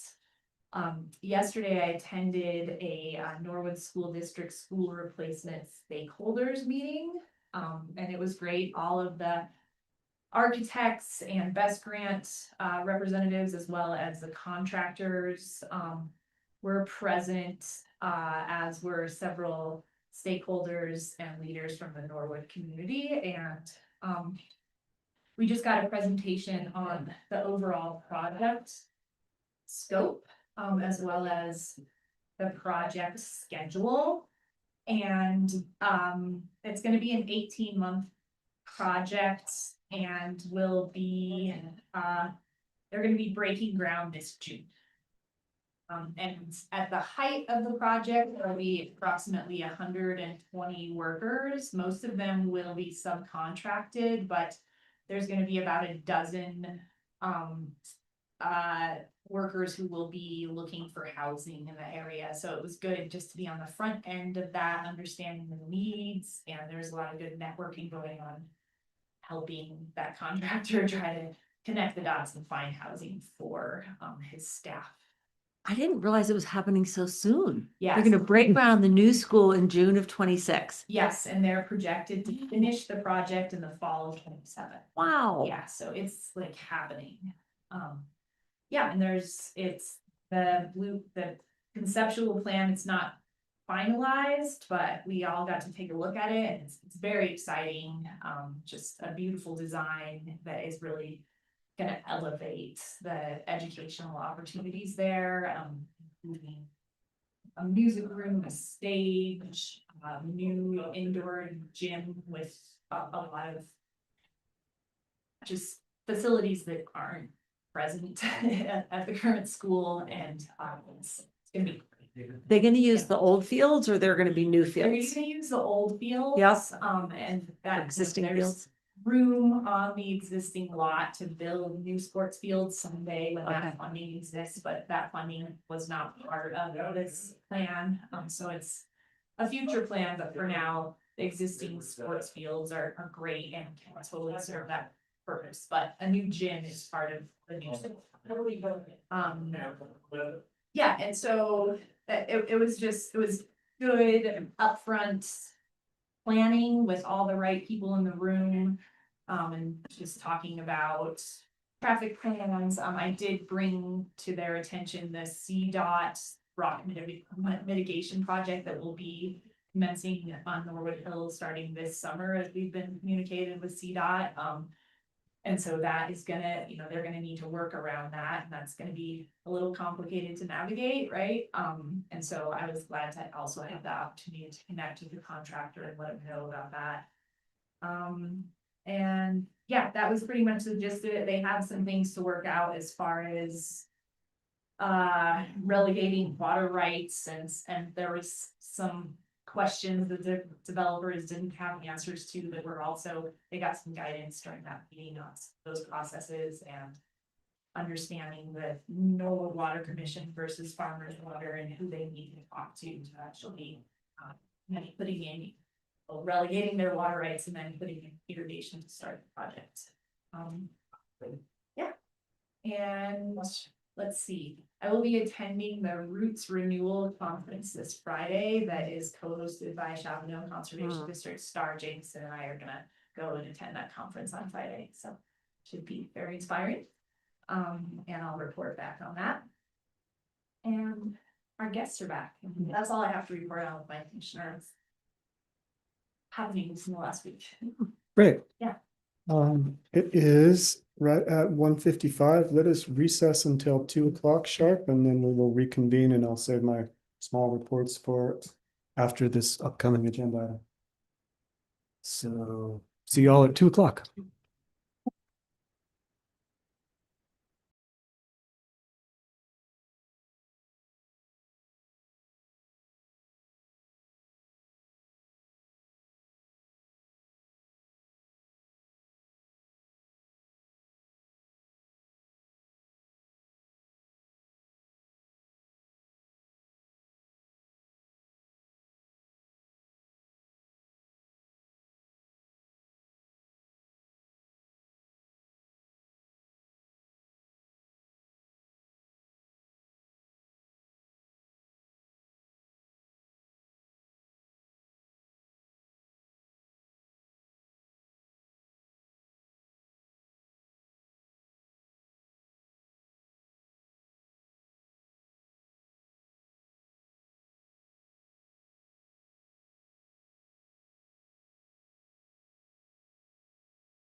Yeah, I think that's good. We don't finish. Yeah. All right, everybody, welcome back. We're being recorded, so don't cuss. And we will resume item 7A, which we had continued until 2 o'clock. And as you may recall, 7A is a consideration of mining regulations. We have had some public hearing, which has been closed, but we may decide to reopen it depending on how conversation goes now. Our most recent request was for staff to do some adjustments to the sample motion and for us to discuss a little further. So with regard to legally non-conforming parcels, there is an applicability section in 6301B for mining that had two of the three provisions we were recommending, generally for natural resources. So what we're suggesting is taking the statement, well, we probably might, Terry, we might want to change natural resources to mining. So mining permitted or mining activities permitted under this article may be permitted on legally non-conforming lots subject to these regulations. I thought we had just, when before the break, decided we were gonna leave that part out. Well, that was to be determined. Or hadn't finished talking that through. That's And the logic in asking for this language, Commissioner Brown, was that if we did proceed with passing this without any mention of mining on non-conforming parcels, that there's a possibility of an application coming in on a non-conforming parcel, and we would be naked and exposed and struggling and having no real path forward. Okay. So this, I think, is an effort to keep that possibility without closing any doors while we acknowledge that geothermal and all the other natural resource discussions have yet to happen. But we were going to take on mining first because it seemed the most pressing. That's fine with me. I think that's appropriate. I just want to make sure I see how this is actually gonna fit in. Okay. So one. Yeah, and then we didn't see the need to, and then the remaining two recommended conditions, three. But can you just go back to that slide, just so we can, I just want to make sure. Yeah, It's the so it's this, bold. Oh, got it. Okay, so we've just added basically that one, which is the new three. Okay, Yeah. great. Yeah. Appreciate it. We'll renumber 4 and 5 accordingly. Yep. Yeah, when And- it was in 6-101, when it was all the way back at the beginning, it had more Mhm. because there wasn't an applicability section at all. Okay, So some of the old language K had is repeated here, so it didn't. understood. Thanks. Yeah. It's shorter. Yeah, and then the remaining 3 recommended ones were compensatory mitigation, which we didn't have any issues. And then, we talked about, defining the impact area and, we're, we think as defined and, is our best path. Trying to provide further definition in the code will actually most likely cause issues. Because we run the risk of over defining. For example, if we followed the lead of some jurisdictions, which just say within 2 miles. Mhm. For small projects, that might be way too far out. Or we might have people that are 2 miles away saying, wait a minute, why didn't you consider this? So this really, the way a pre-app, staff can't define their impact area because we don't know enough about the project until we get the application. We get a lot of information in the pre-application meeting. And there's definitely a lot of conversation, or should be conversation then, about what exactly is going on and what the likely concerns and issues are. But, yeah, Tori, if you want to add. Yeah, I mean, I'm happy to just give a little bit more rationale, because I did a phone a friend in the hour and, even brainstorm with my law partner Barbara Green, just if there was any ways that we could think of to further qualify this. And what we ended up doing is just revisiting our original rationale and feeling confident that the way that we structured this is the way that we've done in other places over the years. That best addresses the issues we've heard about. And so, like, the principles of why we use this impact area, the very first one that I don't think anyone today would disagree with, that is what Kay said, the applicant knows best what the impacts are from their project. So you start with the applicant. The next step is for the staff to respond and have discussions based in facts on the ground, case specific for this project. And then if there's still a disagreement, and maybe this is what we didn't say clearly enough earlier, but if there's a disagreement between the staff and the applicant, the planning director's interpretation and the applicant's interpretation should both be presented at a public hearing before the planning commission and the board. And you all weigh the evidence before you and decide, whether or not the standards are met. And so, just to be clear, the planning director can't sit on an application. That would be lawful, and an applicant would have legal recourse, and you all mentioned some of those recourses, I don't even know that it would fall formally into a planning director interpretation, but they can come straight to you all and let you all know, and you can request, no, it's time to move straight to a hearing.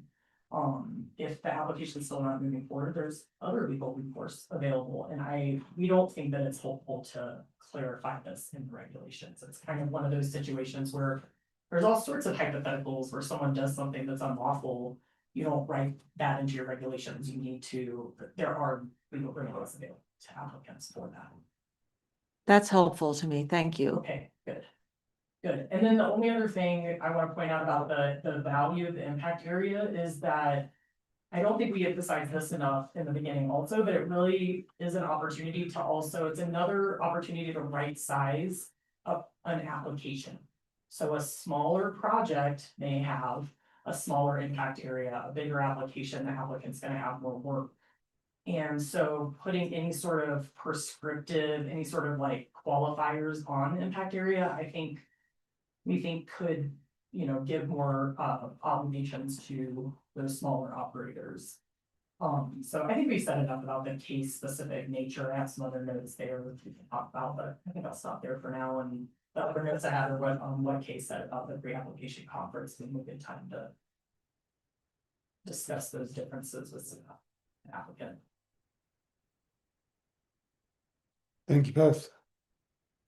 Well, that answers the requests we made of staff, and I appreciate you working through lunch and making some additional research available, and I agree with Commissioner Brown's assessment and yours, that this impact area, while somewhat undefined, is actually the best we're going to get, because we need to talk about each situation and downsize if it's easy, and set it in a mutual agreeable way if it's serious. So it's case by case, like you said. Commissioners, what else would you like to discuss? I'd like to just revisit the coal. I mean, I feel like we pretty much came to a consensus there, leaving that language in, but I just want to make sure that we're all on, I agree with leaving it in. consensus there. Do you think that we need to have Tori just remind us, next week or the week after, of why Tori has something to say already? Well, I do. I also Yeah. did a refresh on this a little bit, because we just got these yesterday. So Yeah. I was remiss in not just starting back at the beginning of our research, which, if you recall, I think that our memo is dated January 2025. But the first thing that we provided for the county is a preemption memo. And so maybe I could have done it yesterday, but anyway, I did go back to that preemption memo, which is, I'm like, I know we researched this. It captures our research, and it a year ago very clearly stated that there is no existing preemption language for coal, for hard rock mining, or for construction materials and gravel. So I could still look at, I definitely could refresh, but seeing that we put that in writing also to confirm my knowledge that we did research, I was like, okay, it's also in your memo from a year ago. Great. So what that indicates to me is that we are focused on not the what, but the how, and that it's okay to include coal as a. Correct, no different than the other ones. Okay, thank you. Yeah, and also, at the federal and state level, yes, it is correct that there are, that, hard rock mining and coal are separate. Hard rock mining, regulations date to 1872. Coal mining regulations date to the 1960s. And so that's one reason for the change, for the difference in how they regulate. Is just by virtue of when laws came into effect, we're having a singular law go into effect at once. And, there's nothing that says that we have to, separate out our regulations accordingly. Does that answer your coal question, Commissioner? It does. Thank you. Commissioner Brown, anything else that you care to address? I don't think so, but I will double check. No, I think I did it all already. All right. Mhm. I'm gonna bring up a question, and maybe Maura can help me. I have heard repeated requests to enter into either a MOU or a coordinating agreement. And I, in my mind, have been setting that request separately because for one, I've only had 24 hours to read the language and even think about it. It's kind of a new concept. Personally, I'm not adverse to that, but I don't necessarily see a need to do the exercise of an MOU first. I believe that we could decide today to pass these regulations and still decide to enter into a discussion on an MOU or coordinating agreement. And that perhaps coming out of that conversation, which I think will take some time to set up and conclude, we may end up going back to our regulations and adjusting them or changing them based on what we learned from those other voices and partners. So I am thinking of those two as separate tracks but related. And I'm curious if that logic tracks for you as well. I also have given a lot of thought to the coordinating agreement over the past 24 hours. And I want to say I really appreciate that CMA offered this as an option and actually drafted it and consulted with the other agencies. I mean, that's really helpful as opposed to just saying, hey, you should do this. It made it tangible for me. But my concern with the coordinating agreement or MOU is that it does not provide any authority to the county. It really just makes sure that they are listening to us and sharing materials, which I think they do anyway. And that I think by not adopting these or by maybe going back later and changing them or whatever, that we would be kind of abdicating our rights and responsibilities to mitigate the impacts. I really think that's our job as county commissioners. And so it just doesn't, and I recognize, I'd love to hear from Maura actually, if she thinks that that is a legal option, but it doesn't feel like it's going to accomplish what we are trying to do with these regulations. And the other reason I see for regulations as opposed to just this agreement is something that Mr. Dalton mentioned, that yes, right now it feels like Dreams is doing everything right in the BLM and the DOE, but should that change, then we won't have anything in place to make sure that our interests are represented. So I don't know, Mark, do you want to speak more to the community agreement, sorry, coordinating agreement? I think it's certainly something you could consider and discuss, but I think I would agree with what I'm hearing you all say, that I don't think it would be something to do in lieu of adopting these regulations, because it doesn't appear, and I haven't taken the time to look at it closely, but I don't see that it would give us the authority that we're looking to have here. But I don't see any harm in continuing to work towards cooperating with the other regulatory agencies and making sure that we all we're on the same page about who's in what's court. Thank you. I think we're saying pretty much the same thing, Commissioner. I was saying simply that I am looking at these two as separate decisions, but that I'm willing to consider after review and some time with our staff and legal entering into a MOU or coordinating agreement and having those conversations. So if we're able to make that much of a step, I think we could circle back then to the matter at hand. Yeah, I mean, the condensed amount of time we've had to review that, I just. We're not ready. Yeah, not ready at all. But I also appreciate the efforts and the concept. Okay. But it's gonna take, and as we all understand, coordinating various agencies, these things take a lot of time generally. So I think this is a longer scope timeline to entertain. Okay, I hear us all saying the same thing. Okay, well then let's go back to the question that is in front of us. And we have a sample motion, we have some adjustments. We've heard a lot of public input. Out of curiosity and courtesy, if there's anybody in the public who has had time over the last hour or two to think of other things that we didn't touch on this morning and need to, I'm all ears.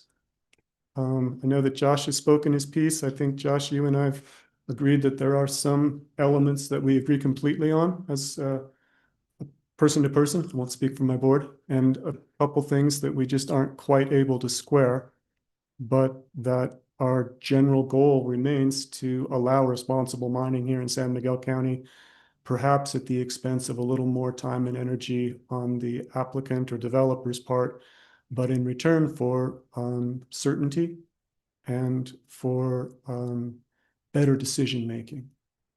It's kind of my effort at a summary between our disagreement. Thank you. With that, commissioners, I'd entertain a motion if you're ready. If not, I'm willing to make one. I just wanted to make a few comments, which I think is pretty clear from what we've been through over these many meetings. But I just wanted to say how meaningful that visit was to the Sunday Mine. I have been interested in nuclear energy for quite a while, and hearing directly from the industry and you guys now, who I feel like I'm getting to know, I really do feel a responsibility to our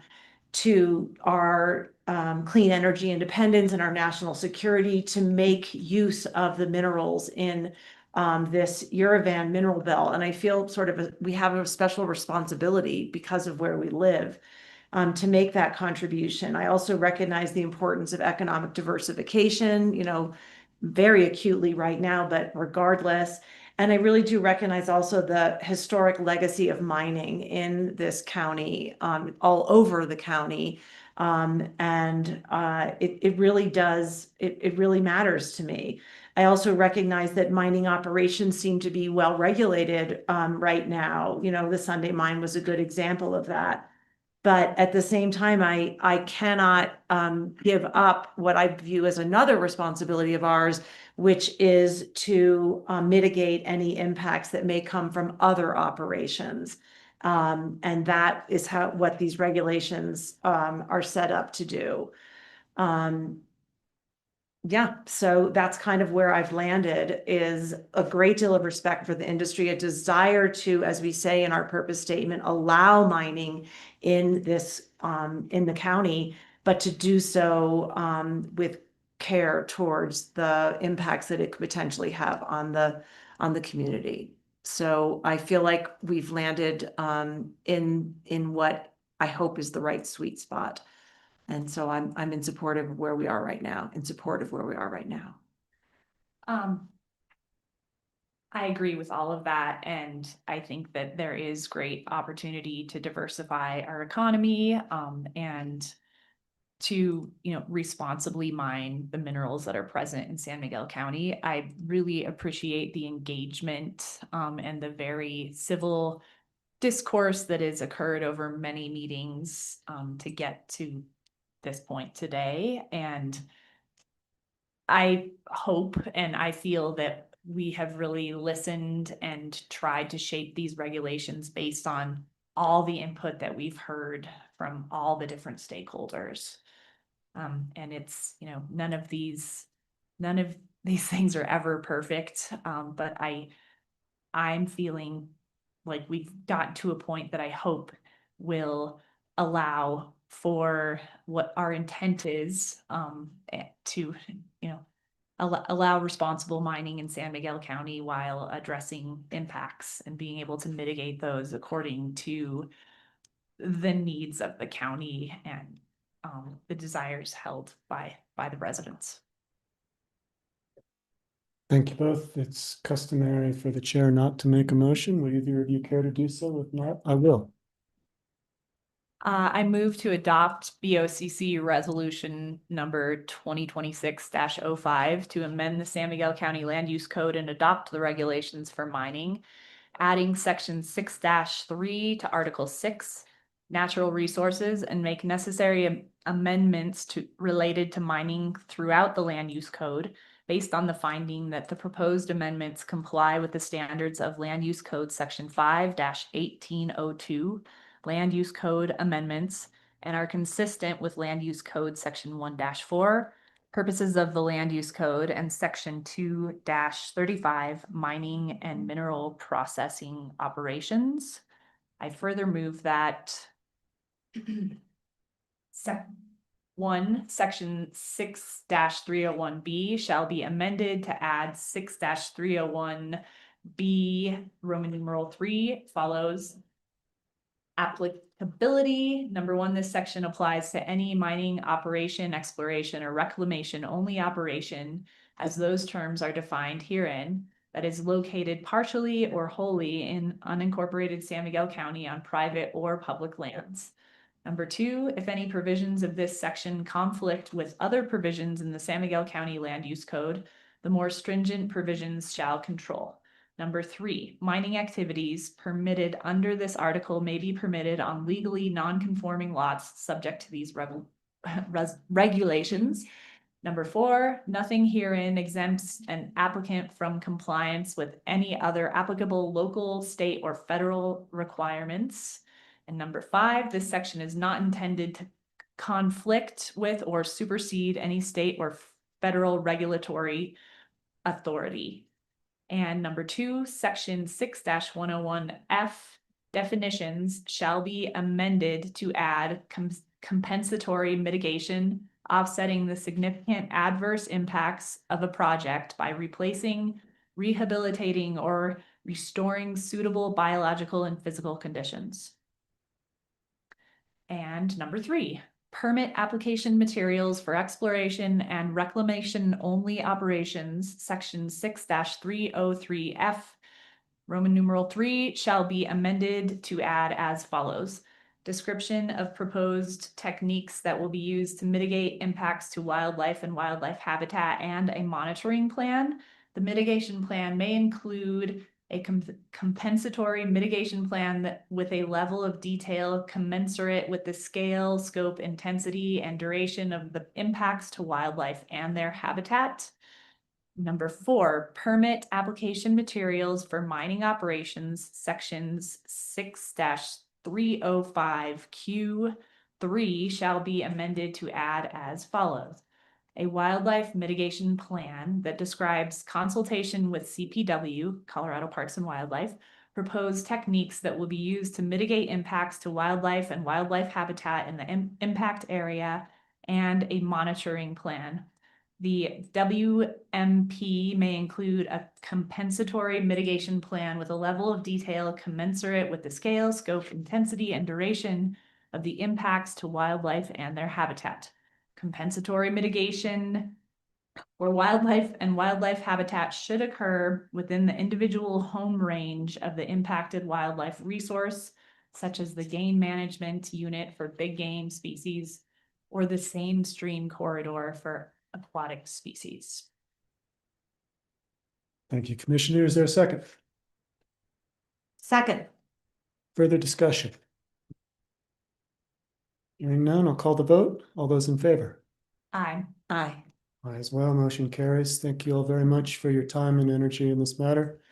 And I look forward to processing an application under these new regulations, and I believe it will go smoothly and well. All right. With that, we are moving on to item 12. Shake some hands on the way out. Yeah, let's take a moment. Just, thank you guys so much. I appreciate it. You want to do some fun? Thanks, sir. It'll be the first I'll let you know. Yeah. The movie star. Thanks for showing up. Hope we see you again soon. Definitely.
All right, folks, we are back and we are on to item number 12. And I had just a couple meetings I wanted to mention. One was last week, pretty much at this time, it was a meeting called by Amber Clark with the Dolores Boating Association, and we met with representatives in Jeff Hurd's office and walked him through the NCA process and answered some questions.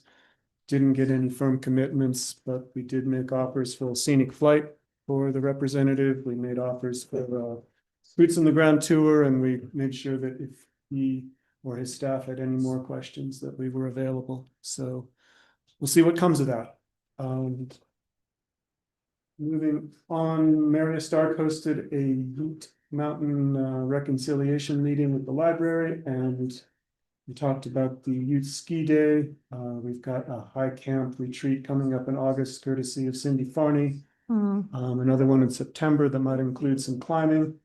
And the Telluride Foundation is going to be hosting the next meeting and maybe contributing to a van to help tribal members get around the West and take advantage of some of the opportunities that we're trying to put together up here and other places. Maureen is doing a great job of really keeping that group moving forward. I'm happy to work with her. I had a really great experience at the Science Center the same day, later in the evening at a AI meeting hosted by the Fort Lewis Artificial Intelligence Institute, which is a portion of the college. And the presentation was a very high level discussion of some of the concerns about AI, including environmental and sociological, and also a real-time example of the power of AI. And I learned a lot, and I wish y'all could have been there. I've got a slide deck I can share, and if you'd like me to, I will. I'm glad you were there. That caught my interest. It was fascinating, and it's moving quickly, and if we're not on that bus, we're getting left behind. Jared, there were a number of examples of civic use of AI, ranging from predicting water pipe leaks in large metropolitan areas to coordinating stoplights in entire cities. And in my mind, going through Montrose, it's pretty easy to imagine coordinating the stoplights, but if you start to include feeder lanes and so forth, it requires more intelligence than I can muster. And those are just small examples. Wonder how we would have done with AI and the mining regs. We would have still needed humans to oversee it. Yes. I also attended a CC4CA executive session meeting, and the budget remains intact. We are streamlining the policy statement and trying to be responsive and nimble to changes in both policy and funding as opportunities come up. So that organization remains strong and well. With that, unless you have questions for me, I'll move us to item 13, attorney matters.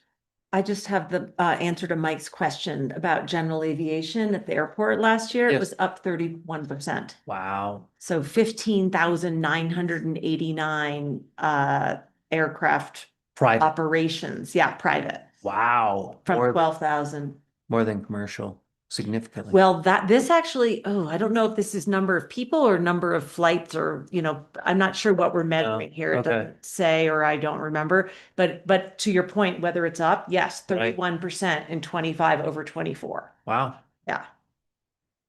Thanks. That's it for me. Thank you. Oh.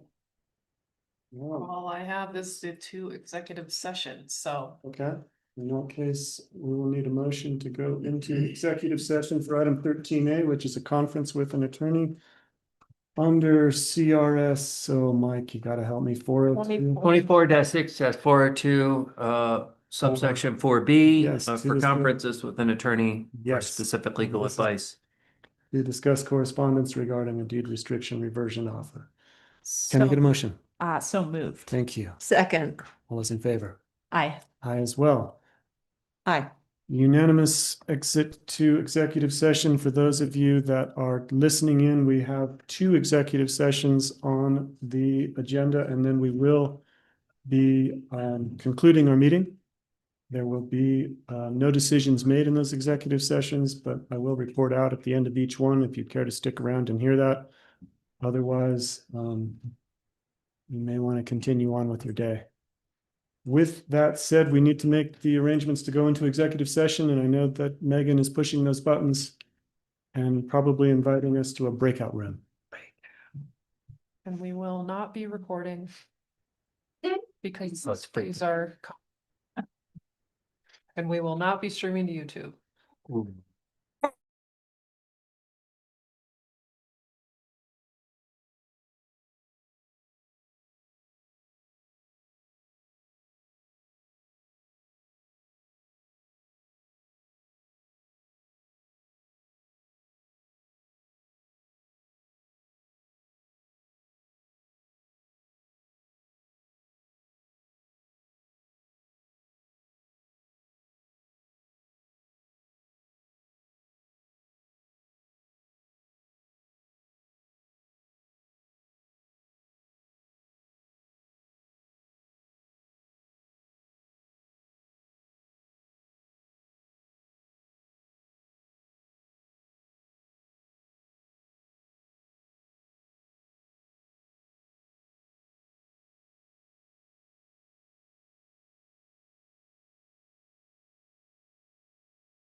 All right, we are out of our first. Thanks, everybody. We are out of our first executive session where we discussed with our attorney correspondence regarding a deed restriction reversion offer. We have given staff direction and we did not make any formal voting decisions. We are now going to enter our second executive session, which is a conference with our attorney under the same citation. And this one is to discuss the labor certification process. Is there a motion to enter executive session, please? So moved. Second. All those in favor? Aye. Aye. As well. We will be back after this to adjourn our meeting and report out.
And